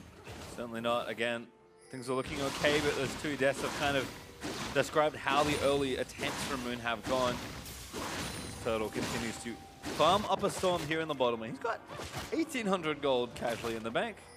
It looks like Altec's finally gone back. He's actually got Infinity Edge already finished, and Turtle's going to go back and probably get his first major item. So not a whole lot of action on the bottom side in the lane for Dignitas, but certainly around the jungle, they've been playing well to just continue to press their lead. And despite TS being close in almost every lane, it's the total pressure that Dignitas are getting that's really giving them the lead they currently sit on. But you know, back to what we talked at the start of the game, FlyQuest is not super worried yet, right? They're not massively behind in gold. Yes, their jungler is falling behind, but they have kind of an easier to execute team fight composition, so they will certainly have their chances as long as their laners do stay relevant in farm, and they have done that so far. You know, Blade of the Rune King going to be finished from Turtle here to kind of match up against that Infinity Edge, and Kog'Maw does have extremely strong skilling too, although Kog'Maw's power is more windowed because it's all around your W being up. Dignitas again, continuing to stay aggressive. Tag onto Lemon Nation by Shrimp. And Altec might even get first turret as well. I mean, Dignitas did have a good start to the early game last game, but up to another good one here. A few more autos required, but Altec, yeah, maybe afraid of taking turret aggro there. So going to wait for a wave, but Moon's joining down to make it a 3v3 here in the bot lane. Yeah, but in that 3v3, you have to feel like they could just push up, black shield your AD carry, and finish that off. So we'll see if they're going to go for it. Yeah, room to lead down as well. There's a wall out from Keen, jumps off early. But they just need to clear the wave out. Keen trying to get some poke in, but wave is now gone. Dignitas going to have to wait even further. Yeah, they will have to back off here, and High going to be able to clear out that pink ward, perhaps try to zone Keen a little bit, keep him away from that CS as he does come back. Looks like Someday even stole away the blue buff from the top side because he's sitting on that, so well done by him to utilize the push advantage that he has to kind of go and get something else done. Yeah, got a lot of early strength, just shoving in constantly, actually 2 levels ahead of Balls. So again, despite that CS being even, Someday is quite a bit stronger as Balls does now just hit level 10. Yeah, the experience is a bit concerning, you know, level up in jungle, level up in mid lane, level up in top side, your AD is a level up here too. And experience gives you so many free stats when you do hit those breakpoints, especially, you know, hitting the ultimate breakpoints, you know, like that level 11. It's really going to put you out of position of power. Again, burning that ultimate just to sort of keep a Dignitas member out of the way. He's been burning it on Keen in trades and then used it on Shrimp to dissuade him from diving. Looks like he's pretty low on mana, so Someday going to roam down and sees a pretty good opportunity to try and take this mid turret or at least pressure High away from it. Did not check the pixel brush in the river, so it was spotted out. Will at least clear up one of these wards, but the players have to be diligent about checking this vision. The deep pink ward we pointed out that Big got much earlier is still sitting in that bush below FlyQuest red buff. That's something that you need to really make sure with your pathing, you're checking all these bushes because that gives you so much free information, so much of an advantage when it stays around for this long. Yeah, it looks like Shrimp was able to clear that all out, but High, that was a little too far forward. He uses all his mana to burst down Shrimp because Lemon Nation's roaming up, but Big's behind him. Yeah, FlyQuest trying to force a play here. We'll see if they can pull it off. Black Shield there's great on King. Kickback from Shrimp's going to move Balls into the turret. Lemon Nation there to protect his team, but here's the TP in from Someday. Ball. High is Going to burn that ulti. Could cancel there from Someday, I think. Someday could actually just kill the turret. That's very low. Grab first turret there, bud. But is going to base instead. That is, I think, actually pretty poor from Someday to not grab that free first turret. You know, spending the teleport, that's fine. But if you're going to cancel it, you could actually stay around and finish that off and give yourself that big injection of gold. I guess he is perhaps favoring, you know, just the fact that he can deny more CS to the turret. But you definitely want to make sure you cash in on that. Oh, good move back in. Ignite down from Big, actually. As Kane looks for the last few threads, but Lemon Nation, again, putting the Unbreakable up. And I was kind of wondering exactly, you know, why is High struggling so much to wave clear? I forgot that Someday stole his blue buff. Yeah. So even that little steal from Someday has actually opened up a great amount of room. And as a result, Dignitas will take first turret, cracking down mid lane. Even giving the solo gold over to Keen there, so really prioritizing him. Someday backing away to not sharing that gold. Big does the same. There's Someday even not knocking down his own turret that he could have gotten first. So really putting a lot of emphasis on this matchup, stealing away the blue, being able to get in every edge that he could possibly want. Dignitas off to a great start now, 3,000 gold ahead after taking that turret. And there's 2 turrets that are very easily picked up here. Top lane and bot are both extremely low. So Dignitas definitely can look to make the rotations, force those turrets down. We'll see if they can pull that off, because if you pick up all the outers when you already have this level of kind of gold advantage, it really can start to blow wide open. I mean, you could be at a 6,000 gold lead pretty early on. Talk a lot about kind of effective value here when turrets are up, but you can take them. Obviously, you need to actually physically take them to get the benefits, but Dignitas' lead certainly a bit bigger than the scoreline would indicate, given that they should be doing even more damage. And second Drake's going to go over to them as well. First one was a mountain, that helps with the sieges. Second one's an infernal. That's going to help with the team fights, as Altec did take the bottom outer turret. Balls is trying to enter here in the top lane, but Someday says no. And you can see just how much control they have around the map when you can both go for an Infernal while you're sieging, while you're in the other lanes as well. Like, they're able to do a bit of everything because they have controlled vision around the area, because they've had the pushing lanes and the advantages in item completion. And Shrimp is full-time red side jungle. Just invading FlyQuest for the last 10 minutes. Keen actually gets the red buff as he walls back down. That was very awkward. Ooh, I think he actually knocked him off of the ultimate wall. But Wild Turtle caught out here. We'll see if he can make an outplay. All right, he's going to try something. TP in, but Turtle's going to have to fight it out. Kick from Shrimp's going to seal that one. And Balls is here to try and get the kill back on the Shrimp. Damage is there. There's the shutdown from Balls. His Elimination. Too. We're going to chase down Keen. Elimination is hitting a few more autos. Ultimate's good. Tags him on the back end, but 2 melee champs chasing a Talia? I don't think so. Yeah, not too bad, though. They at least get the shutdown. But that being said, Tristana is already topside. They knocked down the last outer. They're going to be pressuring the inner turret here, too. Someday is shoving up mid. So Hai has to make the decision. Does he go top? Does he stay mid? Where does he actually look to defend? And for now, he will go top to clear that out. So back to the blue buff for Dignitas. Going to take it away from Hai once again. Dig playing really well with their advantage here. Kind of know every spot they need to be in. Altec going to go ahead and get the blue buff because Leah's down the bot side. And watch this one again. Despite the oopsie with the blast cone, Turtle had nowhere good to go. Yeah, he's hoping to try to pull off some sort of outplay.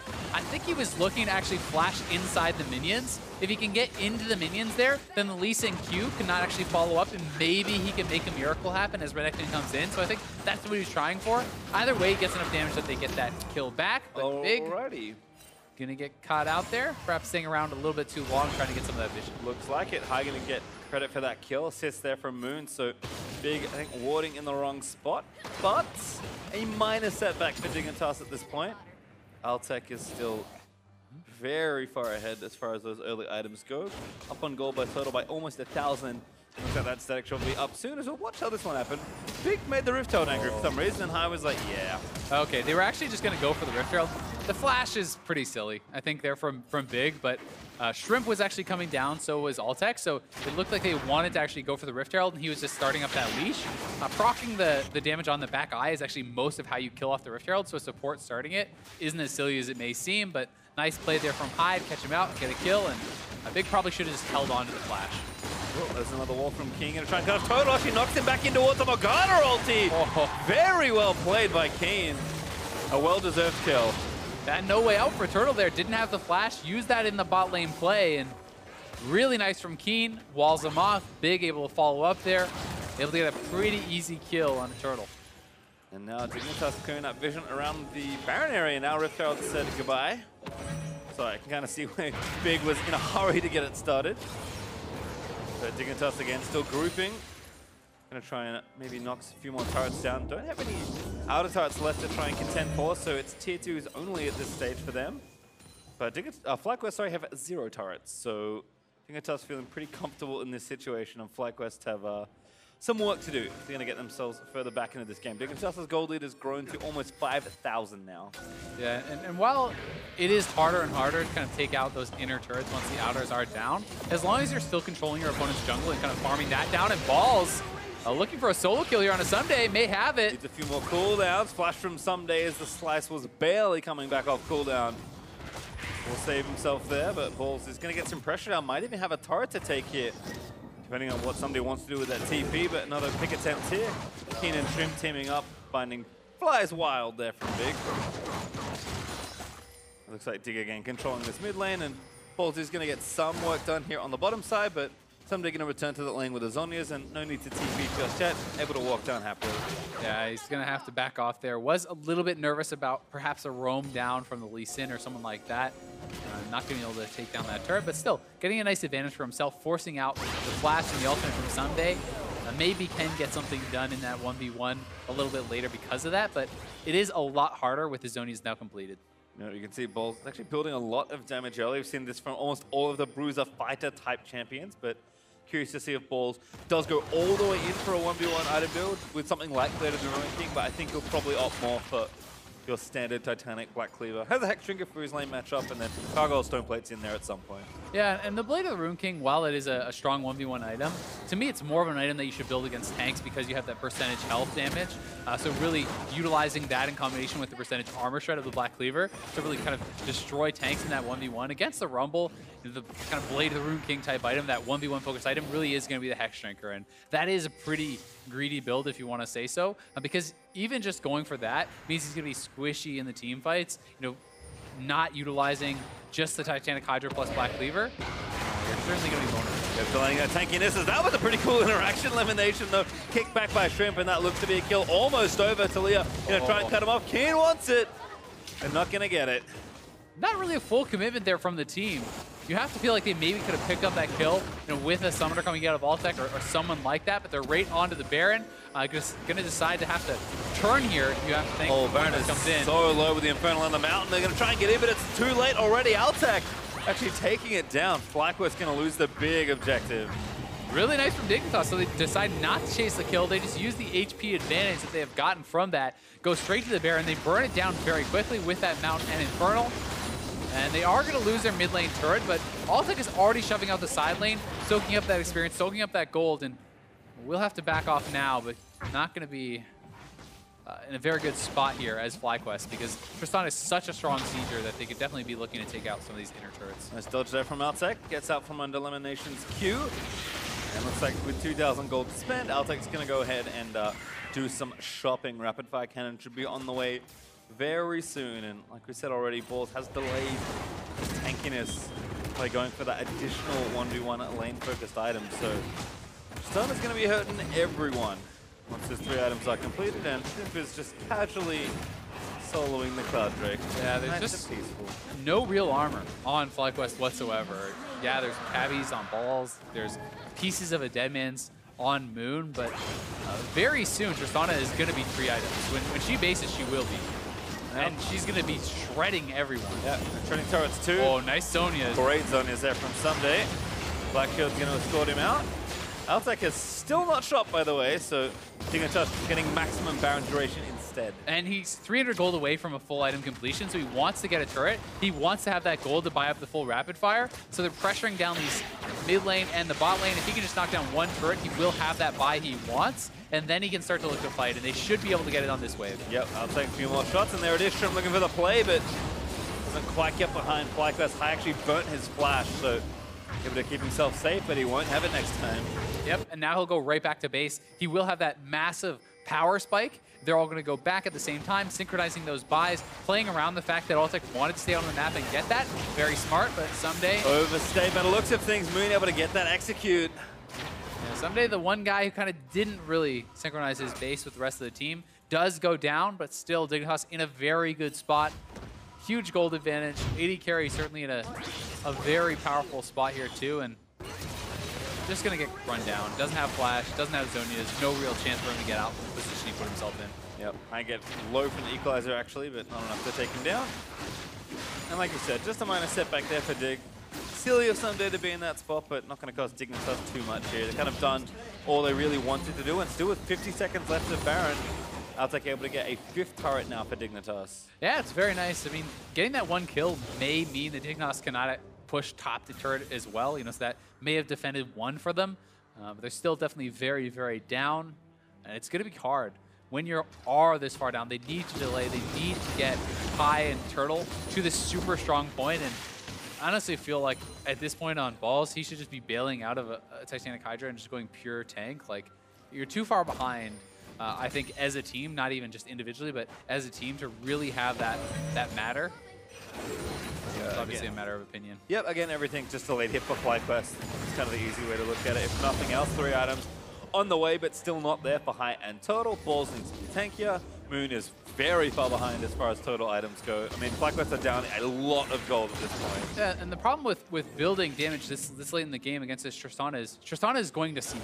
They have very easy siege with this composition. You Black Shield up this long-range AD carry who has 3 items, and who is going to be able to stand up to the Tristana in the team fight? Like, your only real hope if you're just going to build pure damage is bursting this guy out almost immediately. They need to find that initiation, but Morgana very good at shutting that down, so we'll see if they can ever really have an answer for Altec. Well, Altec working on that last tier 2 turret. A few more shots in it. There's that Black Shield you mentioned, and easy as you like there for Dignitas. And even if Turtle gets very strong, if his front line is just getting absolutely shredded, he's not going to have the time he needs to kind of work through this composition that Dignitas has, because this is essentially 5 kind of damage dealers on Dignitas. They have no tank. They're all about that threat, and it means that Wild Turtle is going to need a lot of time, a lot of safety to move forward and kind of take them all down. And that was the thing where we saw Dignitas. Yes, there was a vulnerability there, perhaps, having no real front line, but that required them to get behind or stay even, and they've gotten very far ahead, kind of snowballing this game from the early laning phase, and now Altec with a QSS going to feel even safer. Dignitas approaching about 8,000 gold lead, and with another Infernal Drake on the way as that final one of this game. Feeling pretty good for Dig as they move towards the late game. Yeah, no kidding. I mean, they can set up full vision control around that in advance, look to really force the issue there. We'll see if FlyQuest can get any picks. That's going to be a big way for them to delay and kind of get back into this game, because they will have a very good 5v5 on even terms, but Dignitas is just so far ahead right now, and these full damage compositions are really good from ahead, because your front line just does not actually live long enough for it to really be relevant whatsoever. Yep, when you're playing catch-up the whole time, feels pretty tough for the enemy team. Even just as far as itemization, it's like, what do you build? Well, I want to be able to 1v1, so I'm going to build the Titanic Hydra, but Keen is already on a Void Staff, so building MR isn't going to be feeling that great there, and you need all this armor to deal with this massive Tristana. It's like, there's so many threats, and it pulls you in all these different ways, and people often end up in a position where you cannot keep up your defensive itemization with the pacing that is being pushed out here from the other team. No, and as soon as that happens for a tank, you feel, or a frontline champion, you feel close to useless. Yeah, I mean, even if you get like a Randuin's to deal with Altec, well, you're going to get absolutely shredded by both the AP threats. Top laner and the mid laner already have 3 items with the Void Staff, and they're going to absolutely blast balls, whose only MR is the extra. Well, FlyQuest getting their Void Staff for high, and that looks like a Rage Blade on the way for Mr. Turtle. To see, and that 3rd item will be a big one. The Rage Blade is a huge power spike for Turtle, and if he can get that free time to really get those shots out, he will be able to kill these guys off very fast. He needs a lot of free time, though. Yeah, he definitely, and it's about the safety too, right? Like, if he has a few seconds where he's not CC'd and he's free firing on one of these people, he will kill them. But will he get that time? Will he be able to actually have the space to utilize his damage? That's the biggest question. Can they feel well enough for him? And can he feel safe enough to move forward and feel it? Tough to win a TPS race versus this many threats. Dignitas lining up 5v5 in the mid lane. 2 major buffs about to spawn together. Infernal Drake up soon. Baron up now, actually. Dignitas gonna threaten this one first. King gonna cut him off. Dig might just start it. They are. Really good wall from King. Moon gets over though. Oh, he actually got to a plant, I think. And that was open. Oh, King kicks it back out of it in midair, and a great bounce secure for Dignitas. All right, that was stylish from Shrimp. Sword hops right out, kicks Moon away, and then cues back to execute that Baron. So well done there by Shrimp and Keen, just zoning them out and then making sure that's a guaranteed Baron. Now they're going to move over here, try to secure this Infernal, and Lemon is caught out, likely will be chased down. And then they're going to go right for that Dragon. Ooh, ulti in range, going to force Lemonation's flash. Someday also has Equalizer, but not sure wants to commit it for just a support. Lemonation is leading them on a grand adventure. This might not be really worth chasing Nebron for this long. I don't think you want that Infernal Dragon, so. Shrimp's like, all right, yep, Shrimp's still going. Dignitas, all right, they did get the Infernal, or it looks like they will. With Shrimp not needed, FlyQuest not able to be out on the map as Lemonation. Oh no. Turtle's almost here. They can actually turn this around, perhaps. Oh, Lemon! No, Turtle doesn't feel confident to actually move up into that play. I mean, Shrimp did still have his ultimate, so that is one thing that you really have to be wary of there. But Equalizer did go down, and here's the play. The team blocked out. Look at that. Kicks him out of the blast cone. The Q is already on the Baron, so just takes the second half of the Q. Q smite, finishes off the Baron. That was so smooth from Shrimp, and really, really well done. Kind of reminiscent of Karsa and some of the plays that he was making at MSI, especially if they were winning against SKT. His Baron Spears were immaculate, and that's what we kind of saw there from Shrimp. Always fun to see top-level Lee Sin players do stuff. And that was no exception there for Shrimp, as Dignitas back on the O. Baron buff up for 2 minutes longer, and Altec just finishes 4th damage item. So turrets are going to do real fast here. Altec even tanks a turret shot or two just for funsies. Yeah, at this point you're kind of praying for like a miracle shockwave or something. But FlyQuest have not really even felt comfortable attempting to have the fight, and they're just getting bled out from all sides. It gets very difficult when you're being corralled against a siege composition like this, because Dignitas are playing it smart, and we'll see if they find the opportunity to look for a play.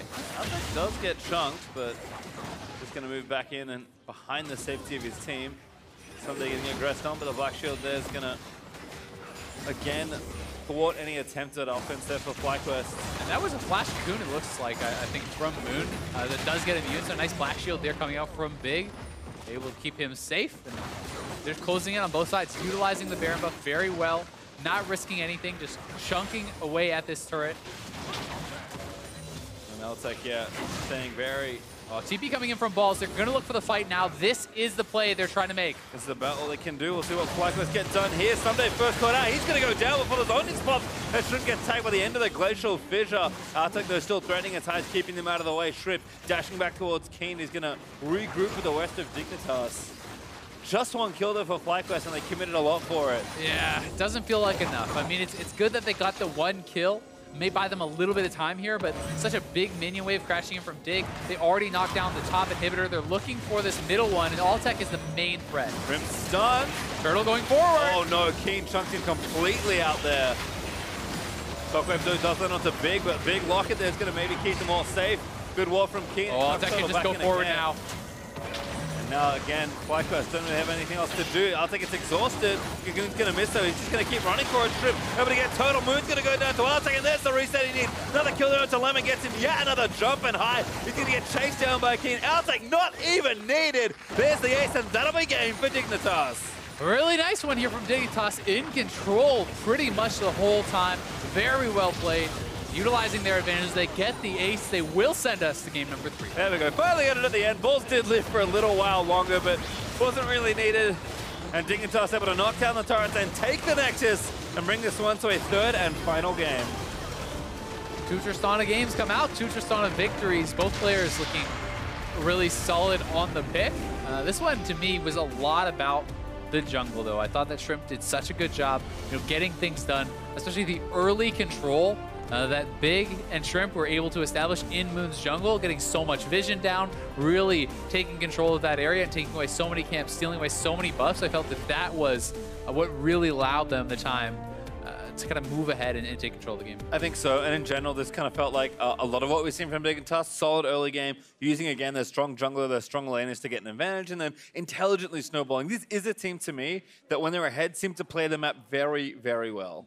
And it's kind of interesting because there is this discussion about, someday on split pushers versus someday on more team fighters and team-oriented picks. And once again, we see him perform very well on Jackson game 1, but it does not work out. It feels like when someday can join the team, when he can make things happen for the team and kind of play more around that, Dignitas has been looking better in recent weeks, despite the fact that he plays very well individually on the picks. It doesn't feel like the team is often successful with split push. Maybe just not there yet, but for a deeper dive on how Dig tied that series, let's hand it off to Dash and Mark. Thank you very much, gentlemen. Dignitas getting the victory here, bringing us to 1-1 on the series, pushing us to a game 3. And I want to jump immediately onto what Azael was talking about with Someday in the top lane, because he does have these standout carry performances, or even individual performances on carries, I should say, in losses. Whereas when you transition to the team fighters, Dignitas as a whole seems to find more success. It feels like whenever he's on those kind of split push hyper carries, they almost tunnel on being like, we have to get someday ahead. He's our win condition. Right. And he's a good enough player that you can kind of let him get his own leads and help him out when he needs it. Right. But when he's on things like a Rumble or a Gragas, it feels like they play the map much more about what should be done versus like focus on getting someday ahead. And this time around, they drafted a very standard team fight, team comp for the most part. Absolutely. And I like, especially against FlyQuest, a team who's not known for their mid to late game, don't all in on this 1-3-1 comp where, you know, we saw in game 1 where if you lose that mid game and the game ends up even 30 minutes in, you probably lose. Right. This time around, you can compete the entire game. Absolutely. Being able to stack up in that 5v5 was big. And we talk about, you know, someday on carries versus someday on tanks. Now that does, or team fighters, that doesn't mean that when he's on team fighters, you don't pay attention to his lane, because that's exactly what happened 6 minutes into the game. Dignitas gets a 2-4-0 in the top lane. Great outplay by Sunday here on the engage, living in the 2v1 until Shrimp shows up. Really intelligent the way he plays it. He doesn't really ult for damage there. He ults to stop them from getting onto him, so they have to run through it. And either they don't do any damage to him and he waits for his team to collapse, or they do run through it like what Moon did. He gets melted down, and then he's actually able to pick that kill up before Lee Sin really even gets involved in the fight. Overall, so smart, and then he buys time, kites out the Renekton, and just that equalizer, it might look a little weird at first, but when you realize he's forcing them to cross over it to get onto him, it buys so much time and also does a lot of damage when they do make that decision to make the move onto him. Great collapse out of Shrimp, as well as Keen there at the end of the replay. You see him beating Orianna to the side lane, and so great responses from Dignitas there to help Someday out in that top lane, get the early advantages, and then you can see there, that's just the beginnings of what is a beautiful looking gold graph for Dignitas pushing forward. But with this squad, it's kind of a peculiar thing where they got that Baron in a very funky fashion where they kind of, they took elimination down to like 10%. And then just forced the Baron. And it does seem to some degree that Dignitas is still very Baron reliant in order to win their games. Yeah, and it's especially Barons that are not like super well set up and then they turn off and it's very clean. That one, to be fair, was a decent turn. They chunked out Lemon. But the second time around, the 30-minute Baron, once again, they do it in front of all 5 people. You know, FlyQuest is completely alive. They force the situation. They get a Baron. Good on Shrimp being able to secure them, but it's not as clean as you see in some of the other top teams like an Immortals, TSM, or CLG, C9, where they'll turn off and kill people before going back, or they will just get so much vision control they sit there and you walk into them. They're not even on the Baron. It feels like Dig is always on the Baron, always trying to melt it down and forcing these 50-50s that, you know, for the most part this season have worked out for them, but it gets scary a little bit. Absolutely. Player of the game going to go to Shrimp, though, this time around for that early jungle pathing. Make sure that he does aid the laners that need help, although his scoreline 4-2-4. I mean, first of all, it wasn't even a very bloody game, so none of the scorelines looked incredible. There were some deathless members on Dig, but it was that early action from Shrimp that let them have those leads to close out the game. It was, I think, 5 kills at 30 minutes when they got their second Baron of the game and you only killed 5 people. Both times the Barons went down without anyone dead. That puts a little bit of pressure on your jungler. Make sure that that's going to be a secured smite. So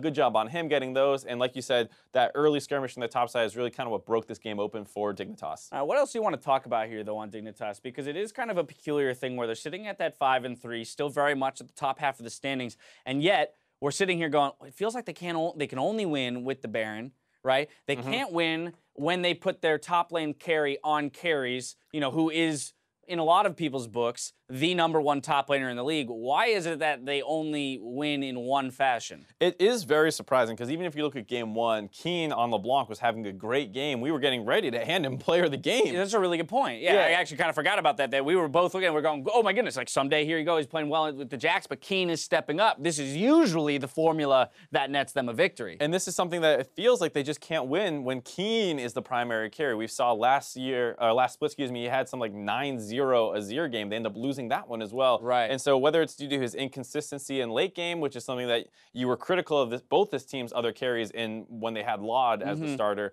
as well as Keen, it just felt like if it wasn't Someday in a position to carry, that's why they were really inconsistent. And that's why it feels like when, you know, Someday is on a carry, they all in on him and kind of overforce around him. Now on the flip side, FlyQuest here taking the loss in game 2. What would you like to see out of them in game 3? Because once again, they built a pretty standard composition here. You got plenty of damage threats, but a solid front line. line, and it speaks to what you would imagine would be a very FlyQuest-centric comp, but it didn't work out. It feels like they're in free fall a little bit, where if they go all in on the early game, they don't skirmish quite well enough to build a big lead, and then it falls out of control, and then late game, you've all in on this early game idea. If they go super late, they just lose out early and can't climb back. Yeah, it's this kind of situation where there seems like there's some fundamental problems with this team, and if you want to all in and try and cheese out, a victory, I know you hate that term, cheese out, but all in on an early game strategy, that might be a little bit more successful right now, just if you can actually get a big lead and really snowball it hard. But it does feel like they're up against the wall, because in the first game they won because they had the better team fighting team and Dig stalled out. Right, exactly. So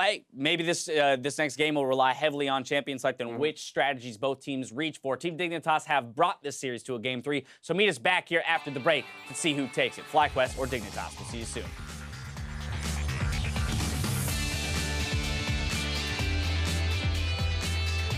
And now after flash out of the way, to move at the cocoon point. Blake is good first spot though. Goes over to Sunday and Trip is here for the counter kill. Keen roams up as well, and that's 2 for Dignitas. Total actually knocks him back in towards the Morgana ulti. Very well played by Keen. Moon's gonna go down to Artek, and there's the reset he needs. Another kill there to Lemon, gets him yet another jump and high. He's gonna get chased down by Keen. Artek not even needed. There's the ace, and that'll be game for Dignitas.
We're back in heading into Game 3 of Team Dignitas versus FlyQuest. Actually been a very fun series so far, I will say. I think FlyQuest, nice to see them show up a little more and show the improvements they have made. For Dig, I'm a little bit more worried, but you can see that the good elements of this team look really good to me. Yeah, they do, and it's just they haven't found that consistency. Right? No, neither team has. For a team at the top of the table, and for FlyQuest, they're just kind of trying to scrape together some wins. They only have one win on the season. Definitely not the kind of year that they were really expecting to have in the summer split. And we're gonna have to see them have more of those solid comps that they had in game number 1. It felt like game number 2 was more back to kind of business as usual for them, where it did feel like they were kind of slowly bleeding advantages, slowly losing control over the game, and that has been one of their big issues. You know, game number 1 was a lot stronger for them, it felt like, and maybe that's to do with draft, maybe that's to do with just how well the vision control was kind of controlled by Shrimp and Big in the jungle, but we'll see if they're going to make any adjustments going again. I think it is good to think maybe about this way. FlyQuest definitely made too many plays in the first few weeks of the split where they were just trying too much. We kind of heard that FlyQuest, you know, trying to not do as much, but maybe in the last game they didn't do quite enough. So finding a balance is difficult, but yeah. I mean, that is how you become a great League of Legends team. Yeah, exactly. And it's one of those things where you have to give credit to the other team too for not giving a lot of openings, right? You know, Dignitas played it out very, very well, securing the Baron very well, not really giving a lot of chances for FlyQuest to ever engage and ever find those fights, which could get them back in the game. Well, we'll see what happens in Champ Select. 2 mid lane bans already from Dig. Actually, make it 3. Cassidy, LeBlanc, and Corki all going to get taken away from high. There's Zach Galio and Caitlyn. Yeah, very likely Caitlyn.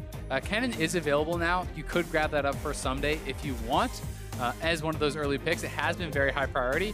Would not be surprised to actually see it go over, but within this series, Tristana has been so big. I mean, traditionally you're looking at things more like Kennen, like Elise, as those first picks though. Well, there's Tristana there for Dig, so I actually like this.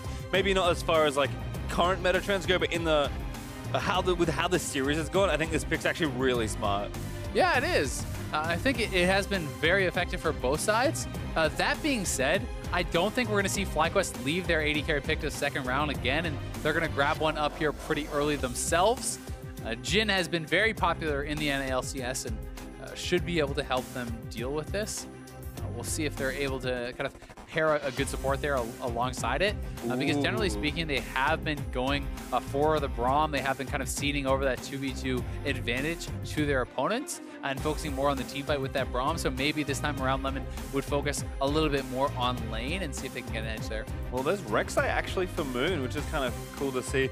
Had a Lee Sin Elise only in the series so far, so Moon actually going to buck that trend here and go for one of the current strongest junglers, but certainly something that's taking players to kind of warm up to. The changes, even though they weren't very many of them, feel like they actually changed the style of the champion quite a lot. And I think that's the biggest thing, is it's more about a playstyle shift than an actual can you press the buttons type thing. I can press the buttons, exactly, but I cannot play Rek'Sai. I mean, it's the same champion essentially as far as actual mechanical play, but you definitely have to, as people get a little excited over the Urgot, unfortunately, he's just a tease. Keeney had a big grin on his face, so he knows what he's doing, but Lee Sin and Syndra, a little more standard there for Dig.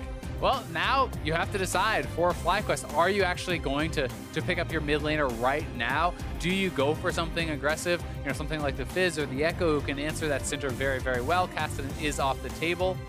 They're going to go for top lane, so you know, mid lane advantage is kind of being ceded over to Dignitas because of this, at least in picks and bans, but they're hoping that they can get enough out of that top side with balls on the Rumble to make up for it. I mean, it was banned by Dig in game number 1, so FlyQuest kind of feel like they have to take it now or they're not going to get it. There's the Fiora ban though for FlyQuest as I set up the top lane, but I do like these early Syndra picks. We see this a lot, I feel like, in drafts, and for me, the reason is that Syndra is just so good against such a wide range of meta champions that not only is she just good to have, but she blocks so many other picks from really being, not that you can't take them, but it feels a lot worse to her. It's at least a little unsafe. Yeah, definitely so. And even outside of lane, right? Like we saw earlier today, some matchups, if you're seeing a Syndra get very fed and you're playing against a shorter range AD carry, it can be extremely hard to actually get involved and deal the damage in the team fights. Well, Fiora and Kled, the 2 top lane bans of FlyQuest, but Talon being banned by Dignitas, so another kind of classic high champion might make it 5 total high bans by Dignitas in this game. It wouldn't surprise me at this point. I mean, you could just ban out the Fizz, you could ban out the Echo, things like that to actually just continue to get that advantage. But that being said, they decided to go for the Karma, trying to target that 2v2 a little bit more, something that does match up pretty well against the Morgana, which is what Big has been playing pretty much every game. Well, I saw a Total Flash Z, so he's on the champion that High can play. That would be very surprising. I feel like Lucian is so risky into the Syndra. While you can make this work, obviously, I think that the plan has to be to bring Rek'Sai mid early and try to get the Lucian ahead. Lucian needs to kind of snowball, and Syndra has very good wave clear. If Syndra gets ahead, she can certainly blast the Lucian. I mean, this is just an AD carry. Yes, you have like more levels. Yes, you have more of an infusion of gold, but still, it's going to be very difficult, I feel like, in that 1v1 for High if he's even or behind. And what better versus two ADs than a Braum? As that's the next pick there for Dignitas. Also been Lemon's only champion this series. Plus, it does open up to just build like a tank, a pure tank. In the top side, if you decide to actually go for that, there are split push options such as Camille, such as Renekton. He's going to go Camille, and that is a very snowballing lane as well. I mean, if you can get Camille ahead of the Rumble, there's almost no escape for the Rumble. But that being said, if you can counter-gank that, if you can put the Rumble ahead, it gets very hard for Camille to really do anything besides sit on your turret in CS. And I like this last pick actually from FlyQuest, Lemon Nation. Back to the Tom Kent has been playing a decent amount of recently, and it fits up well with the comp. I think if you're gonna play like 4 trillion carries in a game or 2 and a Rumble in this game for FlyQuest, I think Tom Kent is just the kind of champion you want, because teamfight's going to be very spread out, very chaotic, and you need to be able to save your damage deals at key moments, because you're not winning a straight up run at each other fight. Yeah, and there's a lot of pick here too, right? Eating away from the Lee Sin, away from the hookshot stun, away from the Syndra Scatter the Weak, Braum ultimates. Like, there's so many things that you can deny. And as far as the actual straight up 2v2, I do think that Tom Kent can be stronger than the Braum in that 2v2 matchup. So this feels like the first time they may have gotten kind of the support edge in these picks and bans. Kind of strange again to see that Karma ban, but I think Dig kind of running out of champions to ban in some ways, so he's kind of picked something that Lemon has played a lot of in the season. And I think it's, if you were thinking about picking the Morgana, which Big has been doing time and time again, I think Karma matches up very well, does not really care about the Black Shield and can poke that off pretty easily. So it may have been just trying to open up for that, but against the double AD carry composition, they decided to go with the Braum. Makes more sense in terms of the total 5v5 composition. Well, certainly a little bit riskier here for FlyQuest as far as comps go. I feel like we've been trading a little bit here. I mean, we had the 1-3-1 comp from Dig in game number 1. Then Dig took the kind of all carries comp in game 2 and won with it. Now FlyQuest saying, all right, that actually looked pretty good. We'll take that comp this time around, and Dig's saying, fine, we'll take the teamfight comp, and be kind of fun to see what happens. Yeah, it really will. I do feel like FlyQuest is playing with a bit of an expiration date here, though. Yep. When you are running a double AD carry composition like this, and you don't have really true tanks, yes, you have a support tank and stuff, like that can be tough. Camille can take over in the late game, in the split push, and I think it's going to be very difficult for Lucian and Jhin to be successful against the Syndra when she gets to the later stages of the game. I think so as well, but if there was a team that embodies go hard or go home, it certainly is FlyQuest. So we'll see what they can do here up against Dig as we push the series to our third and final game. Looks like a bit of an invade being set up by Dignitas here, though, as Moon is over on the Raptor side. High here to join him, but 3v2, not a very fair fight as High gets tagged by a resonating strike. Moon will see the ward, but cannot clear it. So a bit of early vision for Dignitas. Not sure if that'll actually scare him off, starting Raptors or not. Syndra, one of those champions that can be pretty annoying as far as stealing away some of those Raptors. I'll walk over there with the Q, try to steal away 1 or 2, but either way, you're going to have the advantage of knowing where your opponent starts and not really going to be able to know where the Lee Sin is. Well, looks like we can see that Lee Sin is just here on the Raptors. Looks like Lemon might even walk late to get a bit of vision down. And they may go for that power leash again. He could also start red buff. There are some options here, and it looks like he will start red buff. So perhaps trying to kind of throw off his opponent's timings and maybe get something done in that regard. You always have to worry about these level 2 ganks mid for the Lee Sin, especially on a strong leash into someone like a Lucian. That can be pretty scary, but he has a lot of options. You don't have to do anything cheesy. It just opens up for that. And he is pinging over towards the blue buff, but this early ward will spot that. So this could be shut down. We'll have to see what the response is going to be, because FlyQuest does have the push.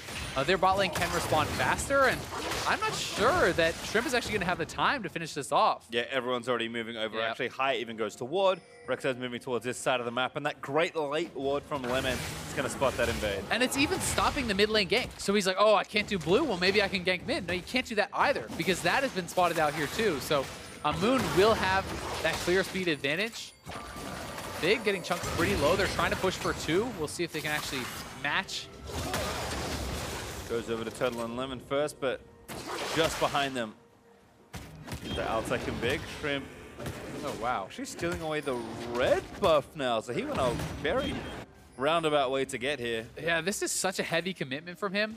He had to make that work, and he does get the steal. They are behind Keen. We'll see if they can make the play. The fight for the follow there. Exhausted down behind the barrier. Already burned through it. Keen goes down as Moon grabs first blood. Really well done from that FlyQuest duo. They knew they needed to snowball that lane.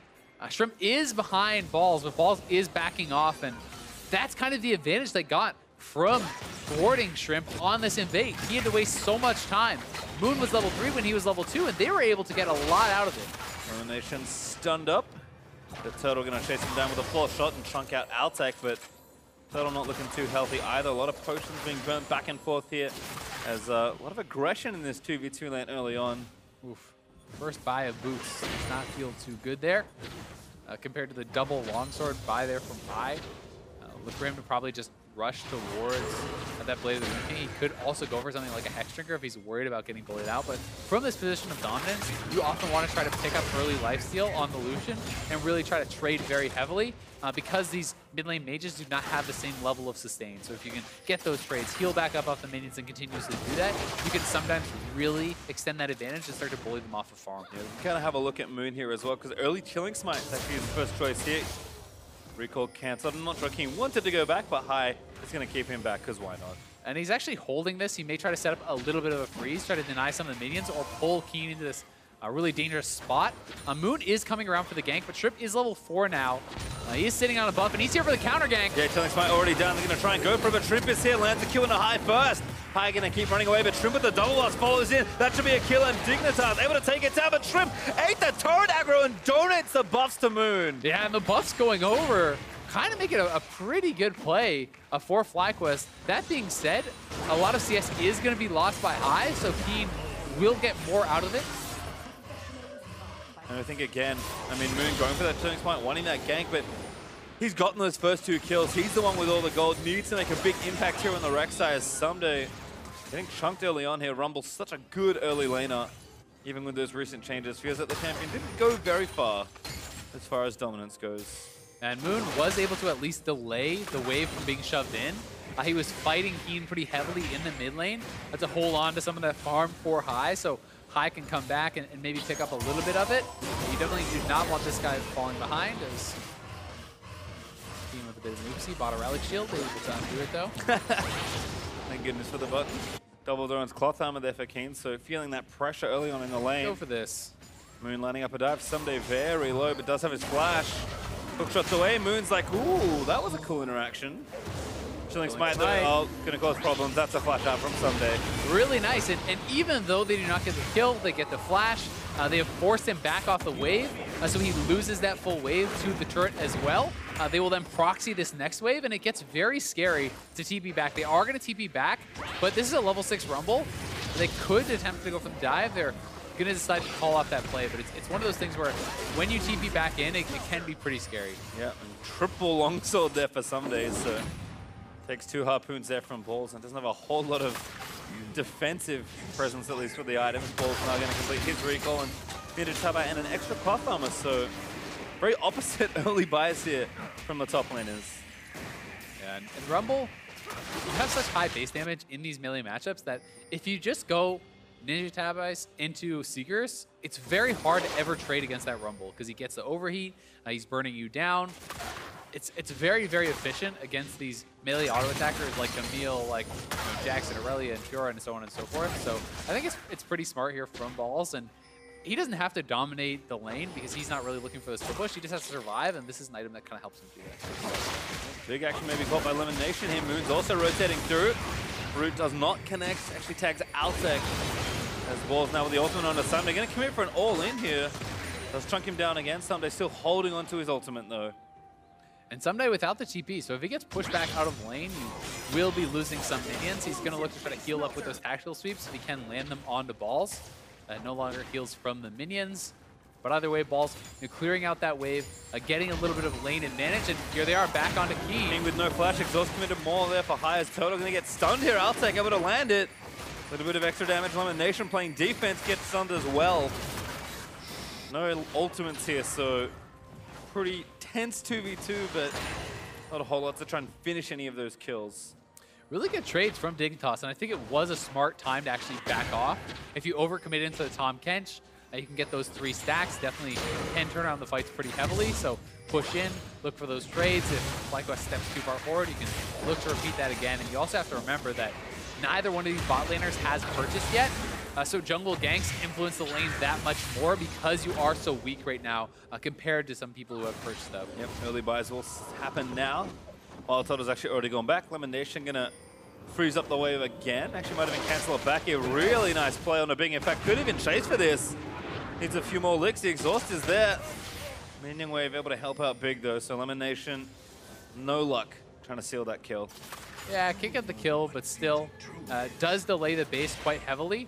We'll be able to kind of set up a little bit of a mini freeze. This buys time for Lemon to go back to base. It means CS is denied away from Altec. They already had a CS advantage there on Turtle, so very nice stuff for him. Gets a pretty solid buy with the Swifties and this rated Dirk. Yep, on the other side for Altec, it's Dagger, BF Sword, and Boots. So see exactly how Altec wants to go. We went Infinity Edge first in game number 2, but we've seen kind of a lot of single AD, double AD items into the static shiv. You can kind of mix it up depending on where you feel like you're at in the game, but certainly the end build path will remain the same, as Keen able to pick up the blue buff for himself. Now with that Lost Chapter, able to just kind of wave clear and leave. High really hasn't been able to get too much more pressure here.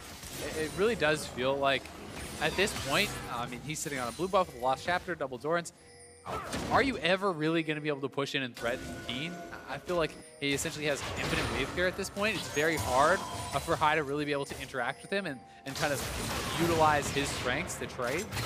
So from here on out, I feel like it kind of just gets a little bit worse for High. He's going to have to be able to utilize the champions very, very well in the mid-game team fights, or I feel like it's going to go downhill. Well, Moon actually might be able to turn it back around. He's got his ultimate ready. Flash ultimate there. Going to try and channel it up, but doesn't even need it. Moon with another kill.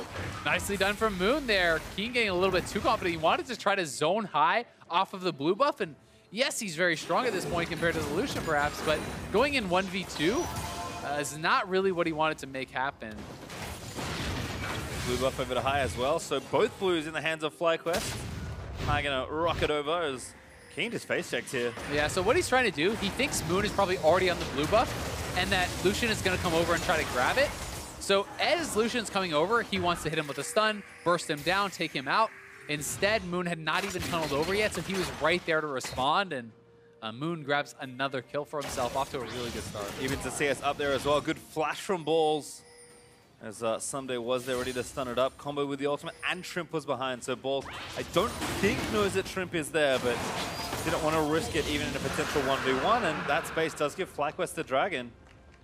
And he is making the assumption that he's there. You know that aggressive play when your opponent has been playing very defensively is probably signifying that. Balls likely has to just ult out the wave, and he knows that. So if you assume the jungler was there before, you should assume the jungler is there now, which means you can't defend the turret. So throws down the equalizer, back to base for him. Probably going to grab his Seekers and decides to stick around, actually. Interesting, because he still can't see Shrimp. Actually, excellent pink wall coverage there for Dignitas, but maybe some game sense there for Balls. Like, you know what, I feel a bit safe now, because I think somebody's probably going back. Yeah, and assuming that Shrimp probably doesn't want to invest this much time, because it would have been quite a long time that he would be hanging out there.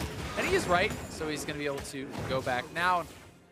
Another benefit of itemizing for this really kind of defensive style that Balls is going for is it's both physical damage in the jungle and the top. Those are the two champions that you're most likely to interact with. So if Lee Sin and the field come and you have Seekers, Tabbies, and even building some HP towards the Leandries, you're very, very hard to burst down. Well, we'll see exactly how this advantage continues. It's a decent amount of gold for FlyQuest to go and spend, actually, but after already have taken out that Drake, should feel some space. Muno continuing to get aggressive. He's really strong on the Rex side. Did mark Shrimp, but not going to commit the ultimate. Instead, teams up with High, clears out the vision, and Gonna now do what Shrimp did to him in the last game, play aggressively into this red side. And we'll see how much they can take away, right? Because it was a team effort. The vision that they've gotten with Big, Lemon has not been able to establish that level of vision control. They do steal it away and actually give it over to Turtle to try to give him an edge in that bot lane 2v2. We'll see if they can get anything out of that. Time for Turtle to go by as well. 1,800 gold ready to spend as Someday lining up on the balls again. Stun does land. Shrimp's not here this time. Good trade there from Someday, getting a lot of damage back. And Hex Drinker plus Tiamat Camille starting to trade pretty heavily, despite all the early defenses Balls has. Yeah, and when you land that hook shot, you're able to get a really nice combo in there for Balls. And somebody does not commit his ultimate, so just looking to try to whittle down Balls. If you can land 1 or 2 of those trades, then you can look for the all-in. But Balls is going to sit back. He's going to regen back up with his Doran shield, and it's going to be very hard for Camille to look for those sorts of plays. First strike was an Ocean as well, so a bit of additional regen there for Balls in the lane, and Moon's also behind, so Someday not going to take the bait if that's what it could have been there for Balls. But Moon kind of back around his red buff after taking one away and giving it to Total actually here in the bot side, who does have his Ghost Blade now completed high, also with his first major buy, the Blade of the Ruin King now done, so pressure from the marksman starting to mount here for FlyQuest, who do actually have a decent gold lead.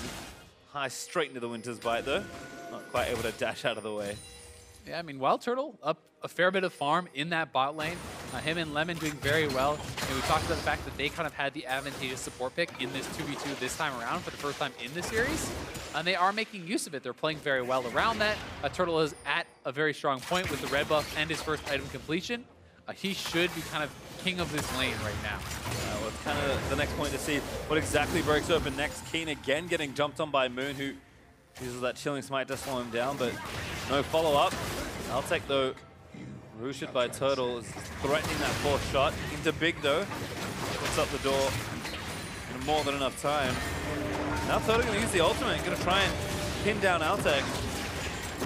And a lot of the reason he decides to actually go for that is because the Braum shield was used, so he knows even if Braum is blocking it up, you can chunk him out, then you can look to force onto the turret. So pretty smart play there from Turtle, getting that out with the fourth shot, then pops the ultimate, zones them off, and now they can look to extend this advantage, get that first turret, maybe decide to give that gold all the way over to Turtle. I think that could be pretty smart, but they are going to decide to share it with Moon. Yep, 2,500 gold up though for FlyQuest as Someday working on this turret, doing some damage, but Balls will return in time. Shrimp, though, kind of taking the objective trade with the Rift Turtle. And for now, Balls is just actually zoned off because he knows his jungler is bot side. The other team knows that too, so he has to play with that respect, and then he could be getting dove.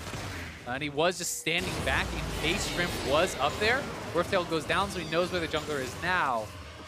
Clear out this wave, and we'll see where they elect to actually drop that down. Blue buff again to high, so interesting to see if FlyQuest swap things around. Elimination actually with a visit to the mid lane. Gonna take down the Twirl while he tanks up the wave. Looks like Turtle's actually gonna make his way down here, and High going bot side. 1v1 versus Trist right now. He's certainly a lot stronger, 2 levels up. Might be trying to slay his former teammate. LTech doesn't have a blade, and his Elimination coming down. Who's to bring with him? No one, it's a 2v2. The difference of Old Markham over Moon is gonna make it a very unfair fight. LTech goes down to High.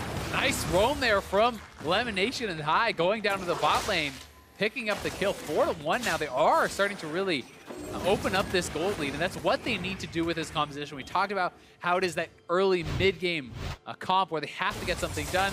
Not with the best culling, but able to move forward. The fact that Lemon is coming down, Moon is coming down, there's no real way out for Altec, and with that turret down, you have to play very safe around bot lane if you do not have the vision, which they did not. Certainly didn't. Now High moving pretty quickly towards that Black Cleaver second, having almost the 2 components finished. Balls getting damage built into the items as well. Got that Haunting guys to move in towards that Leandrews, and I think certainly looking up for FlyQuest. Gold lead starting to grow. That next Drake will be up right now if they want to try and force a fight for it. Certainly feels stronger in the 4v4. Should be able to try something here around the mid lane. Yeah, you definitely feel like they want to try to force, make these fights happen. We'll see if Lemon can start anything out here. The Jhin ultimate is back up, and Turtle relatively close to that level 11, so will be at a very strong point with that, but they are going to be starting up the Dragon. They're looking to force fights or accrue enough advantages while Dignitas is not willing to fight that. They will be able to win late. Hyde is going to try and steal this. Actually started it up, but the rest of Fly are going to move down. Dignitas Doesn't look like they're wanting to challenge. Not quite enough vision. A little too scary to face check there. Rift Turret instead going to be channeled mid lane, so going to try and take a turret instead. Yeah, FlyQuest is zoned off of this right now, so they're going pretty heavily for this, but Jhin also gets popped. Oh, big, very low. Last few bullets aren't going to quite connect. They're going to go for a turtle with the snipe as Keen gets chunked in by balls. TP'd. Great equalizer. He's going to force Keen to flash away. And the Rift Arrow goes down. They save the turret as well. Nice response here from FlyQuest. They get the Dragon. They neutralize that Rift Herald, don't even give up a single turret, and now they are going to be the ones on the push because Keen has been chunked out, Big is down. They can start to siege here pretty heavily if they want. Gonna pull away, though. Something goes aggressive. No, he gets tied up in. No, eaten by elimination for the stun. Lands it onto Moon. He's gonna get shut down by Altec after Keen's ultimate, but someday falls to balls. Dignitas, very aggressive there. Yeah, really aggressive play. They do get the shutdown and over onto Altec, so definitely where they would want that gold to go. The 1-for-1 trade, pretty even overall. Might get a bit more, perhaps. Dignitas sticking around for the last few points of turret health and are able to get that almost. In fact, Altec now. Oh, here comes High. Also could have overstayed. High roaming up, and they'll keep protecting that turret. Dignitas trying to push it maybe a little too far in some of these situations, and we'll finally have the map reset. I really wanted to get something back. They didn't want to just give up the Dragon for free, and FlyQuest had the answers. The Jhin initiation from Turtle, very big there, and allows them to really kind of turn around that fight and neutralize it at least. Maya again back in that mid lane, just able to keep this pushing, and should have pressure here against Keen, who only has barrier flash, not available for quite a while, so we'll see if Moon maybe goes to a visit or if High is able to just keep pressuring these lanes. He's a little down in CS, but doing just fine as far as overall items go. Sunday now transferring to the bottom lane by the looks of things, so time to play towards the top side, given that the Drake isn't up for a number of minutes. It's also interesting to see how Moon is electing to actually spend his gold that he has kind of racked up here. You know, oftentimes when players do get these early kills, they go for a more DPS heavy build to try to snowball the game, something like a Black Cleaver or a Titanic, really try to push out that damage. Instead, he goes for the Sight Stone, he goes for Tabbies, he's building into what is probably a Stone Plate based off of Negatron and that extra cloth armor. So really going for a more supportive style, more vision-oriented style, and showing faith that if he tracks where the other team is, his teammates will be able to carry. Yep. Kind of helped shore up that challenge smite as well. I like all of that, as High is actually getting good pressure himself. Kind of turning into a split pusher at this stage. Trying to get some additional turret pressure down for FlyQuest. In general, I like the idea from Moon. My questioning of it kind of comes from the frame of mind where if you are a comp that you think will get outscaled, which I think most people will agree this composition will get outscaled, is that the best way to push the pace and close out a game? And vision control can be. It does not mean that it is not definitively by any means, but oftentimes you need to play aggressive, you need to be able to force fights, and sometimes just outstatting your opponent, being able to invade and aggressively duel and things like that may be an easier way to close out the game, but that's obviously up for debate. Well, FlyQuest certainly with a decent little lead. High's going to take another turret, so Goldie growing to about 4,000 gold should be. Once that turret falls down, Someday running away. Actually on the FlyQuest side of the map, but in a pretty safe spot for himself. Looks like High going to take the turret and go back. Should have the Black Cleaver more or less done at this point. There it is. Second item now finished as Dignitas still working on this little turret. How's that going to be able to get it? Just 2 autos is all it's needed. So Dignitas' first turret finally being taken. Finally able to knock that down. A lot more gold on the side of FlyQuest, though. And you pointed out the Black Cleaver completion. You know, this is going to be a very strong point in the game for High on the Lucian and for the team in general, right? When you have one of these kind of moderate to large gold lead like this, when you first complete your items, that is the most powerful point in the game for you, because being on 1 completed item plus components is massively weaker. Like, the components are worth so much less than that completed item. So we'll see if FlyQuest can actually try to fight around that as 2 items on Turtle, 2 items on High now. You know, we're going to see Balls completing an item here relatively soon. And this could be where they look to actually force. You know, even 2 items now done on Moon. Yep, minute 30 up to that Mountain Drake, so it seems like a pretty obvious point for FlyQuest to attack. Gonna move High back towards the top lane. Going with Lemon Nation ever so briefly. And looks like Turtle's maybe gonna stay mid for a little while longer again. Fly gonna try and keep the map a little more open, because Lucian especially more than happy to try and 1v1 anyone that looks to challenge him, with the exception of Someday having a few more items. Camille, I think, will be able to shut that down soon, but he's still got a little ways to go just for that Trinity Force. Yeah, because Someday has built in a couple different ways, right? He got the Hex Drinker. You generally go Tiamat into Triforce, which already kind of delays it. Then you build that Hex Drinker as well to try to have some more 1v1 or power against balls, and that is going to set him back a bit. FlyQuest again still trying to push things down. High actually just stopped the wave top and then moving back down towards the bottom side. Looks like Ball's going to rejoin that as FlyQuest get their sides aligned once more. And again, a very obvious Drake to try and fight over. FlyQuest's second mountain would be great for their neutral control, especially given they have 2 marksmen already. It definitely would, and now Dignitas kind of has to make a call. Do you actually fight for this? And I feel like Dignitas should not. If they can set up the vision control, perhaps they can actually challenge for it, but they have no one on 2 items where most of FlyQuest is on that 2-item power spike. So FlyQuest is certainly much stronger right now. And if they win a fight here, they could really blow this game open. Altec's really far out of position as well, but Dig is going to try and keep him safe. Shrimp going to get kind of aggressive on his moon, just jumps in with a flash. He pops the Stoneblade, so real tanky as the ult stopped by Lemon as he grabs up High. Kane now committed that cooldown, so FlyQuest a little low, but still a fight to be had. Yeah, they are a little bit low, but I think they have the more important cooldowns still kind of up here. Both these AD carries are not as reliant as the Syndra is on her ultimate, so they're going to have a lot of DPS, and Dignitas still pushing around this Sunday, threatening the flank. We'll see if they can make it happen. Here's the code call, though. King going to try and shut it down. The double stun actually is High. Tries to block it, but it doesn't really work that way. Root onto Keen as Balls is going to zone out Someday. Drakey getting so close. risky for Dignitas. Might be a 50-50, maybe not. Altec getting way too low. Shrimp staying in the pit. He's trying to take the Drake down, but they're just going to force him out and try and take it themselves. FlyQuest grab the Drake as Lemon Nation secures it. Nicely done there by Lemon. Moon didn't actually even use a smite, so probably a risky business. Trusted in Lemon. Yeah, okay, that's what it was. It's important to note that some of Lemon's family are in the audience today, so if you're here in the arena, nice to see you here. Lemon showing up strong. Taking literally the Lemon Nation. Yes, the actual Lemon Nation has visited the NALCS today. What a treat. Why? Favorite nations. Rotating top side. Oh, High and blown up. Flashes out of the way. Turtle takes down Altec and High. He's going to live through that charge. And now they have these pushing waves in the side lane. They can look to threaten the turret. They can even retreat towards the Baron. You know, they have very fast Baron rush. Someday is going to try to split push. He's not coming back to base, so the rest of the team will have to wave clear.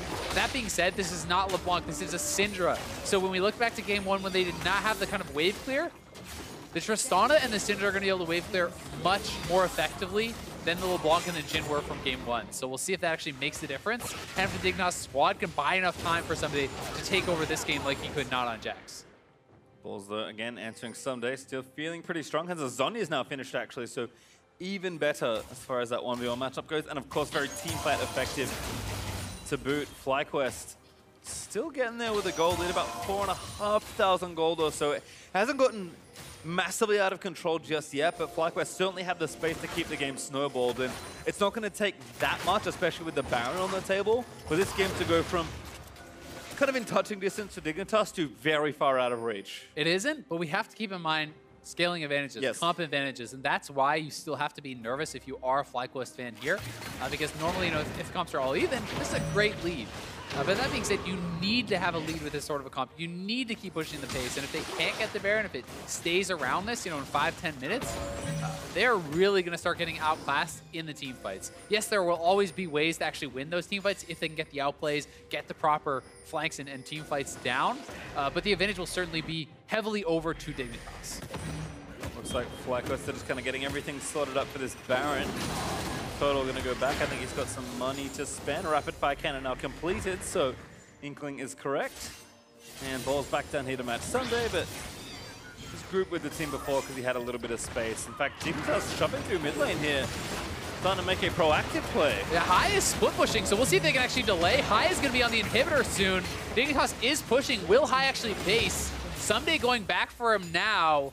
He has to be somewhat careful because this is going to be a home-guarded Camille coming towards him. Yeah, and they can't see Someday, so make the call that he's probably back. High going to smartly recall that. Oh, TP coming in for Balls. They're looking for the play. Well, going to look to try and start this off. Curtain Call is going to slow them down. Balls to the big flank just behind High as Moon jumps in with a stone play. TP from Someday, though. And all the action's going to end. Last shot from Turtle. Not quite synchronized on that play.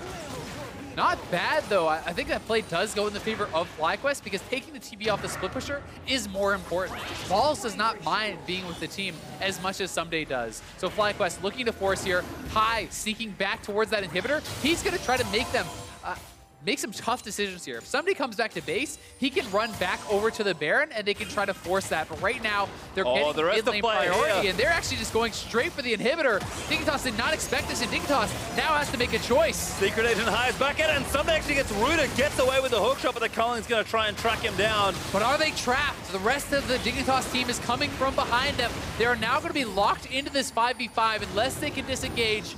We'll see if they can make it happen. Dignitas is pretty split. FlyQuest needs to collapse on one side and make that play happen. Balls! What a big ultimate's going to burn down Keen, but High now going to look to chase back down Dig. Can't find a cohesive angle into this team fight. King going to get a decent stun there onto 2. But again, Moon lying in wait, Fly going to retreat together, and great inhibitor take there. That was so well navigated by FlyQuest. That was really, really well done. They get the inhibitor and the inhibitor turret, and they have now gotten the advantage over towards the Baron.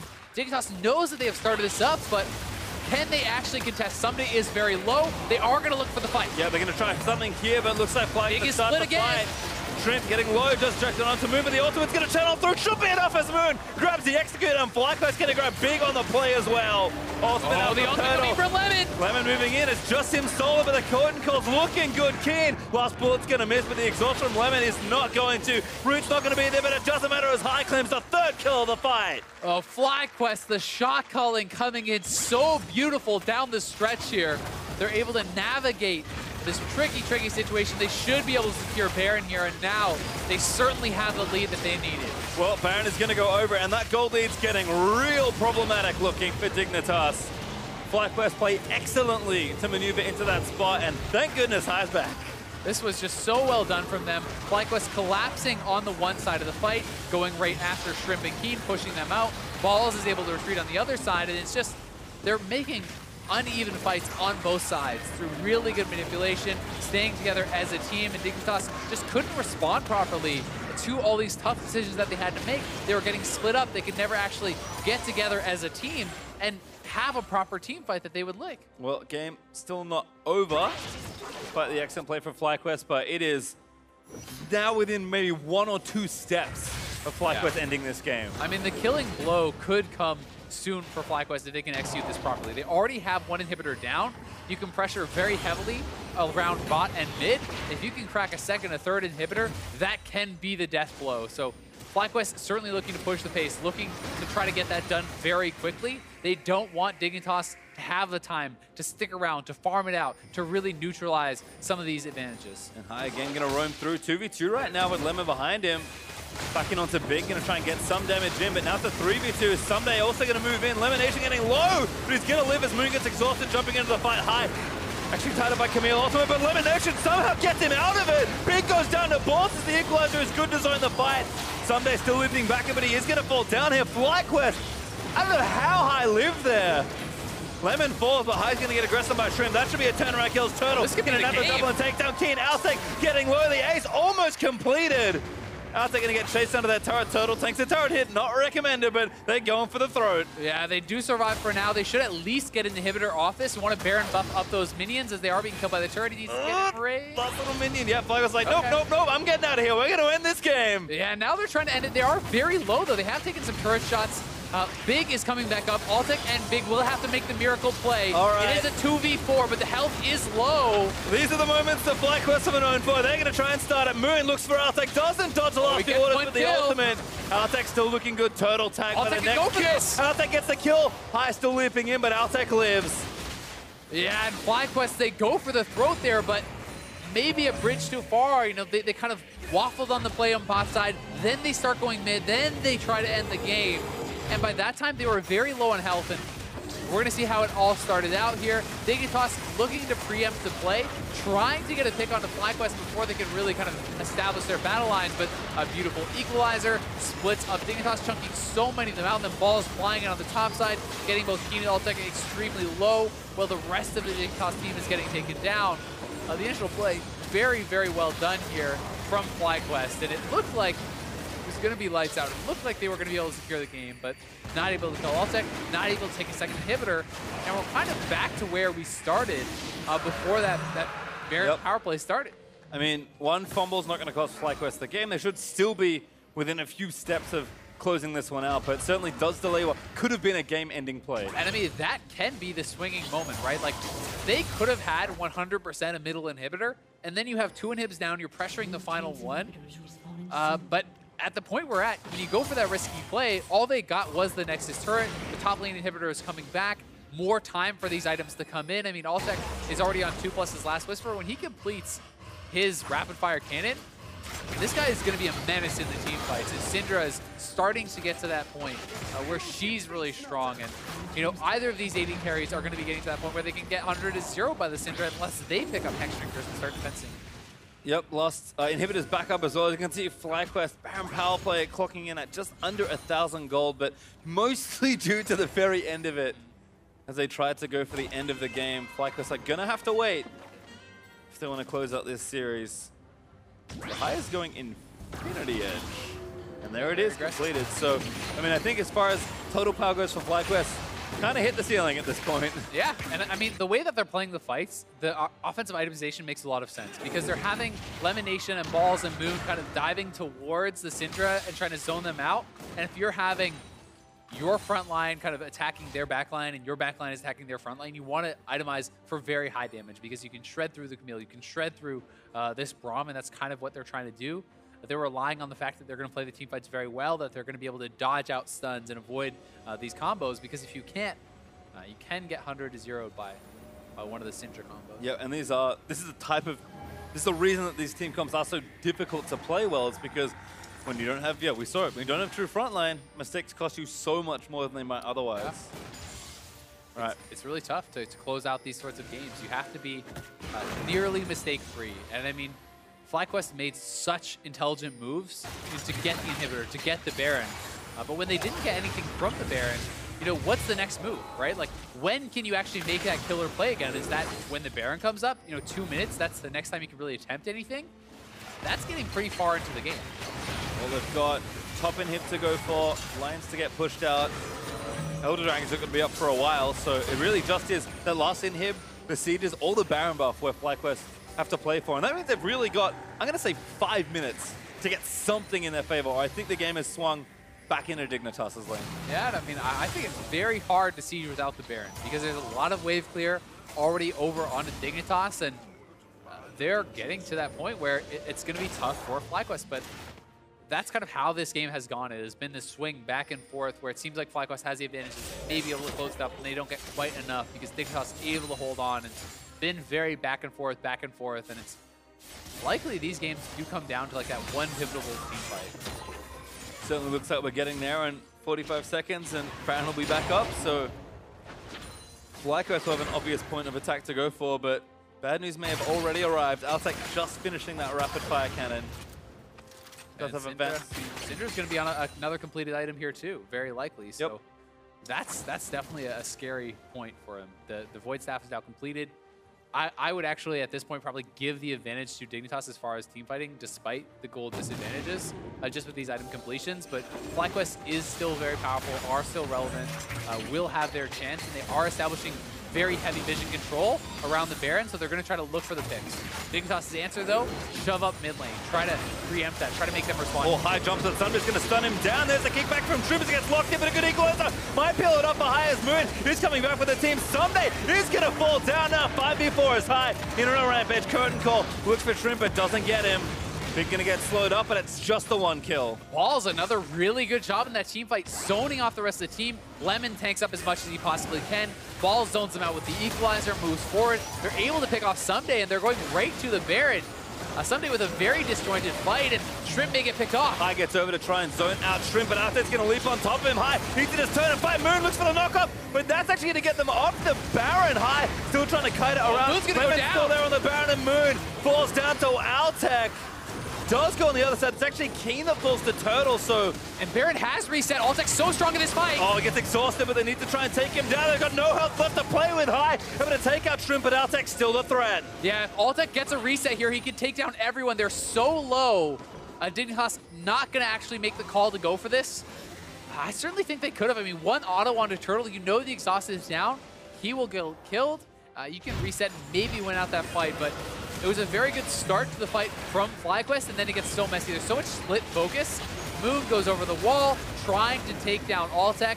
He's able to back off, though. Very nice buster shot from Altec to kind of disengage that, and now Lemon is trapped in the pit. He has to get out of there. The bottom side of the fight is going the way of FlyQuest, but Altec is healthy and he is so strong. Oh, another fight again, but Elimination is going to fall. Altec gets another kill, and FlyQuest trying to chase one down, but they are not going to get it.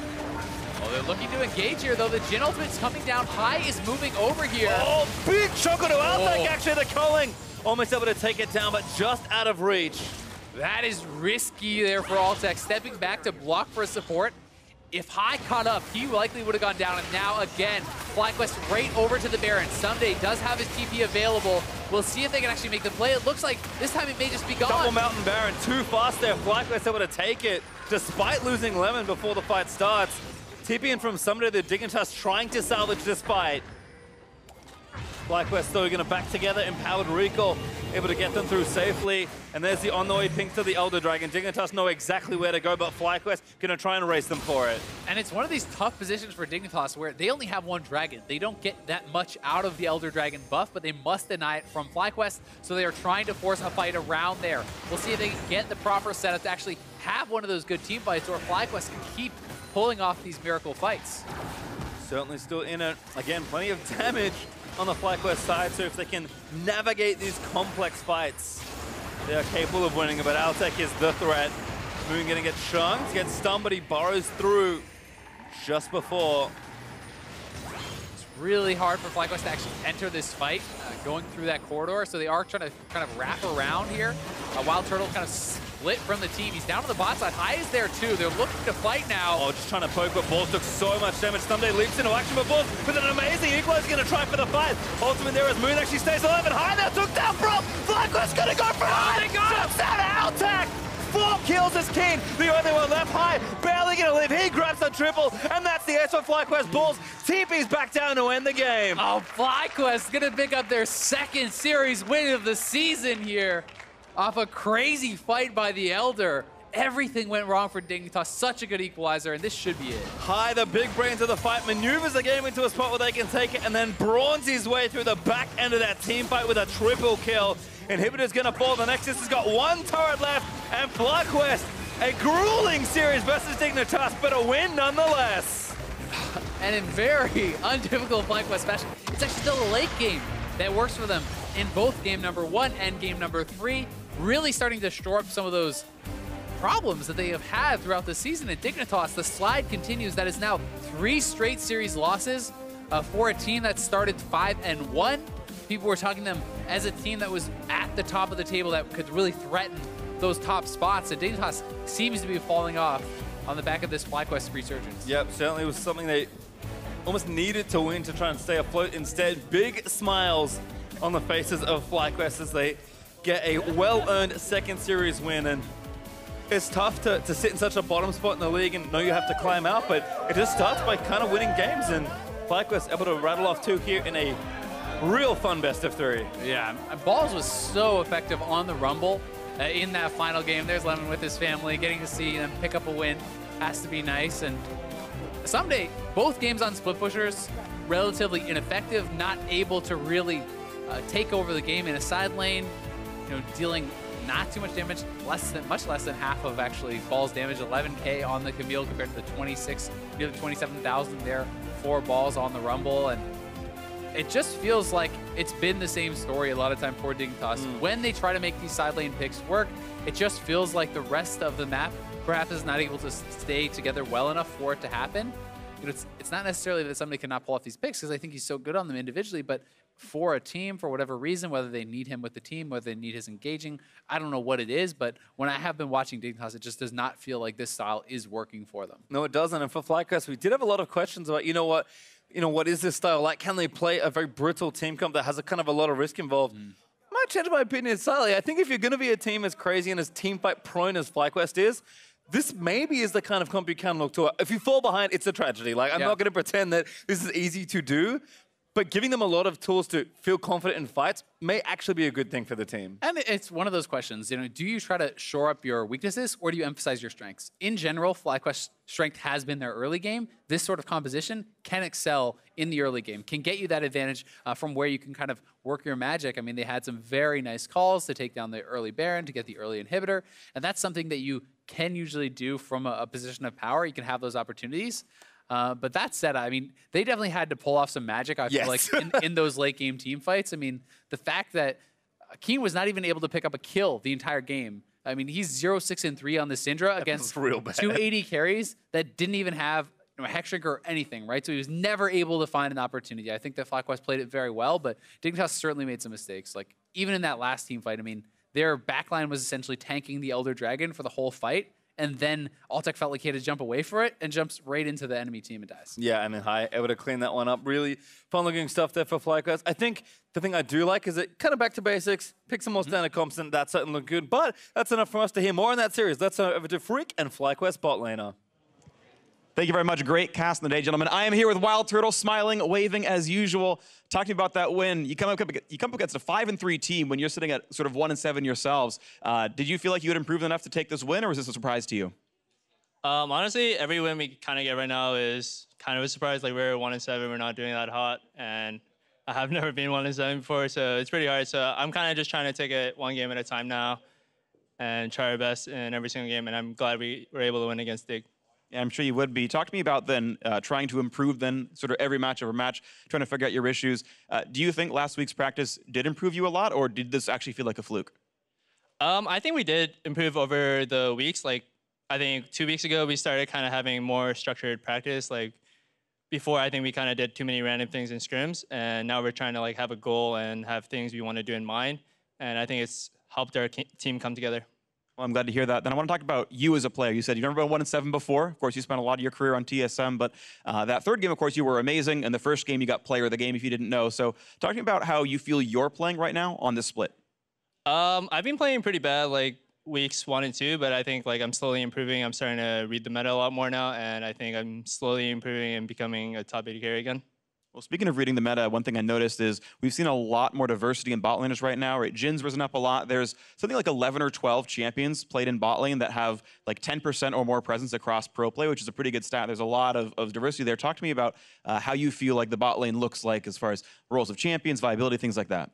Well, definitely the bot lane is pretty fun right now. There's like a lot of picks to play and pick. There's like Kalista coming back in the meta, which has always been one of my favorite champions, and Jhin is kind of meta again, which is also one of my favorite champions. And I think just having all these champions back in the game definitely helps me a lot because I get to choose one, even though they might not be extremely meta, they're pretty strong still. Well, that's good to hear. So final question for you. You're up against Echo Fox tomorrow. They're currently in their series against Liquid. How do you feel you're going to do against them? If we perform like we did today, I think we can definitely 2-0 them. All right, sounds good. Wild Turtle, thank you very much for the interview. Congratulations on the win. Going to shake your hand, toss it back down to the analyst desk. Thank you very much, Freak. FlyQuest find their second victory, match victory of the split here in summer, moving to 2-7, while Dignitas drops to 5-4. A nice victory for FlyQuest there, probably a feel-good victory, but as Azale was saying, there were mistakes on both sides of the rift from both teams, as well as good looks from both teams. But before we dive into the nitty-gritty of this game, I want to just take another look at that final fight, as it did come down to one of those classic late-game team fights where it's all on the line. And here we have Balls, another solid Rumble ult here, as well as just proper target selection from FlyQuest. And Dignitas had taken a little bit too long to get down here. They thought about potentially trading, but they had chased FlyQuest all the way up to the top side. Then they have to run back down there, and you have the Baron of Power recalls coming in for FlyQuest. So they're able to get to this Elder Dragon to contest it. The culling misses everything, but the team gets a little over-aggressive when they see Balls get chunked out. They all collapse heavily on the moon, pops that stone plate, then that good zoning equalizer, and Someday goes really hard onto the backline. He had been pretty ineffective about finding any assassinations. Keen also unable to really get involved and find a priority target. So for the most part, even though you see a couple members blinking low on the side of FlyQuest, none of them being the late game kind of persistent DPS. That's the thing, right? The only members that were targeted, on the FlyQuest squad were Moon, Lemonation, and then Balls there. It wasn't until the very end of that clip that you see the Syndra ult go on to high, but not even to zero him out. So both ADCs, Jhin and Lucian, kind of given free reign in that fight to skirt around the Rumble ult and put the damage where it needs to be. But let's talk about how they get to this position where both AD carries are full-fledged 6-item builds and can pump out that DPS, and it was all about the mid lane. And mid lane and Moon working around it. That's the thing, is we were saying, you know, before this game started, what can they do different? We said maybe they should go all in a little bit more in this mid lane. They get a really early kill here. Just doing the blue buff clear, not very common to see that out of a Rek'Sai, so a good path out of Moon to start off this aggression. And then they continue attacking it. They play heavily around that Lucian pick, trying to get to the head. This one ends up being a 1-for-1 overall, but still the idea is we play around Moon. And it's a little surprising, but it's a little surprising to see this still working, given that this is seemingly the one very effective early game strategy Echo Fox has, is Moon does an early aggressive clear that ends around mid lane somewhere and they turn a kill. And I know it's hard to predict it, but at some point you kind of just have to start playing really far back the first 3 or 4 levels. I was going to say, yeah, you were mentioning, like, at a certain point, you just have to tell your mid laner when you're playing against FlyQuest, just don't leave your turret for the first 5 minutes of the game. Because if you don't give up that early kill to Moon and High, which we see happen so often in their victories, then FlyQuest looks a lot more lost. But as soon as you give Moon those 3 kills, because he picked up all 3 of them while High gets the 3 assists, all of a sudden Moon, as a player, gets more comfortable making his move into lanes, contesting the enemy jungle, picking the skirmishes, because he's got the gold to back it up. Same with High. I mean, being one of those crazy shot callers, we saw a lot of that this game where there was some split map play, and I think that's the kind of thing that you can say when High's feeling himself, when he's in a lead, he knows exactly what his champion can do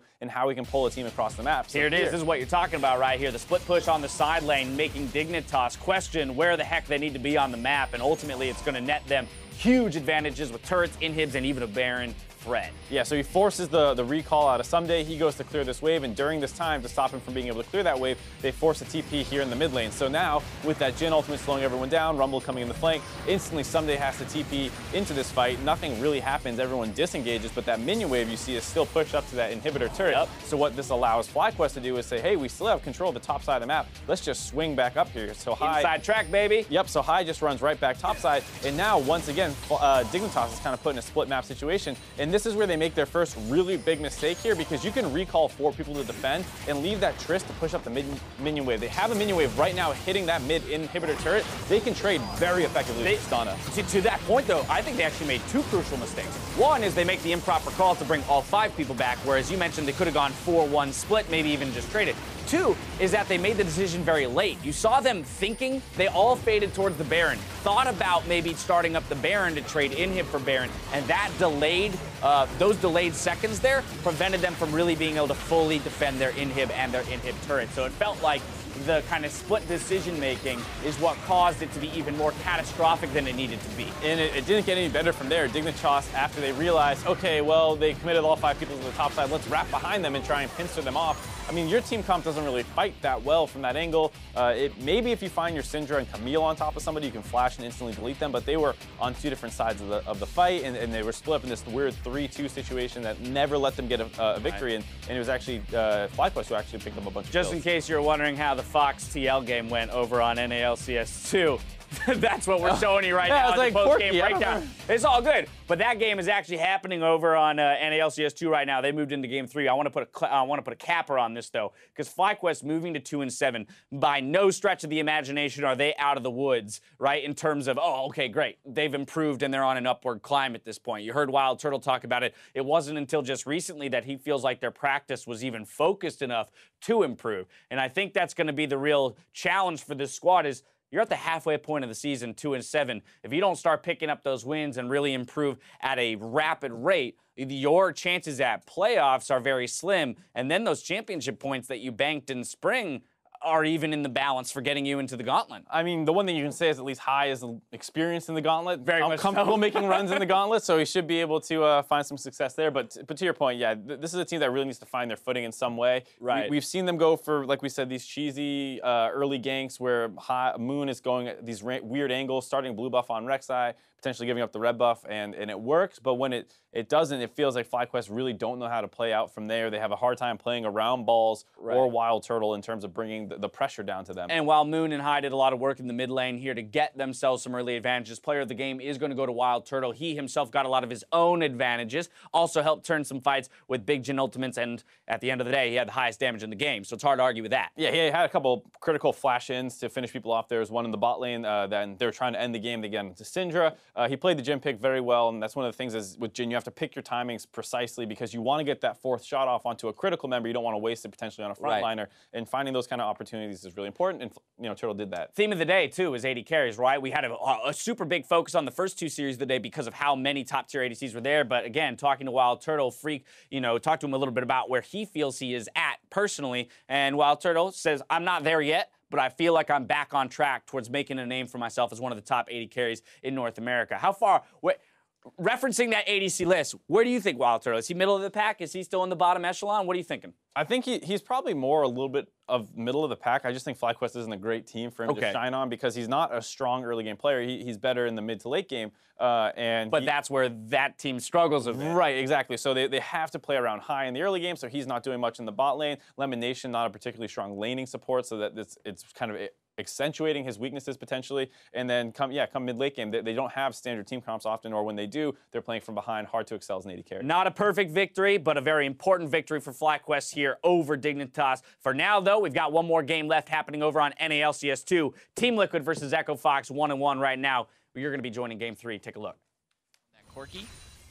Meanwhile, Golden Glue, the trouble on the Victor, I always like to bring this up whenever we see Victor played these days because the thing that knocked him out of the meta previously was those price increases to his Hex Core early on. He really wants to hit those spots where he can hit the 2-part laser, start clearing out the waves instantly, but it's really hard to get that without having to make a smaller bite first. Right over mid lane, looking for Froggen, gets a Spider Bite with a Thunderlords, but can't go for the kill. Yeah, Froggen was probably wanting to stick around for a little bit longer. He's going to be forced into a recall right now. So like that gank out of Rainover. We'll buy Golden Glue a little bit of time too. I don't think Golden Glue's, well, Golden Glue actually does have enough gold to get it now, if he wants. It's 1,250 gold for the first upgrade on the Hex Core. Oftentimes you want to get that with a control ward and boots, so you would need about 300 more, and that's why he's just making sure he shoves in that wave. Yup. I actually think that play is totally acceptable. Golden Glue's not trying to all-in Froggen now, and it also allows him to get to that wave clear pattern he so desperately wants. The one cost for that, though, could be if Acadian looks at Froggen and says, hey, that guy has no ulti, let's try to make a crazy play on him. There's always that window of opportunity. Right. It means Rainover doesn't want to engage in 2v2s in the mid lane. Let's see if they're going for it. Look at where Rumble is, actually. Looper. Ooh, they may want this. This is another thing you can do. Seeing that the enemy mid laner expended his ulti like that, they're saying, look, let's move up. Let's force maybe a 3v3 in the enemy jungle. If they come, what are they going to do? Chaos Storm us? I don't think so. They don't have it. Nope, you can't do it. He might as well be level 5. Doesn't have the ability. Rainover's saying, nope, you go in my jungle, I'm going in your jungle, clear out some control wards, and just hang around. Maybe he can find something else bot, but I would hope that Echo Fox learned their lesson from last time. Yeah, he's spending so much time just trying to get position for these ganks. Meanwhile, Acadian is farming up a fair bit. Ooh, Keith. You take advantage of by Piglet down here. His gate was off for a moment, and Piglet and Matt saw their chance to jump on that, quite literally, for Kalista. As Acadian moves back towards his own red buff, Rainover lying in wait, sitting on top of the control ward, but immediately starts the red buff off, making sure to drag it into that brush. All right, smart move by Rainover, but potentially dicey as Golden Glue is roaming down, still without that Chaos Storm. Get Rainover a solid level 6, though. Rainover being level 6, of course, for Elise, that's not as big of a deal as it is for a lot of other champions. Doesn't really give you that big playmaking enabler like it would for someone like Lee Sin. Dragon's Rage now up and running on Acadian. Flash also available. This is where you really look at the Lee to make some kind of a move. Acadian needs to get involved. Yeah, level 6, double longsword, totally a combat effective build right now. But do feel like Team Liquid has control of the bottom lane despite not having the CS lead. It's allowed Rainover to get some good jungle invades off. Yeah, CS is actually a problem for Liquid this game. Not just in the mid lane like it has been in the previous matches, but losing bottom because Keith has the Caitlyn. The jungle, Acadian's farming up a bit better than Rainover, but jungle CS is deceptive because the differences in the counts in the camps fluctuate so heavily. But despite the fact that Liquid got the first blood, and it was an assisted first blood, the gold's still even. Yeah. So that's what Echo Fox would want, especially since they just want to hit the right and start seeding down turrets. But just more people visiting mid lane. Froggen's like, what are you doing, Gnar? Yep. Froggen just decides to make lane. a package delivery straight into the jungle, getting himself out of there. Thinking about maybe backing up, going back to base. He does have nearly 1,200 gold, so he'll pick himself up some components if he does, but not too worried about it just yet. Ends up canceling his recall because there's a juicy wave sitting there. Trying to maintain his CS lead, but really not getting as much help as normal. He got that very early gank by Caitlyn, and Golden Glue was able to withstand that. Since then, everyone has spent a visit to Froggen. And that's one thing that happens to you when you're one of the best in the league. Yeah. You have a lot of people trying to focus you.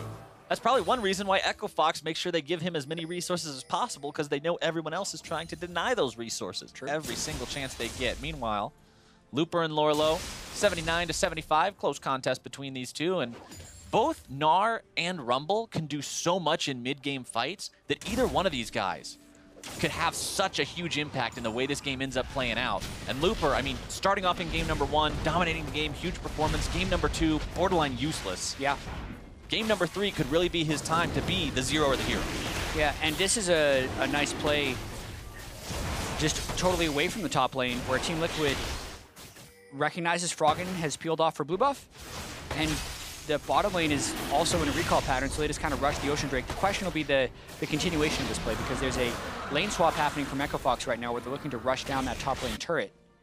They know Ocean Drake is down, which means they know they're going to be a little bit ahead on tempo in this play. But when will they show top lane? Because that's when Team Liquid will know they can push hard bottom. Team Liquid with 3 people down here just need that sight ever so slightly. Ping's coming out. There you go. On the way ping, on top of that tier 1 turret. Liquid saying, let's get it. Let's make this push happen before they can. Gate and Keith will try to shove the wave out as quickly as possible, but I don't see it happening. That turret's already down to 1/4. Yeah, Looper never gets in range to cast his equalizer, so Team Liquid win on this yet again. Questionable by Echo Fox having the Caitlyn lane and then not getting first turret. We call it up every single game. We criticize them for it every single game, but Echo Fox, the communication and the coordination, again, the issue for this team. They've got to make sure that they're on the same page and executing properly as a squad. It's just not happening this game. Keith getting a little bit of damage as he takes down that first turret. At least makes those objectives even now, despite the fact that they'll get a bit less money for it. Gold still neck and neck between these two teams as Keith continues to try to shove this wave out. Lorlo taking a slight beating, but he's got help nearby. Yeah, really like the ward there actually by Echo Fox in the lane. So many people ward that brush, and then you control ward it out when you're trying to sneak your guys up. This will allow them to see exactly where Piglet is. It allows Looper to get some free farm in the bottom lane, and I think that's where Echo Fox's focus is right now, is pretty much just on farming up, hitting Leandries, hitting Trinity Force, getting Caitlyn towards that late game, because I think they feel like they have the edge in the late game. I mean, look at all the wards placed down by Echo Fox in the top side of the jungle from Team Liquid. You've pretty much got this whole path lit up. If anybody was coming towards top side, they were going to see it. Keith lands a couple auto attacks onto Piglet here, who's just really completely unafraid of this Caitlyn. Gate forced to gobble him up, try to get him to safety. The binding comes out, not finding its way onto Keith. Gate instead pops that thick skin, trying to stay alive. Tempered Fate comes out to bind both the turret and his opponents. And now the TP being channeled. Reignover looking to go for Looper here as Looper is behind enemy lines. Matt and Lorlo trying to catch up. This Rumble is not in a good spot. Equalizer going to be dropped right on top of himself. Looking to turn this one around if he can.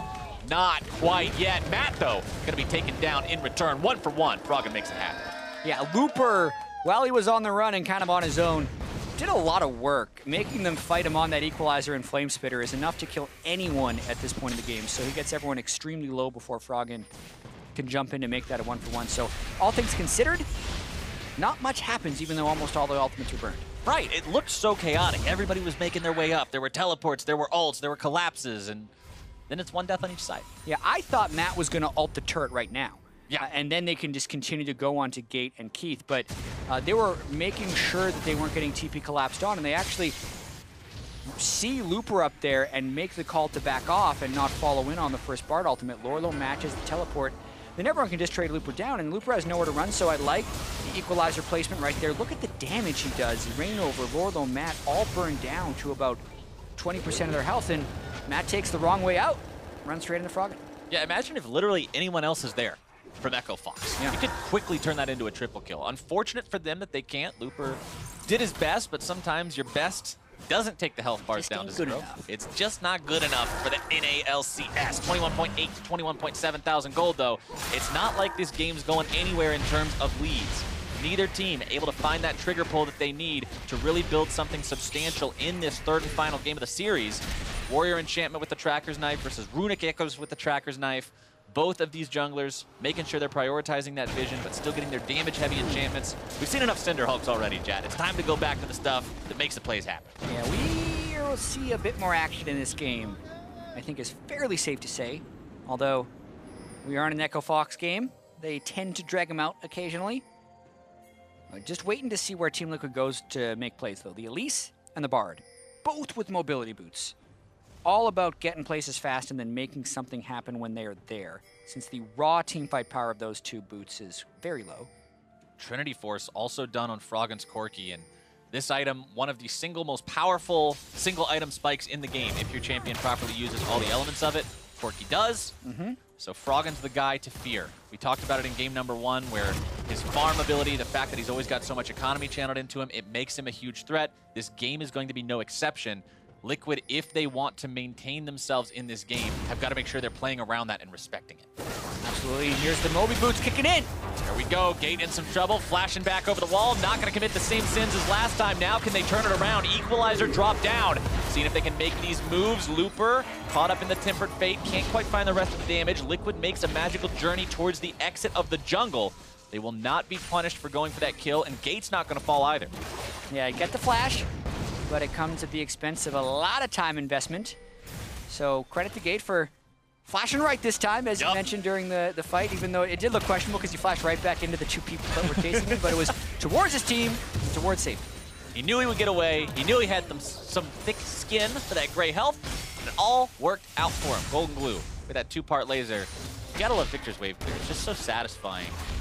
Swoosh them all away, as Rift Herald is now the target for Echo Fox. Opening up on that eye. Keith will be helping Acadian take that one down. Using that brush for a headshot is actually pretty cool. Being able to pull the Rift Herald towards the wall and then having Keith sit there for the headshots speeds it up pretty well. Rift Herald really wants to get that eye. Not able to get it. So I've noticed, I've been trying this. There you go, he finally hits the eye. I've had a pretty good pattern getting the Rift Herald to be able to solo it and get the eye pretty frequently. Which is? I'm sure there's going to be a guide out there somewhere, and this could be wrong. But anyway, he does a big wind-up where he will like overswing and kind of turn, and I just straight up auto-attack him until I see that animation, and then I kind of preemptively turn around, and then I get the eye every time after he has that big swing. But I think it's on a timer of how many auto-attacks you use on him. So if you're on a dude with a lot of attack speed, you can do it pretty easily. That's something I'm going to have to keep an eye out for, because I feel like whenever I try to solo the Rift Herald, sometimes I'll hit the eye, and then other times he just purposely trolls me as Piglet. Going to be in the 1v1 against Froggen, who has to use the Valkyrie to escape here. Matt was coming up, and Froggen knew he wasn't going to be in a good spot if he got caught in the 1 versus 2. Yeah, now they got to worry about this turret going down as well. Froggen is trying to get all the farm he can, but those Moby Boot dudes, the Elise and the Bard, are making this split push farm pretty difficult for Echo Fox. Meanwhile, Keith just wants to farm up as much as he can in the mid lane. Echo Fox content just to build up these damage threats, get to the point where maybe you can make a one-shot happen. This is one of my favorite back animations in the game, by the way. I love the Pulsefire Caitlyn skin, and the back animation is no exception just because she gets so many different hats. The first time I saw it, I didn't realize that she changes her hat when she goes through the portal. She has a bunch of different ones. She has a classic Caitlyn hat, she has a Teemo hat, there's all sorts of them. And is it like randomized depending on the recall? No, it's just a random recall. Like sometimes when Deep Terror Thresh pulls up a boot or a treasure chest, hat, and then you get a different hat. She reaches into the portal to pull out a hat from a certain time zone or place, and it's just random, whichever hat she. That's cool. Yeah, I'm really into hat-based skins. I buy skins based on how excited I would be to wear that hat in real life. Caitlyn's got a lot of them. Fair enough. A little bit of a tangent there, but we're back in the mid lane. Rift Herald is summoned, ramming his headless hat into that mid lane turret. Almost able to take it down. A couple more auto attacks from Keith should do the trick. There we go, turret destroyed. Tempered Fate comes out, only finds its way onto Gate. That's not a target Liquid is comfortable trying to make a setup for. So that everything gets disengaged. Fox grabs the turret. Yeah, that's all you need out of the Rift Herald. Just get it enough to break through the turret. Teams have gotten better and better at guarding against the charge, but if you group up everyone, and you don't let them free hit it, there's a good chance you're going to get the turret in that lane. Caitlyn over the wall, picking up the red buff. All right, watch out. All right, let's watch. Oh, she got a pirate hat that time. I had no idea. Yup. Yeah, today I learned. Our observers are OP because they knew as soon as Caitlyn was backing, they're like, we got to find that hat. We got to see which one it is. We're going to track that. Yep. So that was a pirate hat. See which one it shows up more. Better be different next time or I'll be sorry. It should be. I mean, if it's not, it's going to make a liar out of me, and I'll feel bad, but not as bad as Piglet. He's getting himself caught out. Acadian with the kick, with the damage, and that's going to tie this game up 2-2. Yeah, Piglet all alone down there. Just the Blade of the Ruined King, but a nice pick by Acadian. The first kill participation he has in the first 19 minutes of this game. But I think that prolongs it in a way that Echo Fox is okay with. They just want to keep scaling up for these items. I feel like Acadian's going to go Knight's Vow anyway, based on those components, and I feel like Gator will do the same thing. So it's going to be the same story. Double Knight's Vow, one on Corky, one on Keith, and just go for it. Now, the status between Froggen and Keith is the same exact thing in this game as in Game 1. It's Static Shiv Trinity versus Static Shiv Infinity Edge pieces. Oh, Froggen boy. with the damage onto Matt. Rainover tries to eat that Scuttle Crab away, does successfully get it through the package damage, but I want to keep an eye on Acadian and see if he puts that Knight's Vow on. He better Knight's Vow on the dude who does the most damage. If you're not doing that, you're just irresponsible. But who knows? Bottom side, third turret going the way of Echo Fox, clearing out that last tier 1 as Looper can burn it down. 199 CS to 168 on Lorlo. This is looking like a repeat performance of what was happening in game number 1. Okay, Here we go again. The gun turns into a gate. A Knight's helmet. How cool is that? Oh, and then we got to see another one. Oh, yeah, he cancels it. All right. Yeah. So he goes for a Knight helmet, but I think he's to just going to be hanging around. I don't think we're going to get to see a third hat. This Not is quite yet. This is the most exciting thing about this game to me. Mainly because it's becoming more and more of Game 1, where Echo Fox is just playing the laning phase out, and Team Liquid actually isn't able to find the picks. They have more tools than they did in Game 1 to find picks, but the gold lead is extending kind of in the same way, and I do feel like when they get this double Knight's Vow point, once Gate builds his up, they're going to be really, really strong in the 4v4s. But the big difference is Lorlo should scale to a point where he can 1v1 Looper, and that'll really hurt Echo Fox's split push strat and kind of force him to team fight. Until we get there, though, I just want to see which hat Keith pulls out next. Yeah, that's kind of half the fun of playing the Pulsefire Caitlyn skin. But the other half of the fun. Yeah, that's half of the fun. The other half of the fun is you're playing Caitlyn. That champion's strong. Tempered Fate onto 2. Acadian and Gate going to be bound up, but a very nice Devour prevents it from being a stun onto both. Gate making sure he's chomping up his ally as soon as that Bard ulti wears off. Yeah, and that was a pretty good initiation. I was hoping that maybe even Golden Glue would use Chaos Storm on it, but then, as you say, it would just be onto the Tahm Kench because of the Devour. So pretty much that whole initiation stuffed by Echo Fox. Echo Fox, that's what Tahm Kench does. The this or that segment that you had with Kobe, what's more So annoying? tilting. What tilts you harder? Tahm Kench is a good answer. I don't even remember what the other champion was because Tahm It was Kench Zillion. tilts you so hard. Yeah, it was no Zillion. one cares. No, Bring someone back to life, whatever. yeah. I mean, Zillion ulti there, you still end up having both guys stunned up. One of them will die, but Tahm Kench makes sure nobody gets stunned. So very difficult to play against this champion with that save potential. It's exactly why you saw Echo Fox draft it when you have 2 big valuable targets like the Corky and the Caitlyn to save. And now they're seeing if they can find the great equalizer. onto multiple people. Rainover trying to go up into the air with the rappel, looking to get away onto Gate, but he will not do it. Slapped down by the Tahm Kench tongue. As Team Liquid gets away with their solo laners both in critical condition, their jungler dead, and Echo Fox has sights set towards Baron. Yeah, and this is, if they had a control ward, would be even better. You got to use that sweeper now, Acadian, to make sure that ward is gone. It'll make the contest so much more difficult for Team Liquid. But even they don't so, even have Rainover. There's no smite, and there's no Bard ult, so they probably get it anyway. Yeah, they do. As long as Acadian has this smite ready to go, there should be no problem whatsoever. They do secure it 22 minutes into the game. It's going to cut off early.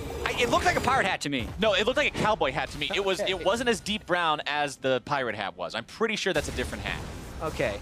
Empowered Recall, he should pull the hat faster. The clear flaw on the skin. Yeah. Anyway, Acadian kicks them on to the equalizer right there, and that was just the equalizer looking at Golden Glue's health, so the fight is pretty much won by Looper. That's the big difference between the Rumble and the Cannon if they do collapse into a team fight phase. So much more effective, and they're sitting pretty right now in this game. And this is what happens with those early 20-minute Barons, right? You have a game that looks really close, you grab one of those, all of a sudden everything gets blown wide open. You have the potential to just ram yourselves into the tier 2s. This gold lead could quickly become insurmountable for Team Liquid. It's 4,000 right now.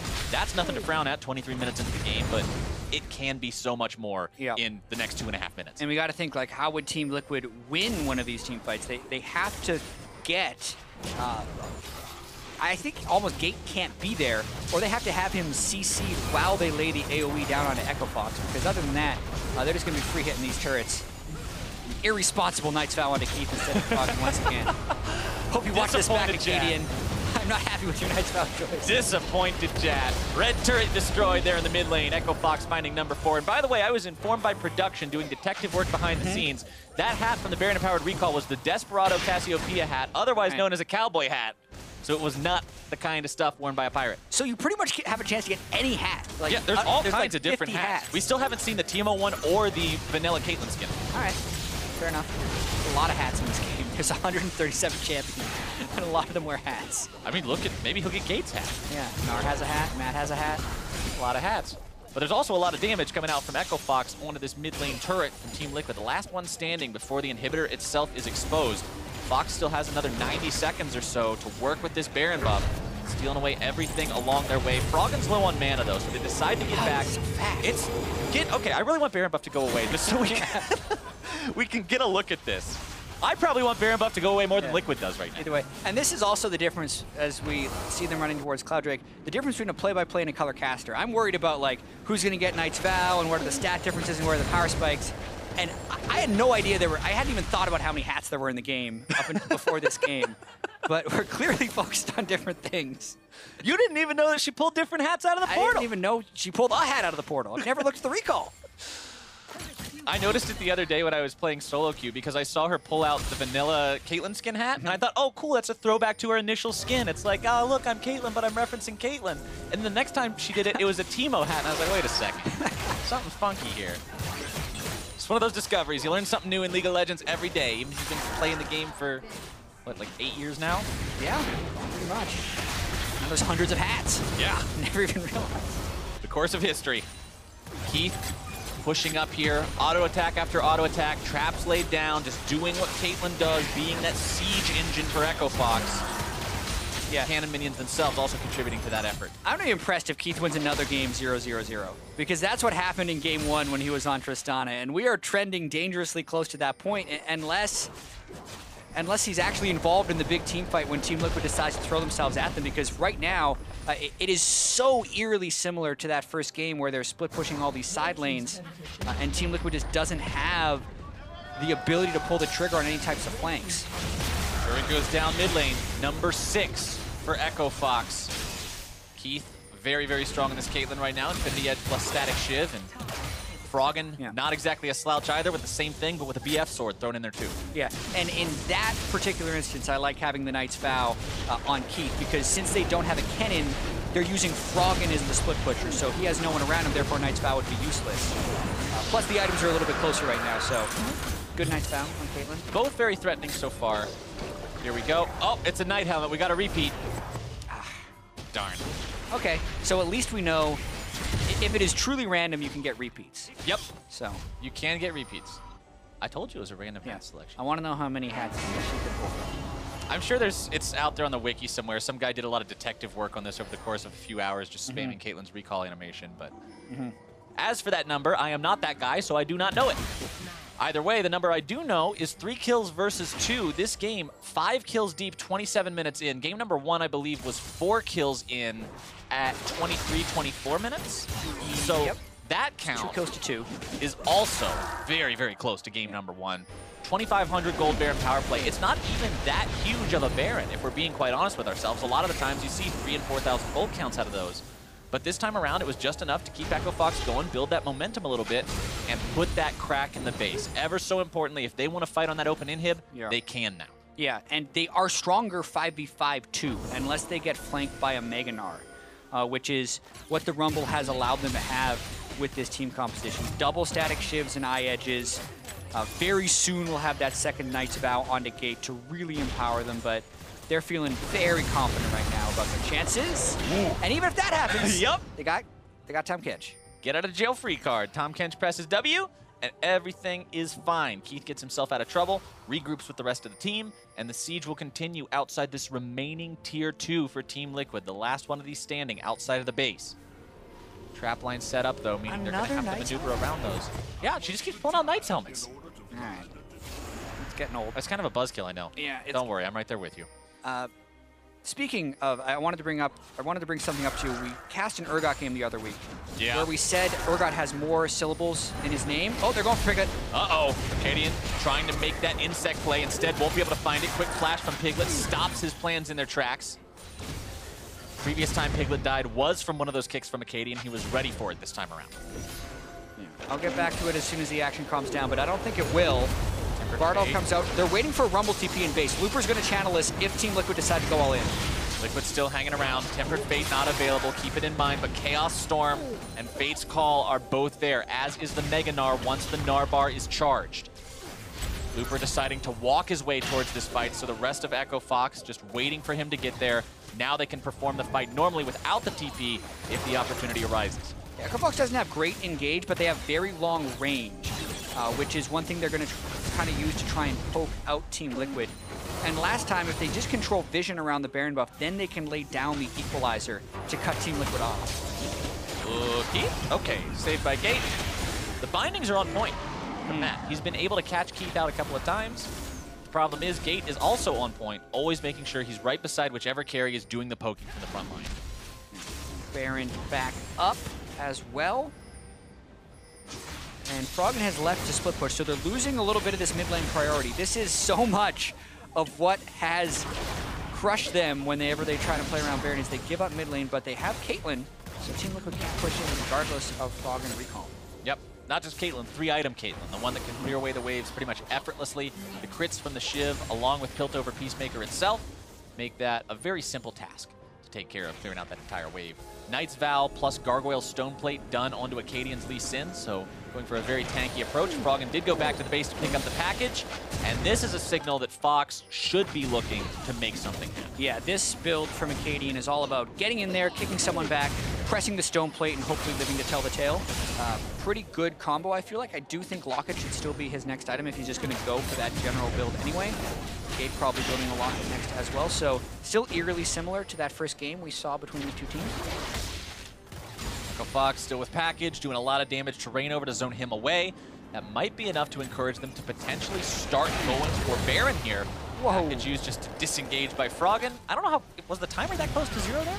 Maybe. He also just didn't want to get counterplayed on at all. And they have a controller on Baron, plus he just took the jungler out. So Froggen almost single-handedly winning the team another Baron. I mean, they do this so free with all the damage in the composition. We talked about it in the draft. Both of these teams are so heavy-handed when it comes to damage. It's very easy. If you get even a few seconds, take Baron down. Orlo farming up bottom side. Liquid has to brace themselves for another 3.5 minutes of Baroned up Echo Fox. Last time they broke the base, but they didn't get inhibs. This time they'll look to get even more. And Liquid has to find some sort of a way to hold this line. But it's going to be hard. Victor's wave clear doesn't work when those melee minions have all that protection. Yeah, and Keith is going to be able to set up a trap line to also ward off the initiation. This is such a powerful moment for Echo Fox right now. Kind of hitting all their power spikes at the right time. They can even layer Equalizer down. Plus the Bard ult misses. Oh, jeez. Nowhere near, and Matt is taken down. Keith with the damage he needs, preventing the 0-0-0 finish, but putting his team in an awesome spot to continue to push and continue looking for that win. 3 traps still placed down. Thinking about maybe rotating around, using Baron elsewhere in a split push. Golden Glue loses half his health to a single auto attack. That is the power of Trinity Force, Shiv, and Infinity Edge on the Corki. Yeah, Chaos Storm was also down by Golden Glue as well, so few tools left. Keith actually moved to escort the minion wave, really like that. Here they go, trying to break this second inhibitor turret. All right, 4 versus 5 for Team Liquid for the next 5 seconds at least. Trap still laid down, Lorlo having to jump away. Keith taking a couple of auto attacks from that turret. Acadian moving up, Equalizer thrown down, zoned away. Team Liquid has to yield this objective, and now the inhibitors are the target for Echo Fox. Gate gonna eat up Looper, keeping him safe, but the damage nearly takes down Rainover and Golden Glue. Both hobbling away with barely any HP remaining. Keith happened to back up, knowing his opponents are going to be healing rapidly and moving towards him. They wait for the next wave of minions, thinking about potentially coming back into this TP from Looper. With full HP, he'll be arriving right back into this fight. Stun on the Gate. Gravity Field won't really find anyone, just keeps Keith zoned away for an extra second or two. They have to be a little careful, but they're still life stealing a little bit as well. Got Warlords on both of the marksmen. Oh, look out, Piglet. Piglet wants to step up and stop Keith, but he's the one who ends up in some trouble. Gate again, just there with the Devour, making sure Keith doesn't end up in a spot where he's going to be compromised. Tempered Fate comes out, finds its way onto Keith, and remember, Devour was recently used, so this time, Keith has to use his own defense mechanisms. Flash and heal both pop there to make sure he gets away. Yeah, the inhibitor actually defended, but still only 3 turrets left on the map for Team Liquid, so pretty good job overall staying there, especially since they were never able to get an initiation off. Both Golden Glue and Rainover walking away with slivers of health was pretty critical, actually, that they didn't die, because that would have been game with the Baron buff being up there. They lived to tell the tale, but it's not a good tale. We got slowly murdered in our base. They're going to need to find a way to get a pick onto someone important that Tahm Kench just can't devour, and that's very tough to do. This story is not looking like one with a happy ending for Team Liquid. Considering Echo Fox has Baron for another 30 seconds, they're marching down the mid lane. They've got 2 open inhibs to start working on, and Froggen will indeed make quick work of those. Stun up onto Gate. But again, he's just so tanky on the Tahm Kench. Even if they get him low, the thick skin will block that last bit of the burst, provide him a couple of extra seconds of defense and survivability. Froggen going back towards the top side, finish the job they started earlier, 2 lanes down. And this is usually where things go from bad to worse for a team. Froggen pops the cleanse at the moment Gate pops the Devour, so not quite necessary on the cleanse there. Yeah. But better safe than sorry in these situations. Now they move bottom. Gonna have to play a little more passive after that one, but yeah, 2 inhibitors down means they just cycle. Even without the Baron buff, they're probably okay with this. And Team Liquid's gonna want to find a fight at some point. They have to. Yeah, but Meganar wearing down right now, not gonna have it. Echo Fox, if they get 3 inhibs. They still have Baron on Acadian because of the mastery to keep it up for another 30 seconds. Still pushing this strong. A little bit more damage. They'll be able to break through this last area. And remember, the super minions will be marching down the other 2 lanes. They'll push automatically. Team Liquid has to move and answer them. And when they do, the rest of Fox will push up and put in the remaining 60% of the health on this tier 3 turret. Tempered Fate comes out, only finding its way onto Gate. Redemption being channeled, coming down. Not really going to be finding a lot of that one just yet. Lorlo taking some damage right now as he tries to make his way into the fight. Golden Glue taken low. Shot blocked by Matt. Ace in the hole won't find its way onto that enemy mid laner, but it does do enough damage overall to the team to make them back up. They have to yield the objective. Froggen goes over the wall, looking to find the kill onto Rainover, who will land from his rappel, take a lot of damage from the auto attacks, and Froggen says, see you later. 5 versus 4 for Echo Fox. They want to end this game here. Matt at half HP, Lorlo gonna be even lower. Piglet trying to toss Matt into the middle, but he only throws him into depths, waiting Maw. Liquid so very low, trying to defend this, but the damage from Fox is too extreme. They walk out of the fountain, they lose half their health. Echo Fox on the victory march towards the Nexus turrets. Number 1 dropping, Equalizer comes down. Matt forced to flash away, more damage gonna be coming through. Froggen doing again what he's known to do as Golden Glue looks to defend. Nah, there's no if even involved in this one. Piglet has to try to kite away, but there's no kiting away from that level of damage. Golden Glue and Lorlo in retreat. They don't even need to kill him, but they'll do it anyway because it looks like fun. The Phosphorus Bomb will not find its mark onto Golden Glue. Froggen is spit out into the turret. Gate says, forget your KDA. I'm going to be the MVP. Triple kill for Froggen, and that is game for Echo Fox. Oh, man, they could have had back-to-back 2-death games. Say, Gate, please. He's looking over and she's like, what are you doing? He could have been death. It gave him the other kill, though. Froggen should be happy for that. Yeah. Gate increasing his all-time kill count. That's what people remember. They don't remember how many deaths you have. Yeah. Plus, our stats people told me when I first came here, they were like, by the way, for all intents and purposes, 0 death and 1 death are the same thing. For a single-game KDA, yes. Yeah, and that's for an all-time KDA, though, it's that's a good point. For the all-time one, it's going to troll him a little bit, but for the single-game KDA, he's still considered 7 and 1. Yeah. It's perfect. Everything works out. Yeah, and not quite a perfect game from Echo Fox, but they clearly did have a strategy they were able to play in 2 of the 3 games against Team Liquid. Both these games, 1 and 3, very similar.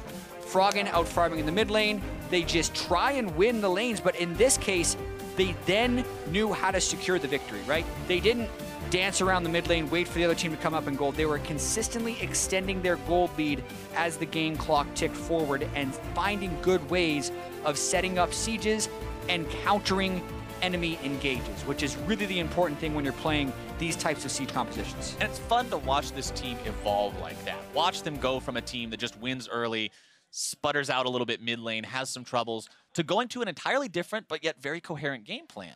seeing them work together with these double marksmen and a couple of different tanks and using this Knight's Vow strategy to work in a way that they're able to drag the game out, but not in a bad way, right? Yep. Sometimes you'll see a game dragged out and it's just because neither team really knows what to do. Other times you see it dragged out because that's the win condition. Yeah, a lot of times they're just waiting for the items, right? Get the 70 and 80% crit on your marksman, get the Knight's Vows on your support and your jungler, and then you're just this massive unit that's incredibly hard to kill because mini rant on Knight's Vow, I think the item has been busted for a while, so when I see someone run a strategy like this, I'm glad to see them win because I think it's worth it.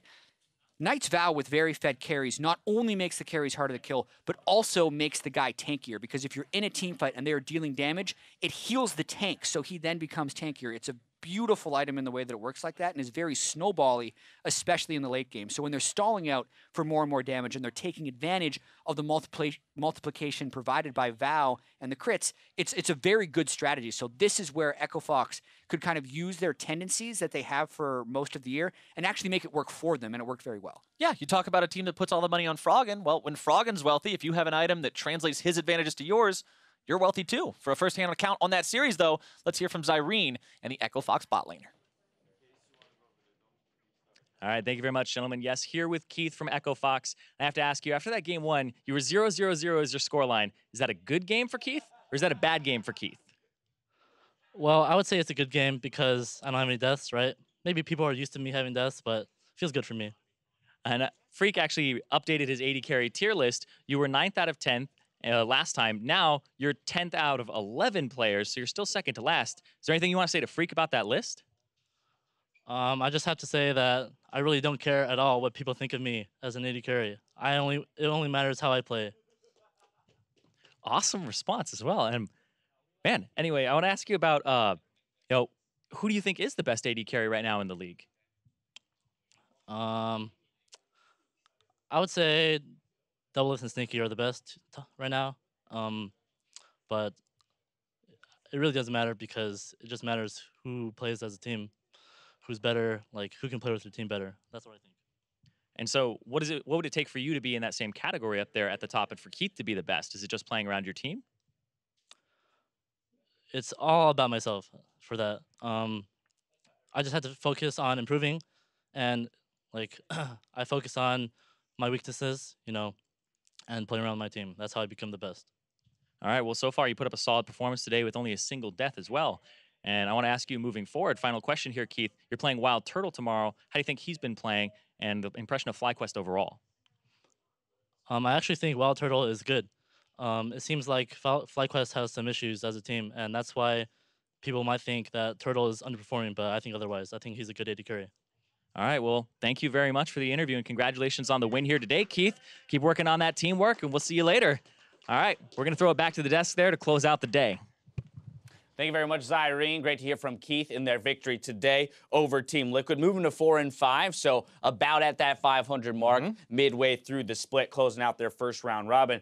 I love to hear from Keith there in response to the question around the tier list. Don't care where anyone else is. I only care about my play, how I'm performing with my team. And that's, I think, a fantastic mentality, and we're hearing it throughout the entire roster of Echo Fox, right? There's a kind of mentality shift we've seen in Acadian as well, from being a greedy player to more focused on, hey, I could die a million times in the game, but if I'm servicing my team, I don't care what my KDA is. And I think this is a good game to kind of point that out. Double Knight's Vow, double AD carry, playing very, very slow. They don't care if people want to watch this League of Legends or something like that. They care about winning. And, exactly. And they play pretty much faultless this entire game. I mean, it was 5 kills, 30 minutes in the game or something after they'd taken a Baron or two. They chunked out Elise. I think one of them, they got a kill before they took it, but they chunked out Elise the second time to get another Baron.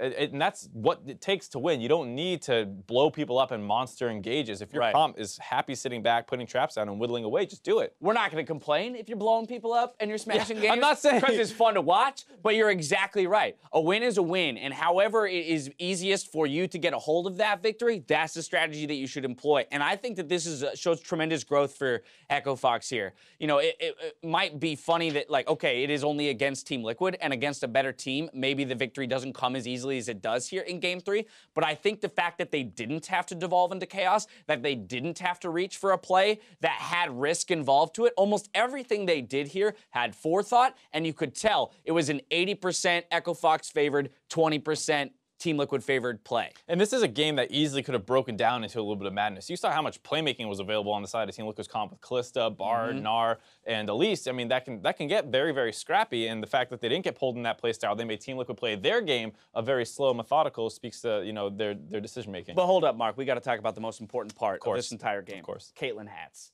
How many can she pull out? How random is it really? Let's find out. We got number 1. We got the Knight's Helm. Boom, boom, boom. That's a good look, too. Number 2, with the Baron recall, so this one's coming quickly. Catch it. Oh. Cowboy hat. Like cowboy a hat. slow-mo helping out there. Slow-mo cowboy hat in the turret recall. The pirate hat coming out here. Hat number 3. Oh, No, we only got to see 3 in this He only game. recalled 3 All right, times? well, hey, I got some info for Jack, because I know he wants to know. There are 5 hats that Caitlyn can pull out. The other 2 that we didn't see is the pink top hat and the...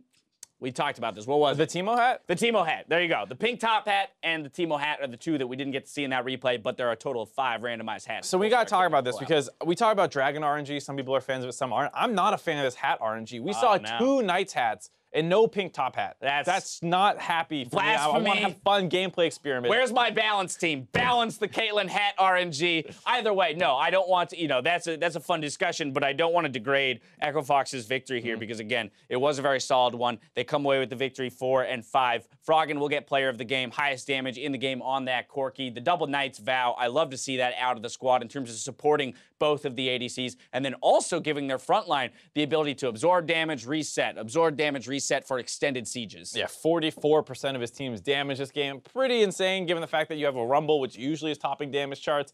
Didn't quite get as many team fights as a Rumble wants to be able to drop a big equalizer. Yeah, low kill games are not where Rumbles want to be. But. Yeah, he had one good ult that pushed everyone out of a team fight that got him Baron, but for the most part, it was a lot about setting up near turrets, and while Caitlyn's working on the turret, Corki's working on the people trying to defend it. So huge damage numbers for him. And finally, I just want to recognize Froggen because we talked so much about Jensen and Bjergsen and those 2 guys being atop the tables and how they're very exciting matchups. And yes, their teams are doing slightly better, and so it's easy to talk about those 2 guys so often.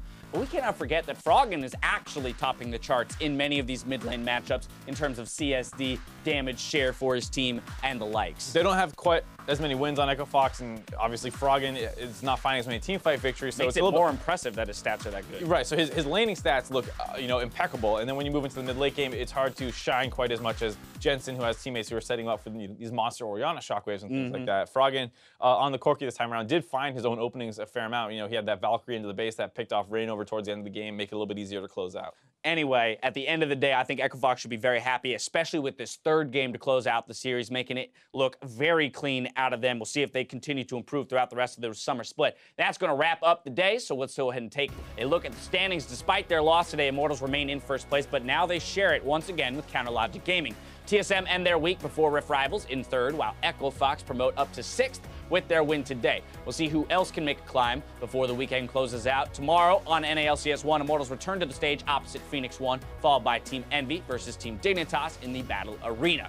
If you're watching on NALCS 2, your day starts with FlyQuest versus Echo Fox, then Team Liquid take to the Battle Theater opposite Counterlogic Gaming. So, of course, a couple of our Rift Rival teams are shooting off over to Europe tonight, but tomorrow's matchups still mean plenty in terms of the regular season standings. What's one that you're looking at? I kind of like CLG Team Liquid just for the fact that CLG is a little bit erratic in their play, and sometimes they look amazing, and sometimes they look like they're a little bit of a struggle. We saw how much prep work it felt like they put into that C9 series with the nice drafting and some of this creative level 1. Did they put as much prep into Team Liquid? That's what I'm going to see, is if they kind of play down to the level of their opponent, maybe a bit of a hangover game for them. All right, well, there's some thoughts on tomorrow's matchups, but that's going to do it for us tonight. So for myself, the casters, and the entire live broadcast crew, thank you for watching. We'll see you tomorrow for more North American LCS. Good night.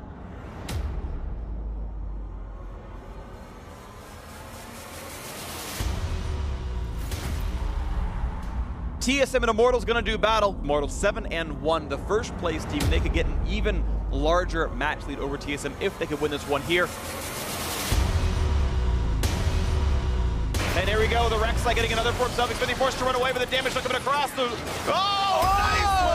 Assassinated, void on void crime. Some the knock up there on a Cody, said he's got to get the auto attacks and to get the damage. They cannot do so. And Flame, one more attack and he can't make it either. 2 for 0. Oh, the trade going to come in as Sven chased down one final kill. And you can hear the crowd cheering for the team that is 1-2-0, taking down North America's #1 TSM. He's ready to take down the stragglers, and he's gonna hop over the wall. He says, "King me," over to Smoothie now, looking for the triple kill. Smoothie blows up. Calls down, Baron goes over to Contract. Darshan looking for Sneaky on the backside. He cuts that down, gets himself into a great spot. The team is the meat shield. They're both on top again. What a shockwave. Sneaky and Jensen once again. They are finding their mark, and Darshan goes in with a taunt, even played out. They have the damage. Smoothie's gonna get dropped. This Contract falls down. Counterlogic Gaming, they will go up against Cloud9 again, and they will take a second victory. Dude, I think it's exhausted. He's gonna miss though. He's just gonna keep running for a trip. Able to get Total. Moon's gonna go down to Arctic, and there's the reset he needs. Another kill there to Lemon, gets him yet another jump. Ultimate there as Moon actually stays alive and high. That took down from FlyQuest, gonna go for high. Jumps out of Altac. 4 kills as King, the only one left. High, barely gonna live. He grabs the triple, and that's the ace on FlyQuest Bulls. TP's back down to end the game. He's in retreat. There is so much damage being dealt by these rockets. Froggen's able to find one, but there's no kiting away from that level of damage. Golden Glue and Lorlo in retreat. They don't even need to kill him, but they'll do it anyway because it looks like fun. And that is game for Echo Fox. All right, what's that? All right, let's watch. Oh, she got a pirate hat that time. I had no idea.